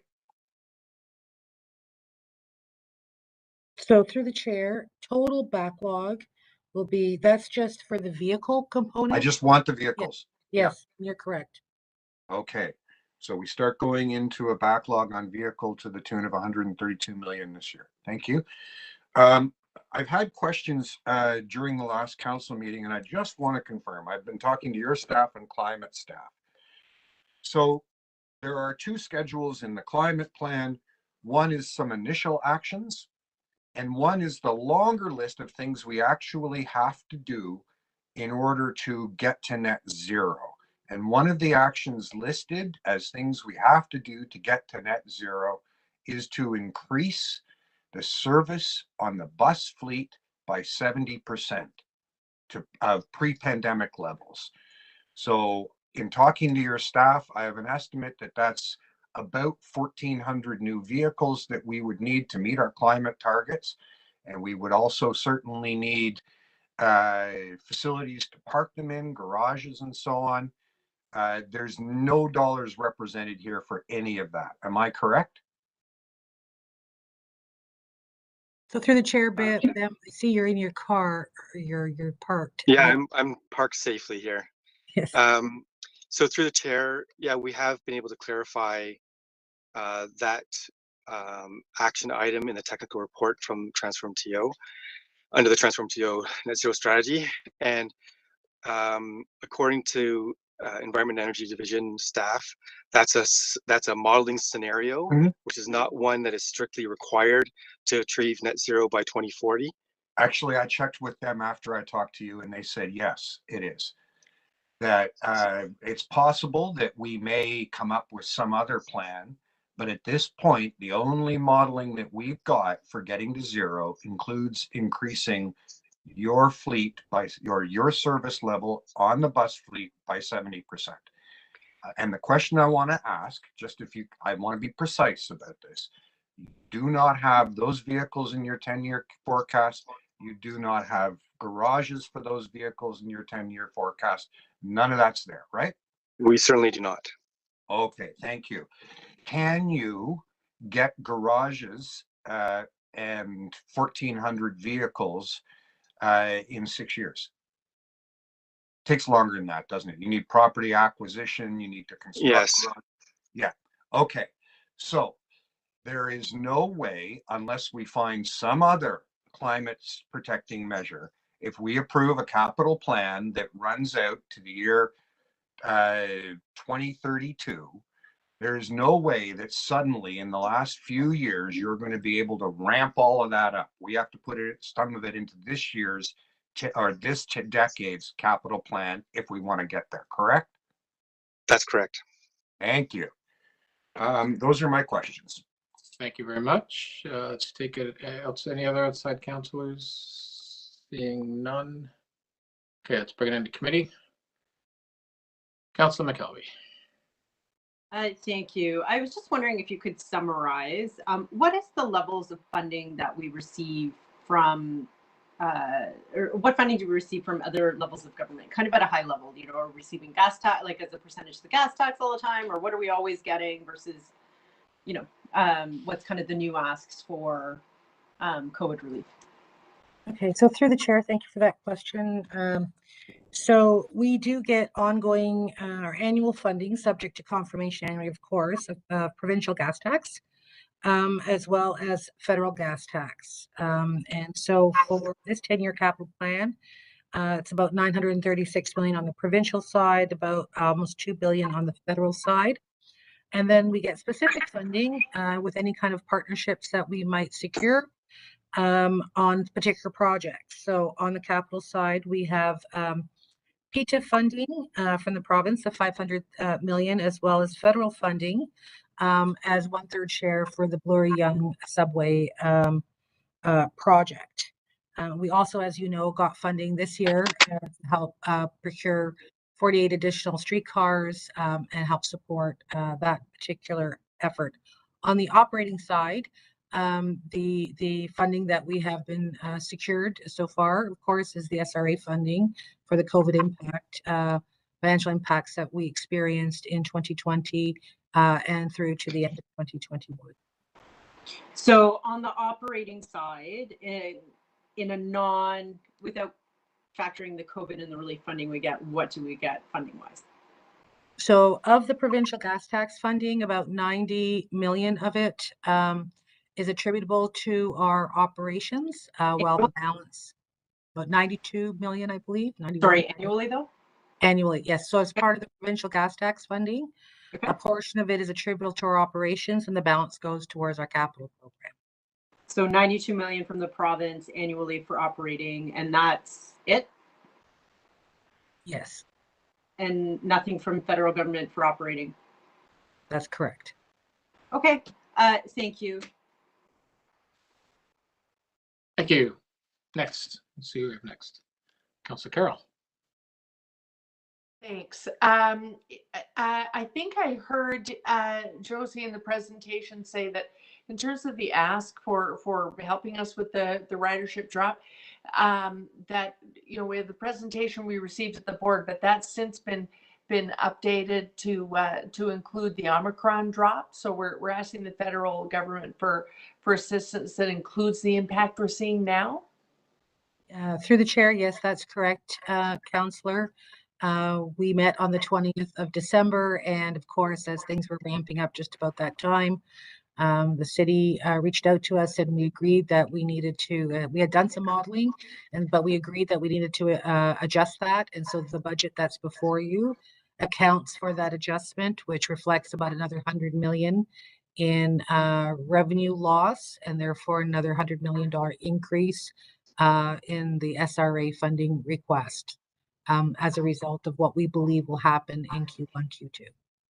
Okay, so I wonder if you could go through. We've been asking for them all along. We've been defining things as COVID impacts pretty carefully all the way through, but we have also been doing savings wherever we could, such that we're able to offer up and say we're doing 25 million in savings to make this happen. I think we did 44 million last year.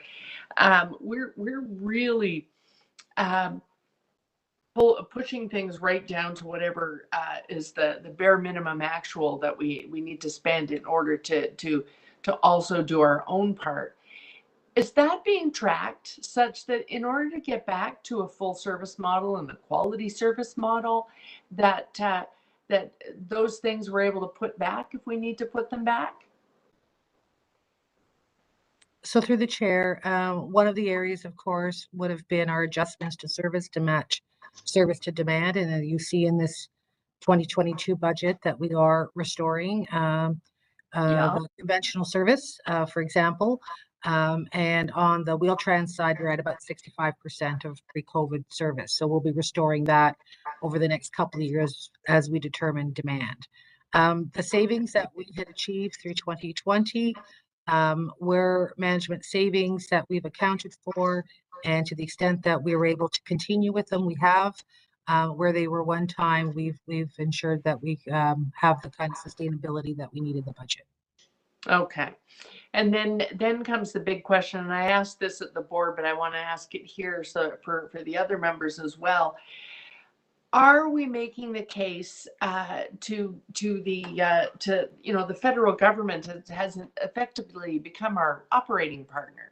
A more natural fit would be the provincial government, but they have done nothing but give us the gas tax, and in fact announced we're helping with COVID because we gave them their gas tax. Well, they give it to us every year, as Councillor McKelvey demonstrated so perfectly.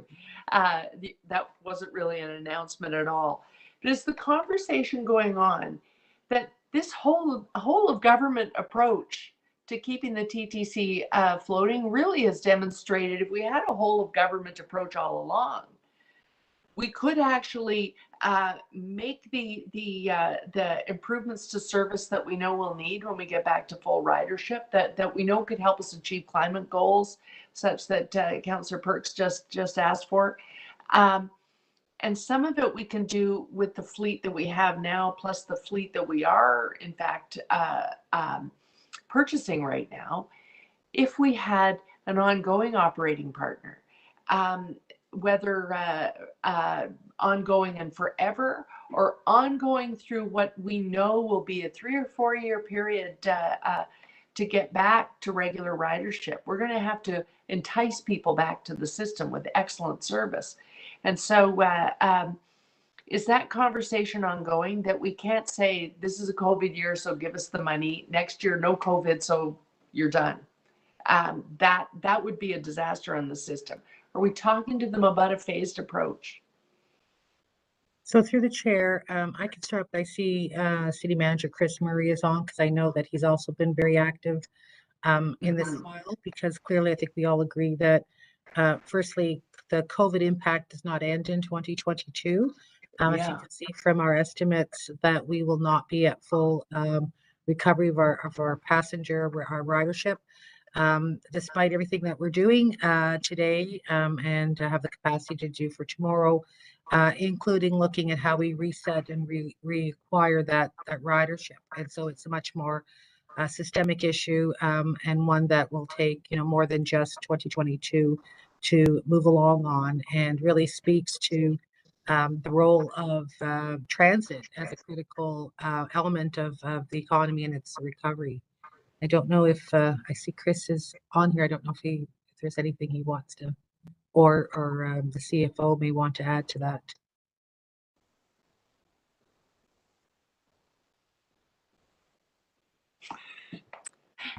I see that maybe they're not on. Bueller? Maybe So, not. but clearly, I think I mean, not wanting to speak for them, but I think we all understand the criticality of more secure funding, which has been an ongoing issue for a while. The reason I'm asking as a budget question, Mr. Chair, is I'm wondering how we make sure and really roundly endorse that approach. Because here we are, as we get down to this budget was drafted thinking that we'd be moving out of COVID by now, gradually, but we find ourselves still with that. Without having other government operating partners, we always end up back at that gap of about $500,000. And here we are again. It's now more pronounced because of Omicron. But the reason I'm asking the question is I'm wondering, do we need council to endorse such a thing? Do you want the board of directors to endorse such a thing? Instead of just intergov conversations that really don't have a council document behind them or commission document behind them, should we be moving a motion to make it crystal clear that do the report, will endorse it, and that's the ask? Yeah, I don't know. That's probably a I good think question. that's more of a city manager question when we're in budget council. Yeah, I just don't know. I'm not 100% sure if he's with us right now, council. That is a city manager. I do know, just from my conversations, there's a lot of work happening on not only on the bureaucracy side with Chris and his counterparts, but also with the mayor on his side. But he would have to comment on, whether or not that would be helpful as part of the conversation. So can I leave it to you to discuss amongst yourselves rather than getting an answer here today, but just flag that I'll ask this question again when we transmit this budget to executive? Yeah, I think there are people on here who are listening who probably noted it. So. Okay. I don't want to move it as a briefing note request because that's not something we vote on. We wouldn't be officially endorsing a briefing note. Okay, I'll leave it with you. Thank you, Mr. Chair. Okay. Yeah. Okay. Any other questions, Councillor Layton Yetsamar? Yeah, just really quickly, further to Councillor. First of all, I wanted to point out when answering Councillor Perk's questions, who came to the rescue of Josie Levita but Steve Comforti, and it was just kind of that moment of the student now surpassing the teacher. So I just wanted to point that out. I really love that little moment in time, despite the fact that we miss you, Josie. I just further to Councillor Perk's questions.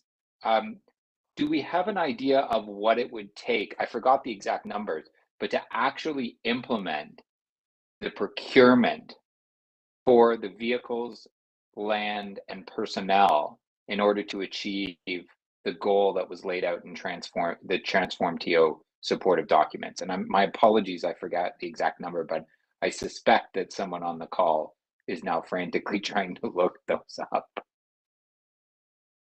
Through the chair, Bem Case here from TTC. So it's obvious that we need to work with EED to confirm the modeling.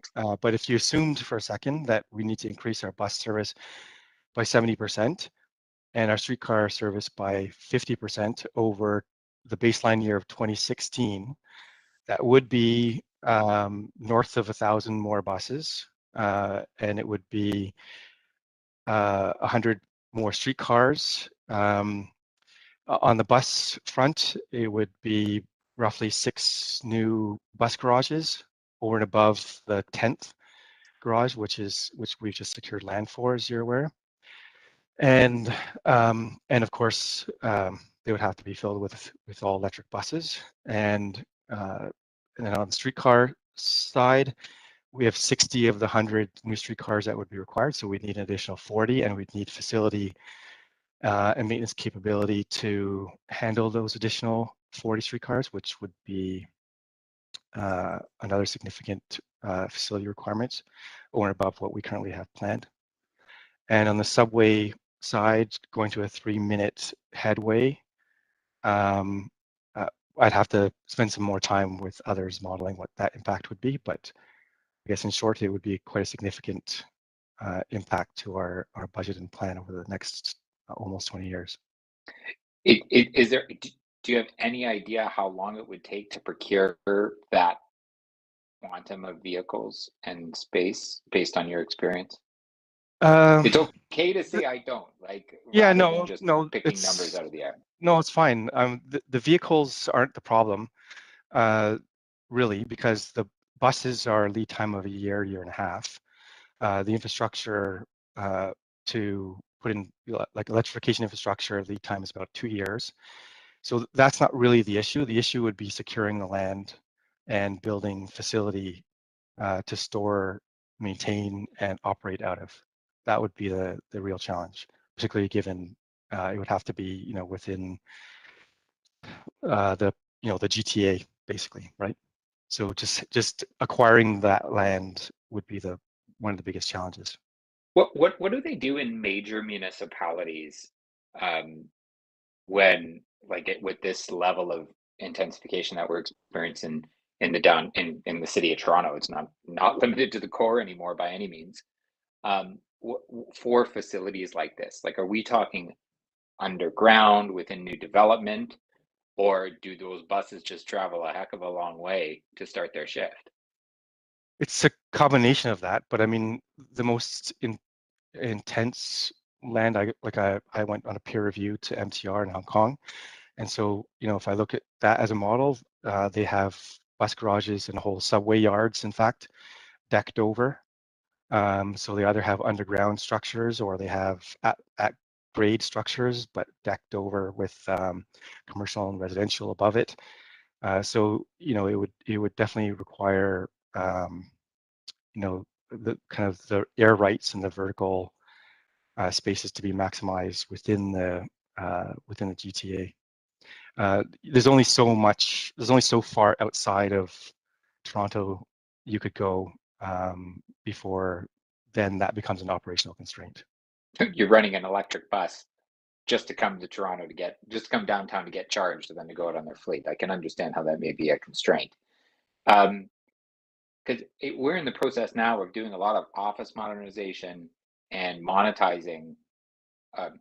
It's not monetizing so much anymore, but Creatio is going through the process of, in fact, divesting of a lot of our lands for a good purpose, but mainly affordable housing.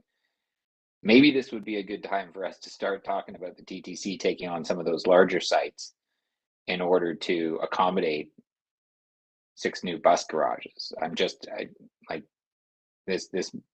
We may need to start making sure Creatio better understands the full scope of the need of Transform TO with respect to the operational needs of the TTC. That's perhaps a suggestion I should make to Creatio. Thank you very much, Ben. Thanks, Councillor. Seeing no other questions for TTC, thank you, Josie, and your team for the presentation and all the work you're doing. Thank you very much. Have a great day. Next, we're doing a presentation from the public library. I think I saw Vickery there somewhere. Yes. Hi, Oh, I'm here. How are you? Fine, thank you. Good. We'll just You're get up. our presentation up. Okay.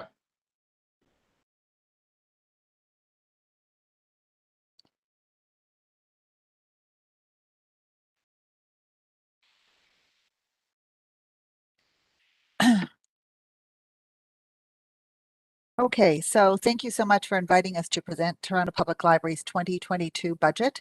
For the next few minutes, Larry Hewsome and I will go through some highlights of the presentation, after which we'll be more than happy to answer any questions you may have. We'd also, before we get started, like to extend our thanks to our contacts in City Finance within Steve Conforti's team, Anthony Ng and Ilya Gannon, who have been absolutely tremendous in supporting our own finance team led by Larry and Howard Balter in developing the budget that's before you right now. And we will be presenting this budget to our board at their January 24th meeting. TPL provides free and equitable access to services that meet the changing needs of Torontonians. And this slide demonstrates how TPL empowers Torontonians to thrive in the digital age and the global knowledge economy through easy access to technology, lifelong learning, and diverse cultural and leisure experiences where, when, and how customers need us online, in our branches, as well as out in the community. and more than 2/3 of Torontonians visit their library each year. As we've evolved our services to adapt to the reality of the pandemic, we've seen very, very positive use and feedback by our customers. And as you can see from this slide, these kinds of programs support the learning of many different literacies and also provide important connections that reduce feelings of isolation and build confidence and comfort. In 2021, we continued to shift the way we delivered our services, as with our virtual community and customer outreach. And we also continue to introduce new services. And in the example here, the library partnered with Ontario Health to boost vaccine confidence and vaccination rates in areas of the city where vaccination rates were identified as being lower. TPL's support for the city's mobile vaccination clinics is yet another example. In 2021, we built on many of the partnerships and community support initiatives that we began in 2020.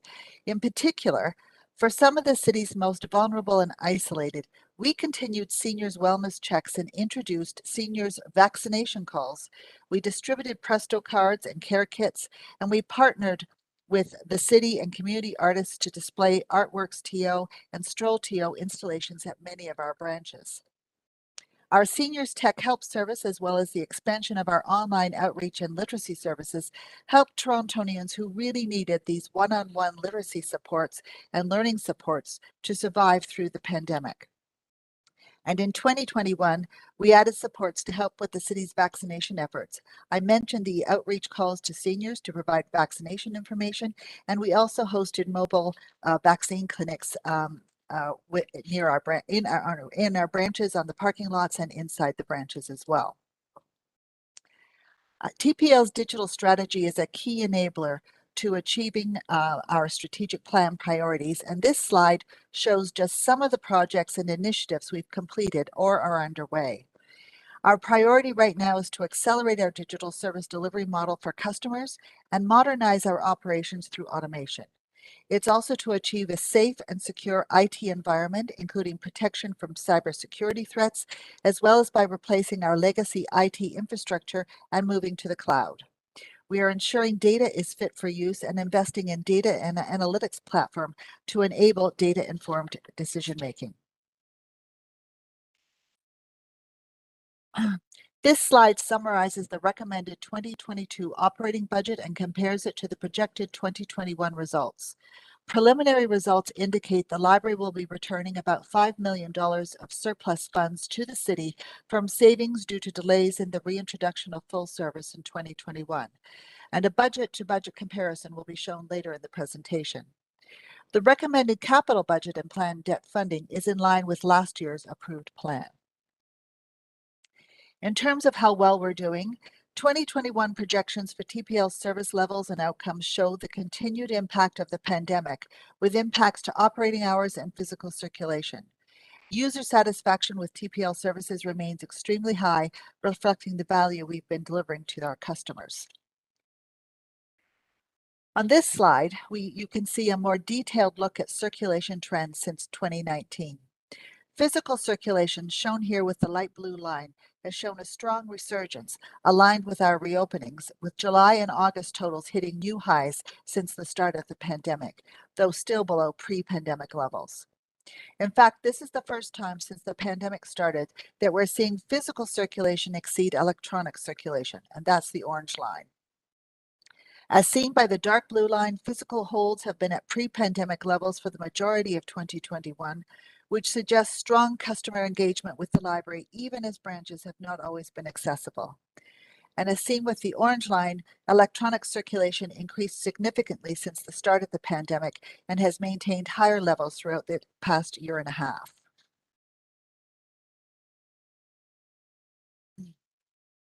This slide indicates some of the areas where we've seen significant increases in use of our electronics collection since 2019.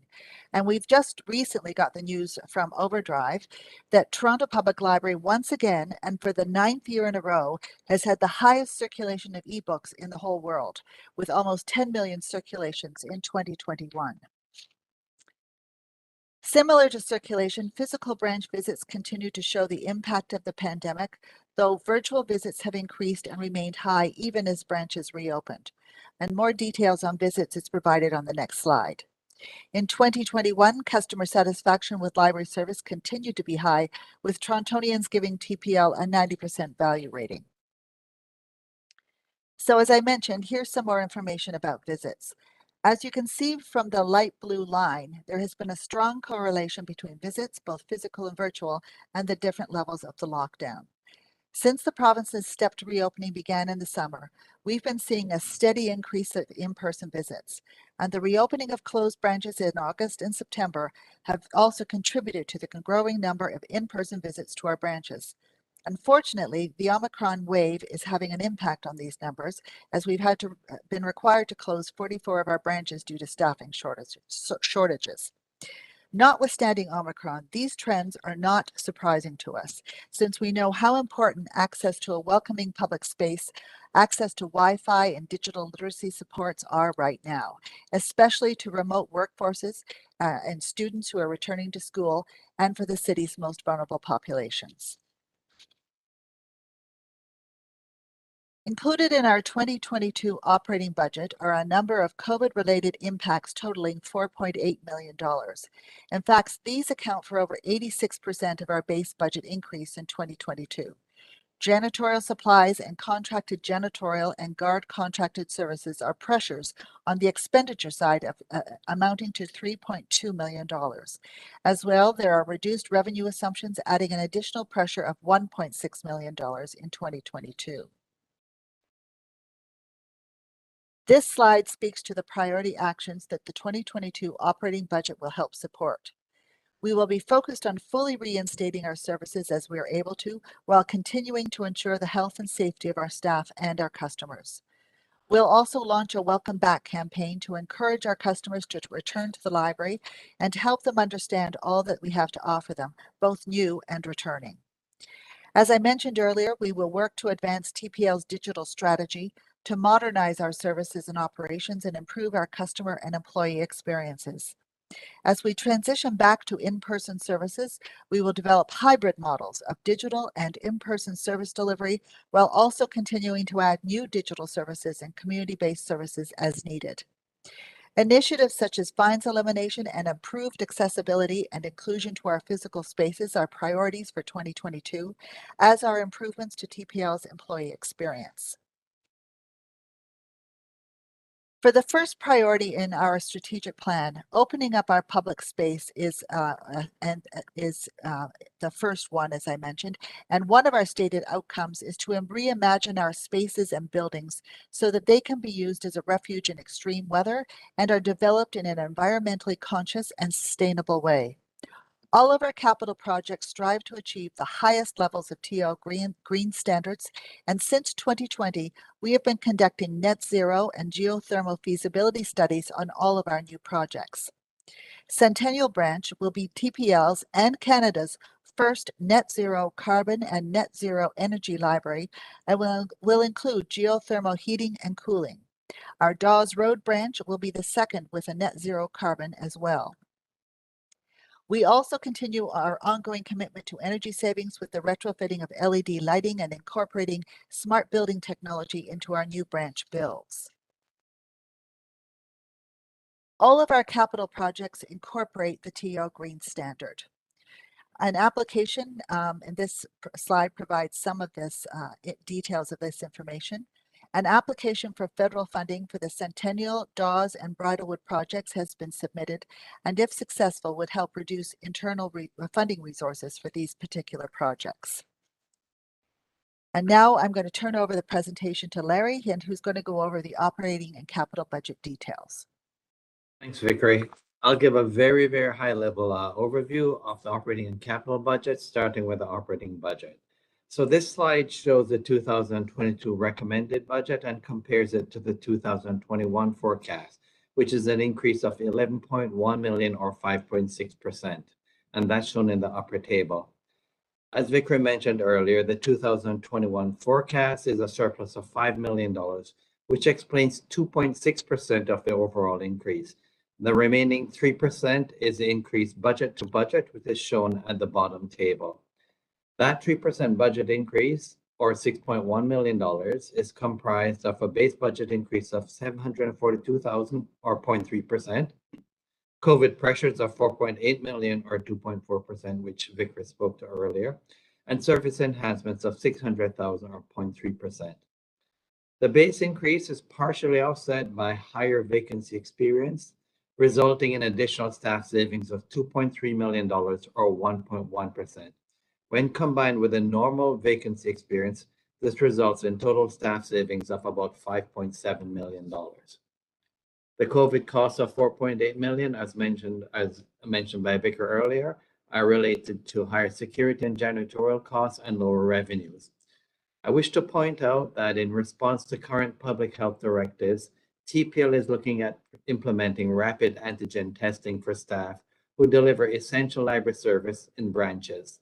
The cost of the testing kits is estimated at $500,000 per month, and this is not included in the 2022 budget.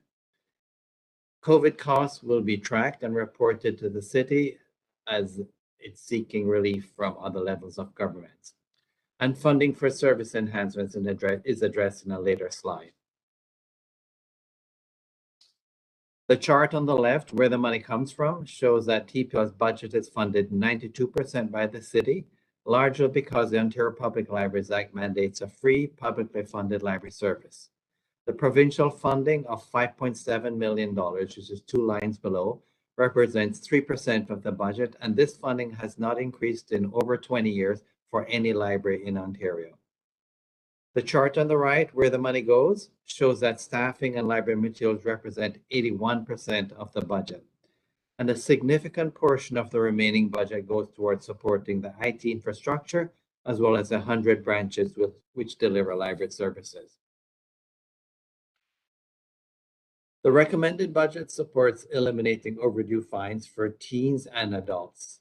As Council approved eliminating fines for children in 2021, this means that all overdue fines will be eliminated in 2022, which brings Toronto in line with hundreds of other libraries across North America. Fines represent an access and equity issue, especially for the most vulnerable members of our community. While TPL is pleased that fines will be eliminated, the recommended funding is short by approximately $500,000. The Library Board also requested funding for 2 other service enhancements, which support poverty reduction and the city's recovery and rebuild efforts. And these are not being recommended. Those are the digital literacy for seniors and community librarians outreach. Turning now to the capital budget. The library's capital assets consist of 4 major categories. Those are the buildings, library materials, the IT infrastructure, which includes sorters, self-service equipment, online service delivery, and there is TPL's vehicle fleet. This is a high-level view of the capital budget funding and spending. On the left, the 2022 budget is $38.9 million, or 75% funded by debt, and $8.5 million, or 16% funded by DCs. The remaining budget is funded by reserves and other revenues. On the right, the 2022 budget is allocated $21 million to service improvement and growth projects, $20 million to state of good repair, and $9 million to legislated AODA projects. As you can see on this chart, the 10-year capital program is comprised of 80% on the building side, which are the first 2 columns, which focuses on maintaining existing assets as well as accommodating growth through relocations, expansions, or net new branches for a total of $405 million. The remaining 20% of the budget, or $104 million, is technology and modernization related projects. TPL's capital budget is funded by 2 primary sources and that's 70% debt and 20% development charges. The capital budget incorporates changes to the DC Act, which allows for a greater percentage of development charges funding for growth projects, as a statutory 10% discount has now been eliminated for the library. TPL continues to work with the city and Hampton consultants on the development of the new development charge bylaw. Overall, TPL is pleased with the recommended budgets, especially within the context of the economic challenges facing the city during these pandemic times. We're now happy to answer any questions. Thank you, Larry, and thank you, Vickery. There we are. Let's see if there's outside councillors first. Okay, bring it into committee. I have Councillor Carroll. Councillor Ainsley's waving his hand. Oh, I think I'm you have Councillor sorry. Ainsley there. I'm waving both hands now. Okay, well, you're on my wrong side of the. Now you're on my side of my iPad. So good. Excellent. I Good. always try to stay on the right side of the budget chair. You did well there. Okay, Councillor Ainsley, it's all you. Thank you, Chair Crawford. Vickery and Larry, thank you very much for the presentation. I just wanted to ask about the numbers. So there's three programs or areas that are not being recommended in the library budget. It's $500,000 short to help pay for the teen and adult fine program. So that's 500. And then the digital literacy program is, how much is earmarked for that in your budget? 206,000. 206,000. Yeah. And then the community librarian program is 104,000. The digital literacy for seniors is annualized cost of 670,000, and annualized for the community librarians outreach is 422,000. Okay. All right. And actually, then there's a slide in front that we have that details it. Perfect. And I wanted to, all of those are very important. Could you explain a bit about the fine forgiveness program? You're short $500,000, and I know that's something that type of program is actually going out across North America, or being implemented across North America, is my understanding, is it not? Yes, it is.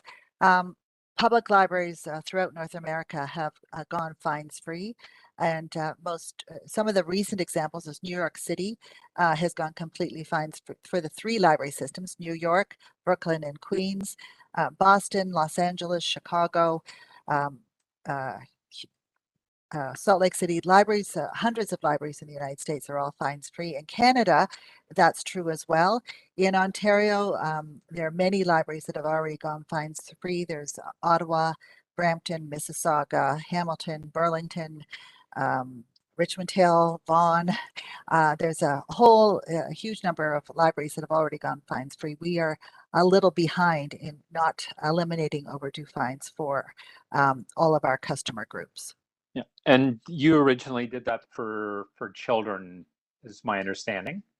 Yes, last year we had approval through the budget process to eliminate fines for children. That's correct. Yeah, and then during COVID, my understanding was the TPL also was not collecting fines. That's correct. We have not been collecting fines since March 2020 when the pandemic started. Okay, and Vickery, not collecting fines, and it seems like almost every major library system across North America is not collecting fines. That's not they're not doing it out of the goodness of their heart because they just don't want to collect fines, or it's a huge waste of time or an inconvenience. There must be a benefit to not collecting fines. Yes, what we have learned over the years, and what studies have shown, and what the experience of libraries who have already eliminated overdue fines, what it has shown is that fines are a barrier to service, and that people who are in low-income and racialized communities are disproportionately disadvantaged. So as an example, we have about 147,000 adults and teens who have outstanding fines, and 46% of those are in low-income and racialized communities in the city, and so they are disproportionate. Those communities are disproportionately impacted by fines. And what we know from even the elimination of children's fines is that when we eliminated and waived those fines for children and unblocked those cards, we had all of these. There were over 31,000 children who benefited from this here in Toronto, and we heard from many parents and the children themselves about how important it was that they knew they could come back to the library. Some who didn't even have blocked cards wouldn't come to the library just if they had overdue fines, because they were concerned about coming into the library and getting in trouble for having overdue fines. So overdue fines are a barrier to service, and they disproportionately impact people who are most vulnerable in the city. And as I said, studies have shown this, but what's even more powerful is the experience of other library systems that have already eliminated overdue fines. So, Vickery, going back to my childhood, if I lived in the Kingston Road Galloway neighborhood improvement area, had to go to Morningside, I had a fine. You mentioned a couple of times about blocked cards. So if I have a fine, I can't pay it, my card gets blocked. What does that do to me as a teenager that's trying to go to high school and get better grades so I can get a job and move on with my life and get out Well, of that neighborhood improvement area?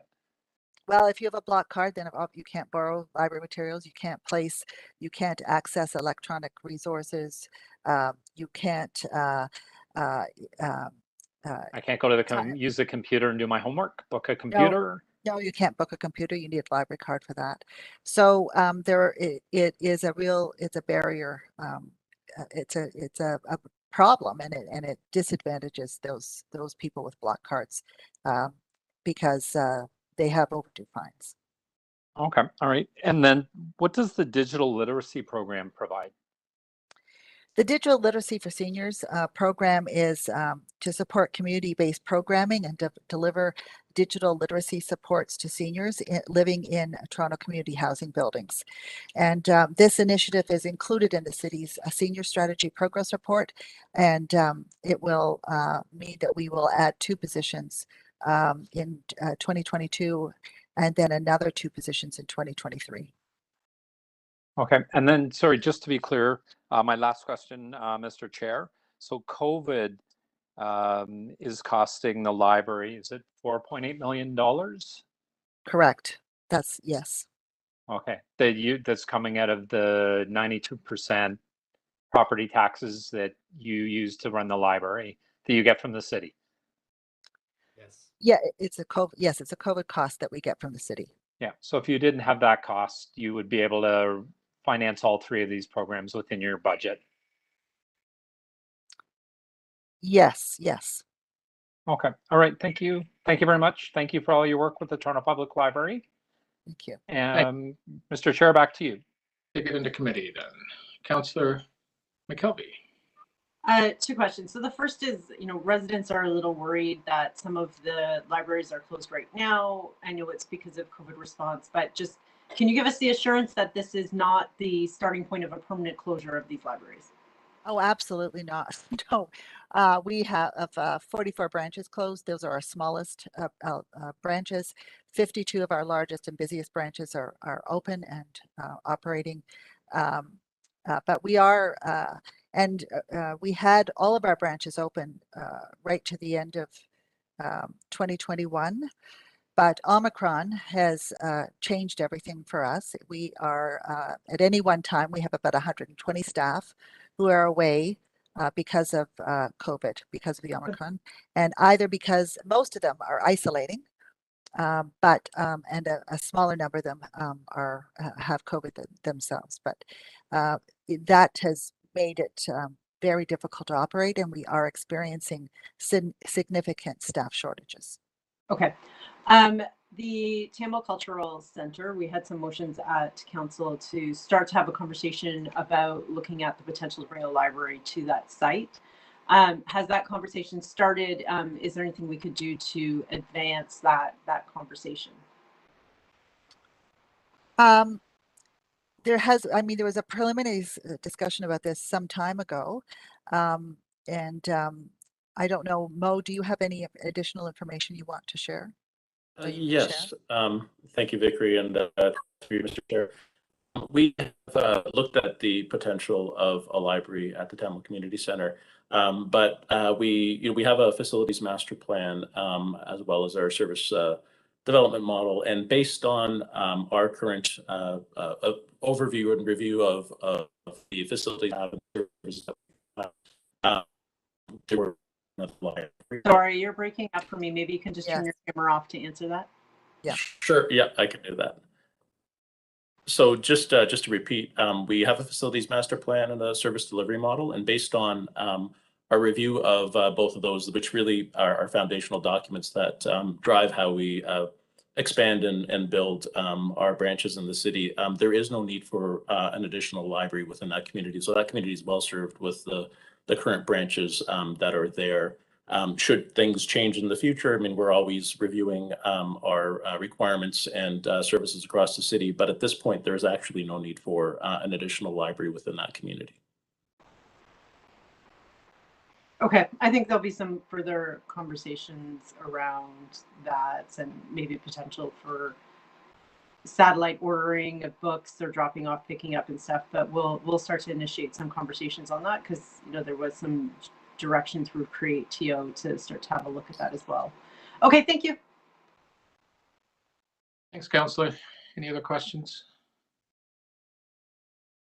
Oh, Councillor Carroll. Okay, and I have a few after that.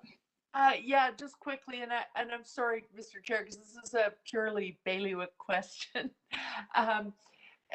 The capital plan, I see in the out years a position and a small amount put aside for the Pleasant View Library renovation and expansion. And I'm not quibbling with the year that it's in because we don't have check in hand, but as you know, we have secured the funds that would come. So what I'm wondering is this. That position is in the 2025 year that would I would assume be the project manager, but if the money arrives earlier, are there resources such that you could at least do the community consultation and get some work started in the community to understand that an upgrade and expansion is coming? Yeah, no. Sorry, I just turned on my camera so you could see me, but I'll turn it off to respond. Councillor, we actually have plans to start the project this year for Pleasant View. Okay. Yeah, so we actually have the planning, hiring the architect and design happening this year. And then we'll go through the process. So we're talking Pleasant View, not Fairview. Just want to confirm it is Pleasant View. Yeah, absolutely. So yes, Pleasant View. Our plans currently are to proceed with hiring an architect early this year.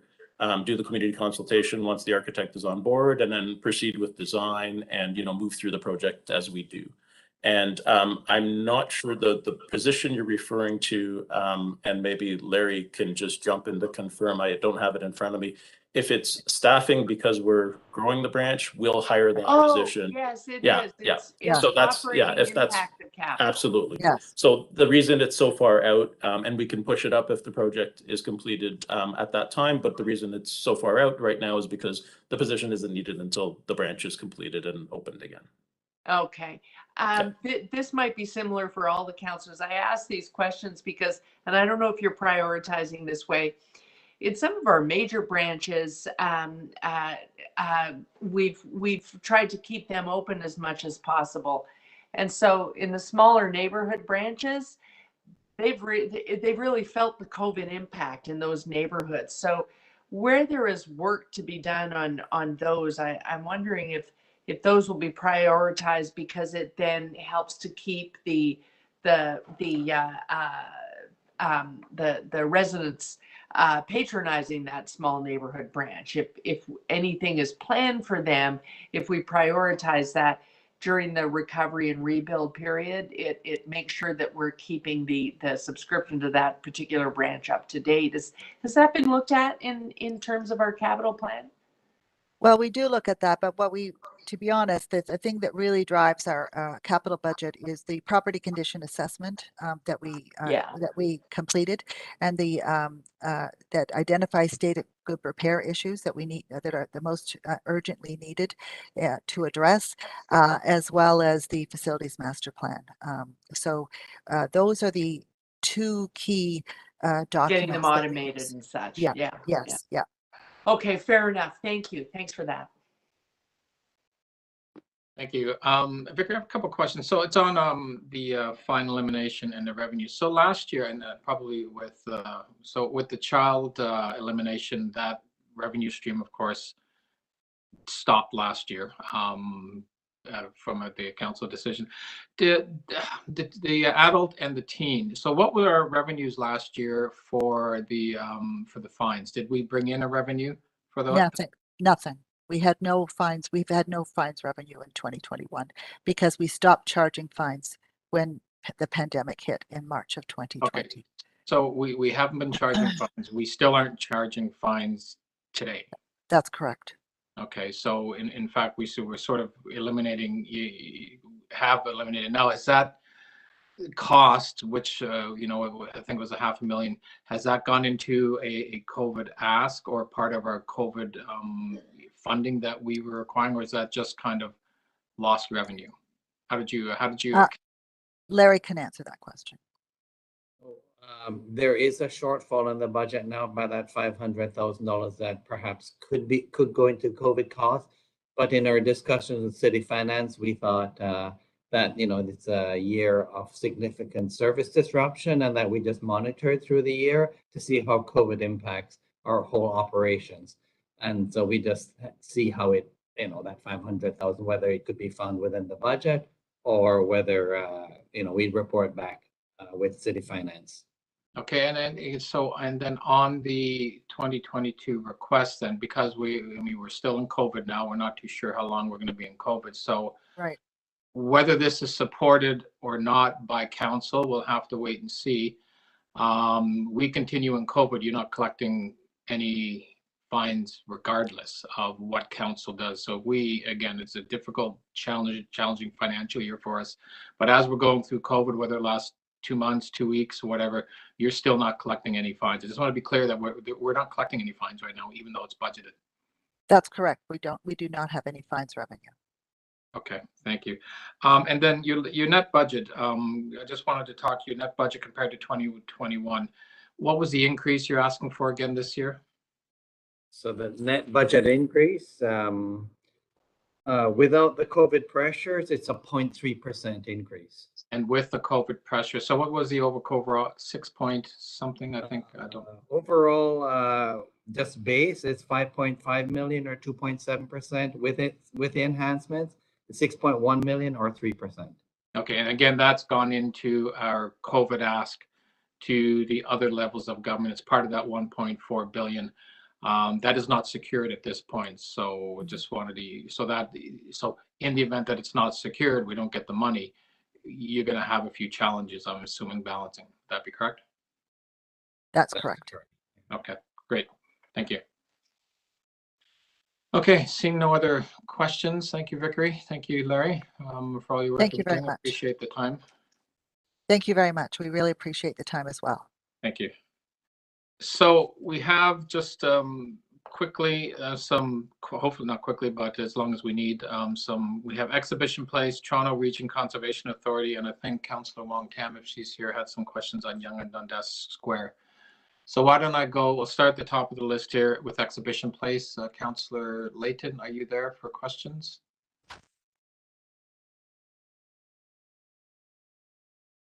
Maybe he stepped out for a second. Okay. Okay, we'll come back. Maybe he'll come back on.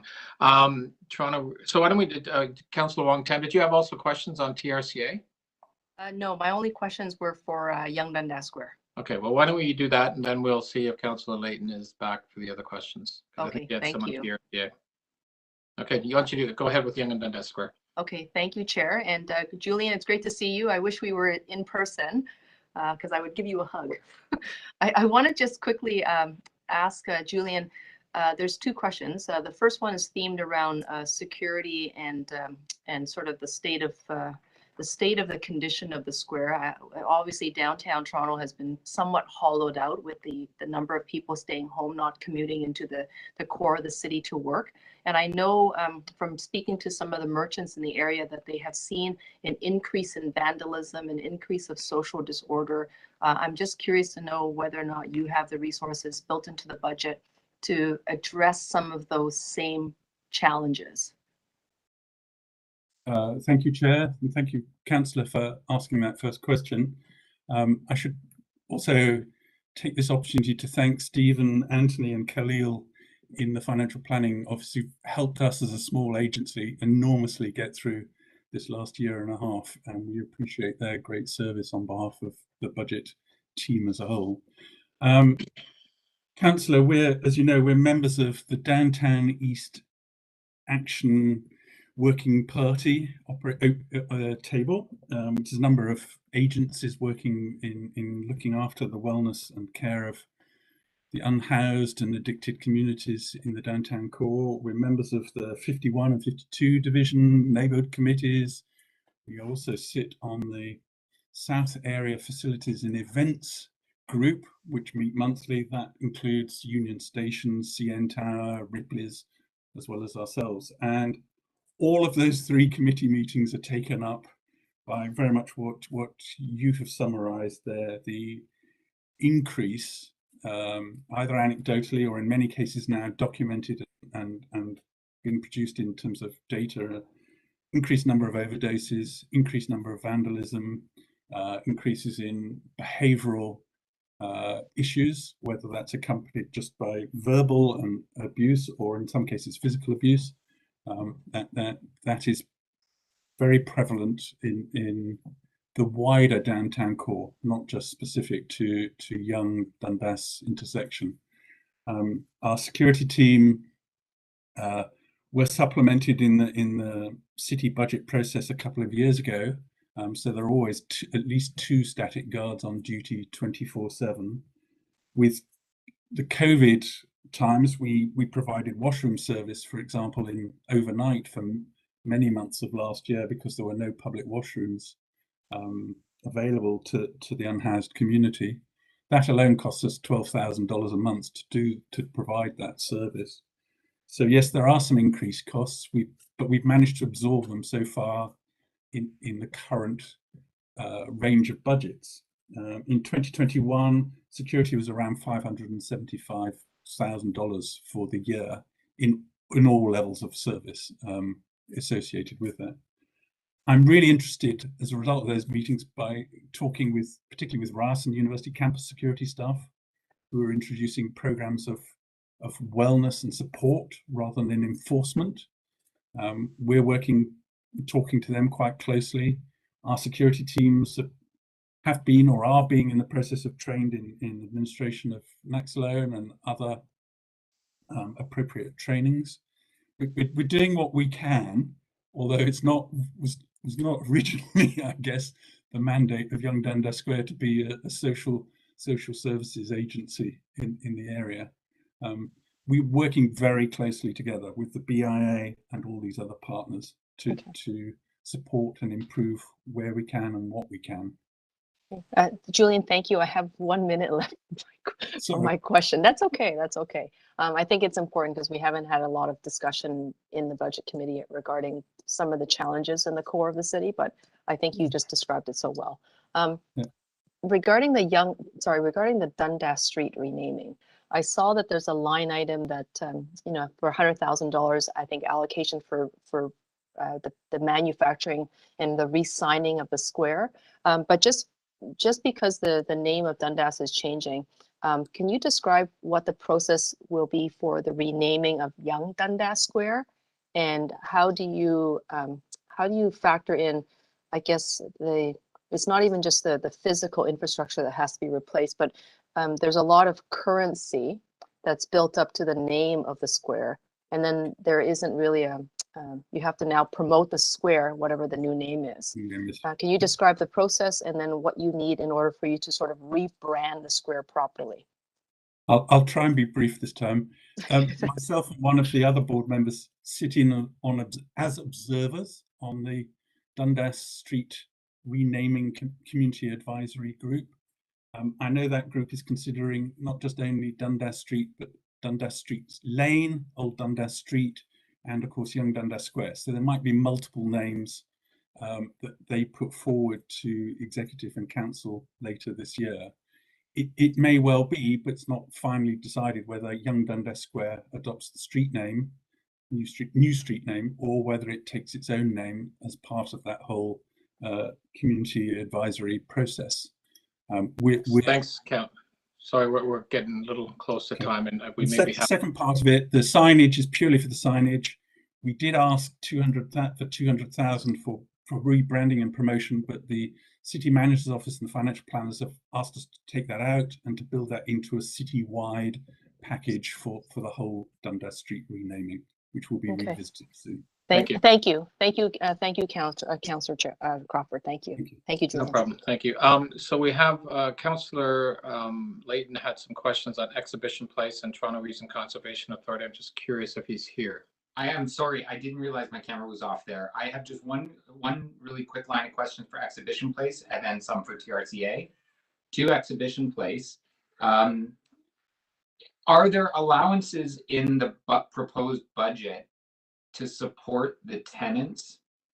Are tenants on site to give them some relief from COVID? I know that it's complex because there's some with the arrangement with the federal government, but have we made some allowances in this year's and future budgets for some discretion in the charges to tenants? Yeah, Mr. Chair, in the current operating budget, we have not made any allowance or provisions to assist the tenant. Instead, what we've been doing based on City Council directive is to work with corporate real estate management to provide a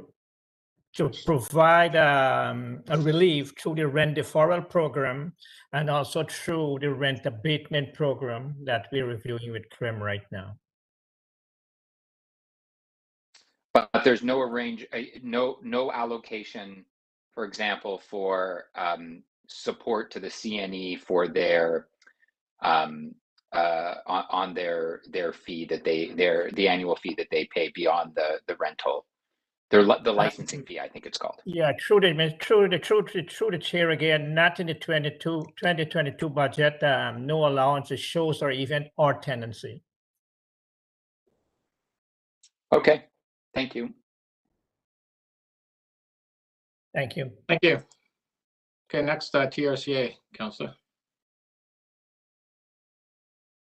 Great. Thank you. Thank you very much. And I'm reading some of these questions because they were given to me by another councillor. So Michael, please forgive me if I can't give an explanation as to exactly why, but I'm going to do my best here. Page 6. The TRCA will strive to diversify its revenue sources to enhance long-term financial resilience. What means of diversifying revenue sources are being considered, and what impacts will those have on agreements with the City of Toronto? So it's a fantastic question, and as part of the CA Act, we're currently working with all our municipal partners in terms of determining what programs and services that we provide are mandatory, what are done because they're requested by the municipality, and then the third bucket of programs and services that we offer to further our objectives. We're always looking to leverage our municipal funding for funding and grants that are out there in terms of, especially in the COVID environment, when some of our self-generated revenues for programs and services we weren't able to operate. We were looking at new ways of doing things, whether it was having Canadian Tire doing a drive-through on our lands, whether it was having additional filming on some of our properties that we wouldn't have been able to do normally when you have people walking through and taking part in paid programming. So in terms of how it affects our municipal funding, it does not, but what we then do is leverage that funding to try and get more money on the dollars that were provided. Okay, so we're not talking like permanent sale of TRCA lands or like finding new buckets of money available through grants and things like that. On page 11, it mentions a shift in general levy funds towards the delivery of programs and services related to the Conservation Authority core mandate will occur during the 2023 financial year as required by the CA Regulations Act. Can you elaborate on what that means? What program areas will suffer what existing program areas will suffer as a result of the changes to the Conservation Authorities Act? Yeah, it's a fantastic question. So with the CA Act change in focus, when we're levying municipalities from an operating perspective, it's really supposed to be on the core programs and services that that we provide to a municipality. And the areas that you're really referring to are more on the education side, where it might have been something that Conservation Authority had levied in the past, but instead now would work to have a fee-for-service agreement with a municipality. I know that's something front and center, and we've already started having discussions with the City of Toronto on certain types of programs and services, such as Black Creek Pioneer Village, where in the past the programs and services and the operations might have been supported by levy, but now because of the change in the CA Act regulations, we have to find another way to fund that. So I know that our parks teams had conversations with historic TO. We've had some discussions with the province, the federal government, and we're trying to find additional ways that we're able to leverage funding or get the funding that's not through the levy. So at the end of the day, we're not anticipating that any programs and services that we offer are going to suffer, but it's just adapting the funding formulas that we currently have to reflect the changes to the CA Act.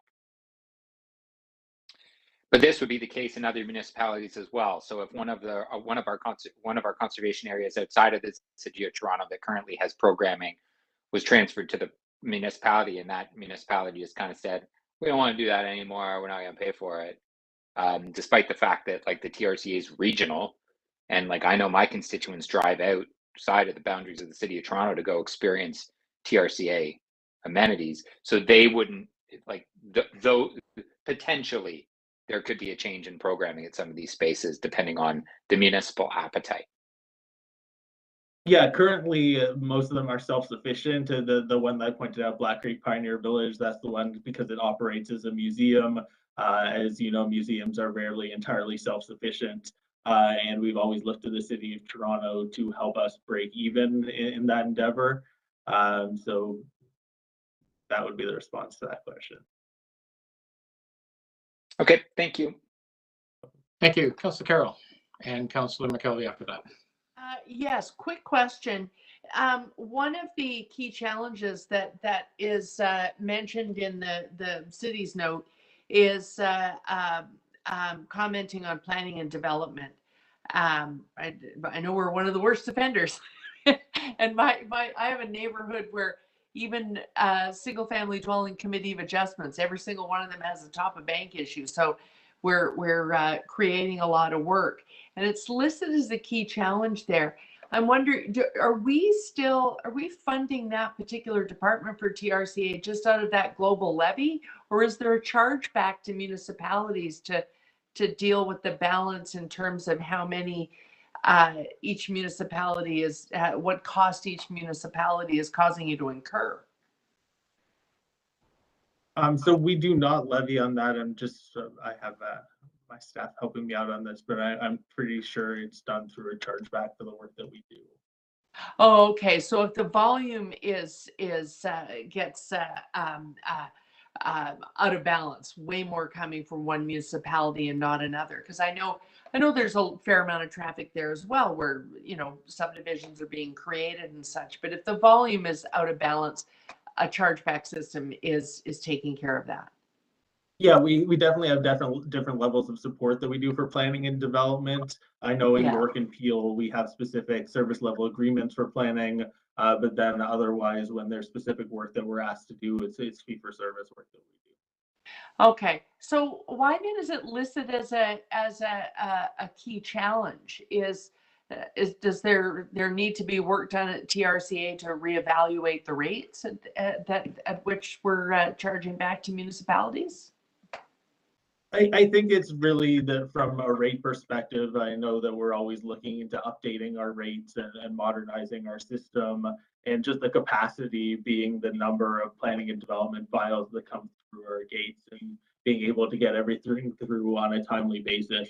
And I know that through the CAA Act, that's something that the province has said that they heard from developers of being able to get everything that they're looking for on a timely basis.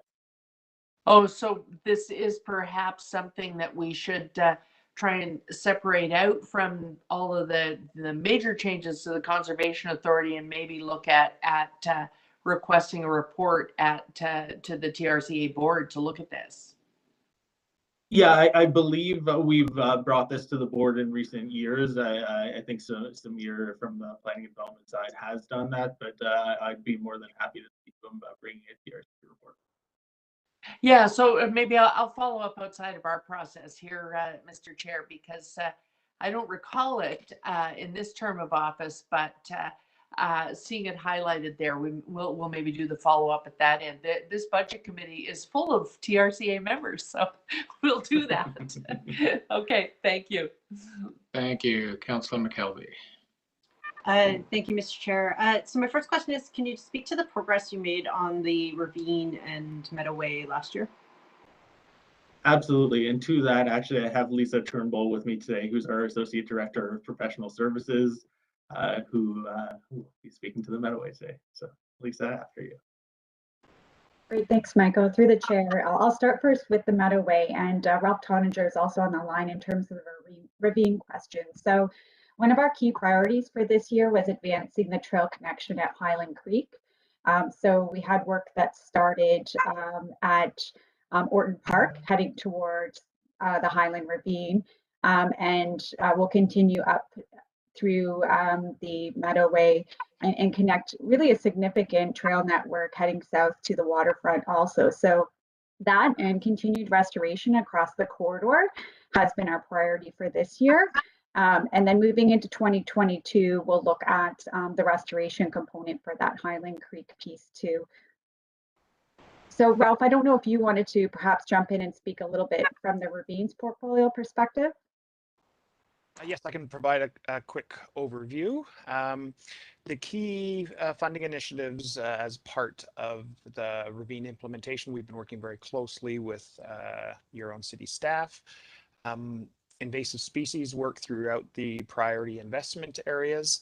A key aspect has been the partnered youth employment program, where this year 12 youth were employed and implemented a variety of projects, including invasive species work, ravine management, public stewardship, as well as garbage cleanup. And the one other sort of unique aspect of this has also been a local seed propagation program where seeds and trees and shrubs are collected within the priority ravine areas and grown outside to be used for restoration projects throughout the Toronto ravine system. What was your percentage spent on the Ravine and Meadowway funds? That funding that was reallocated was 100% spent.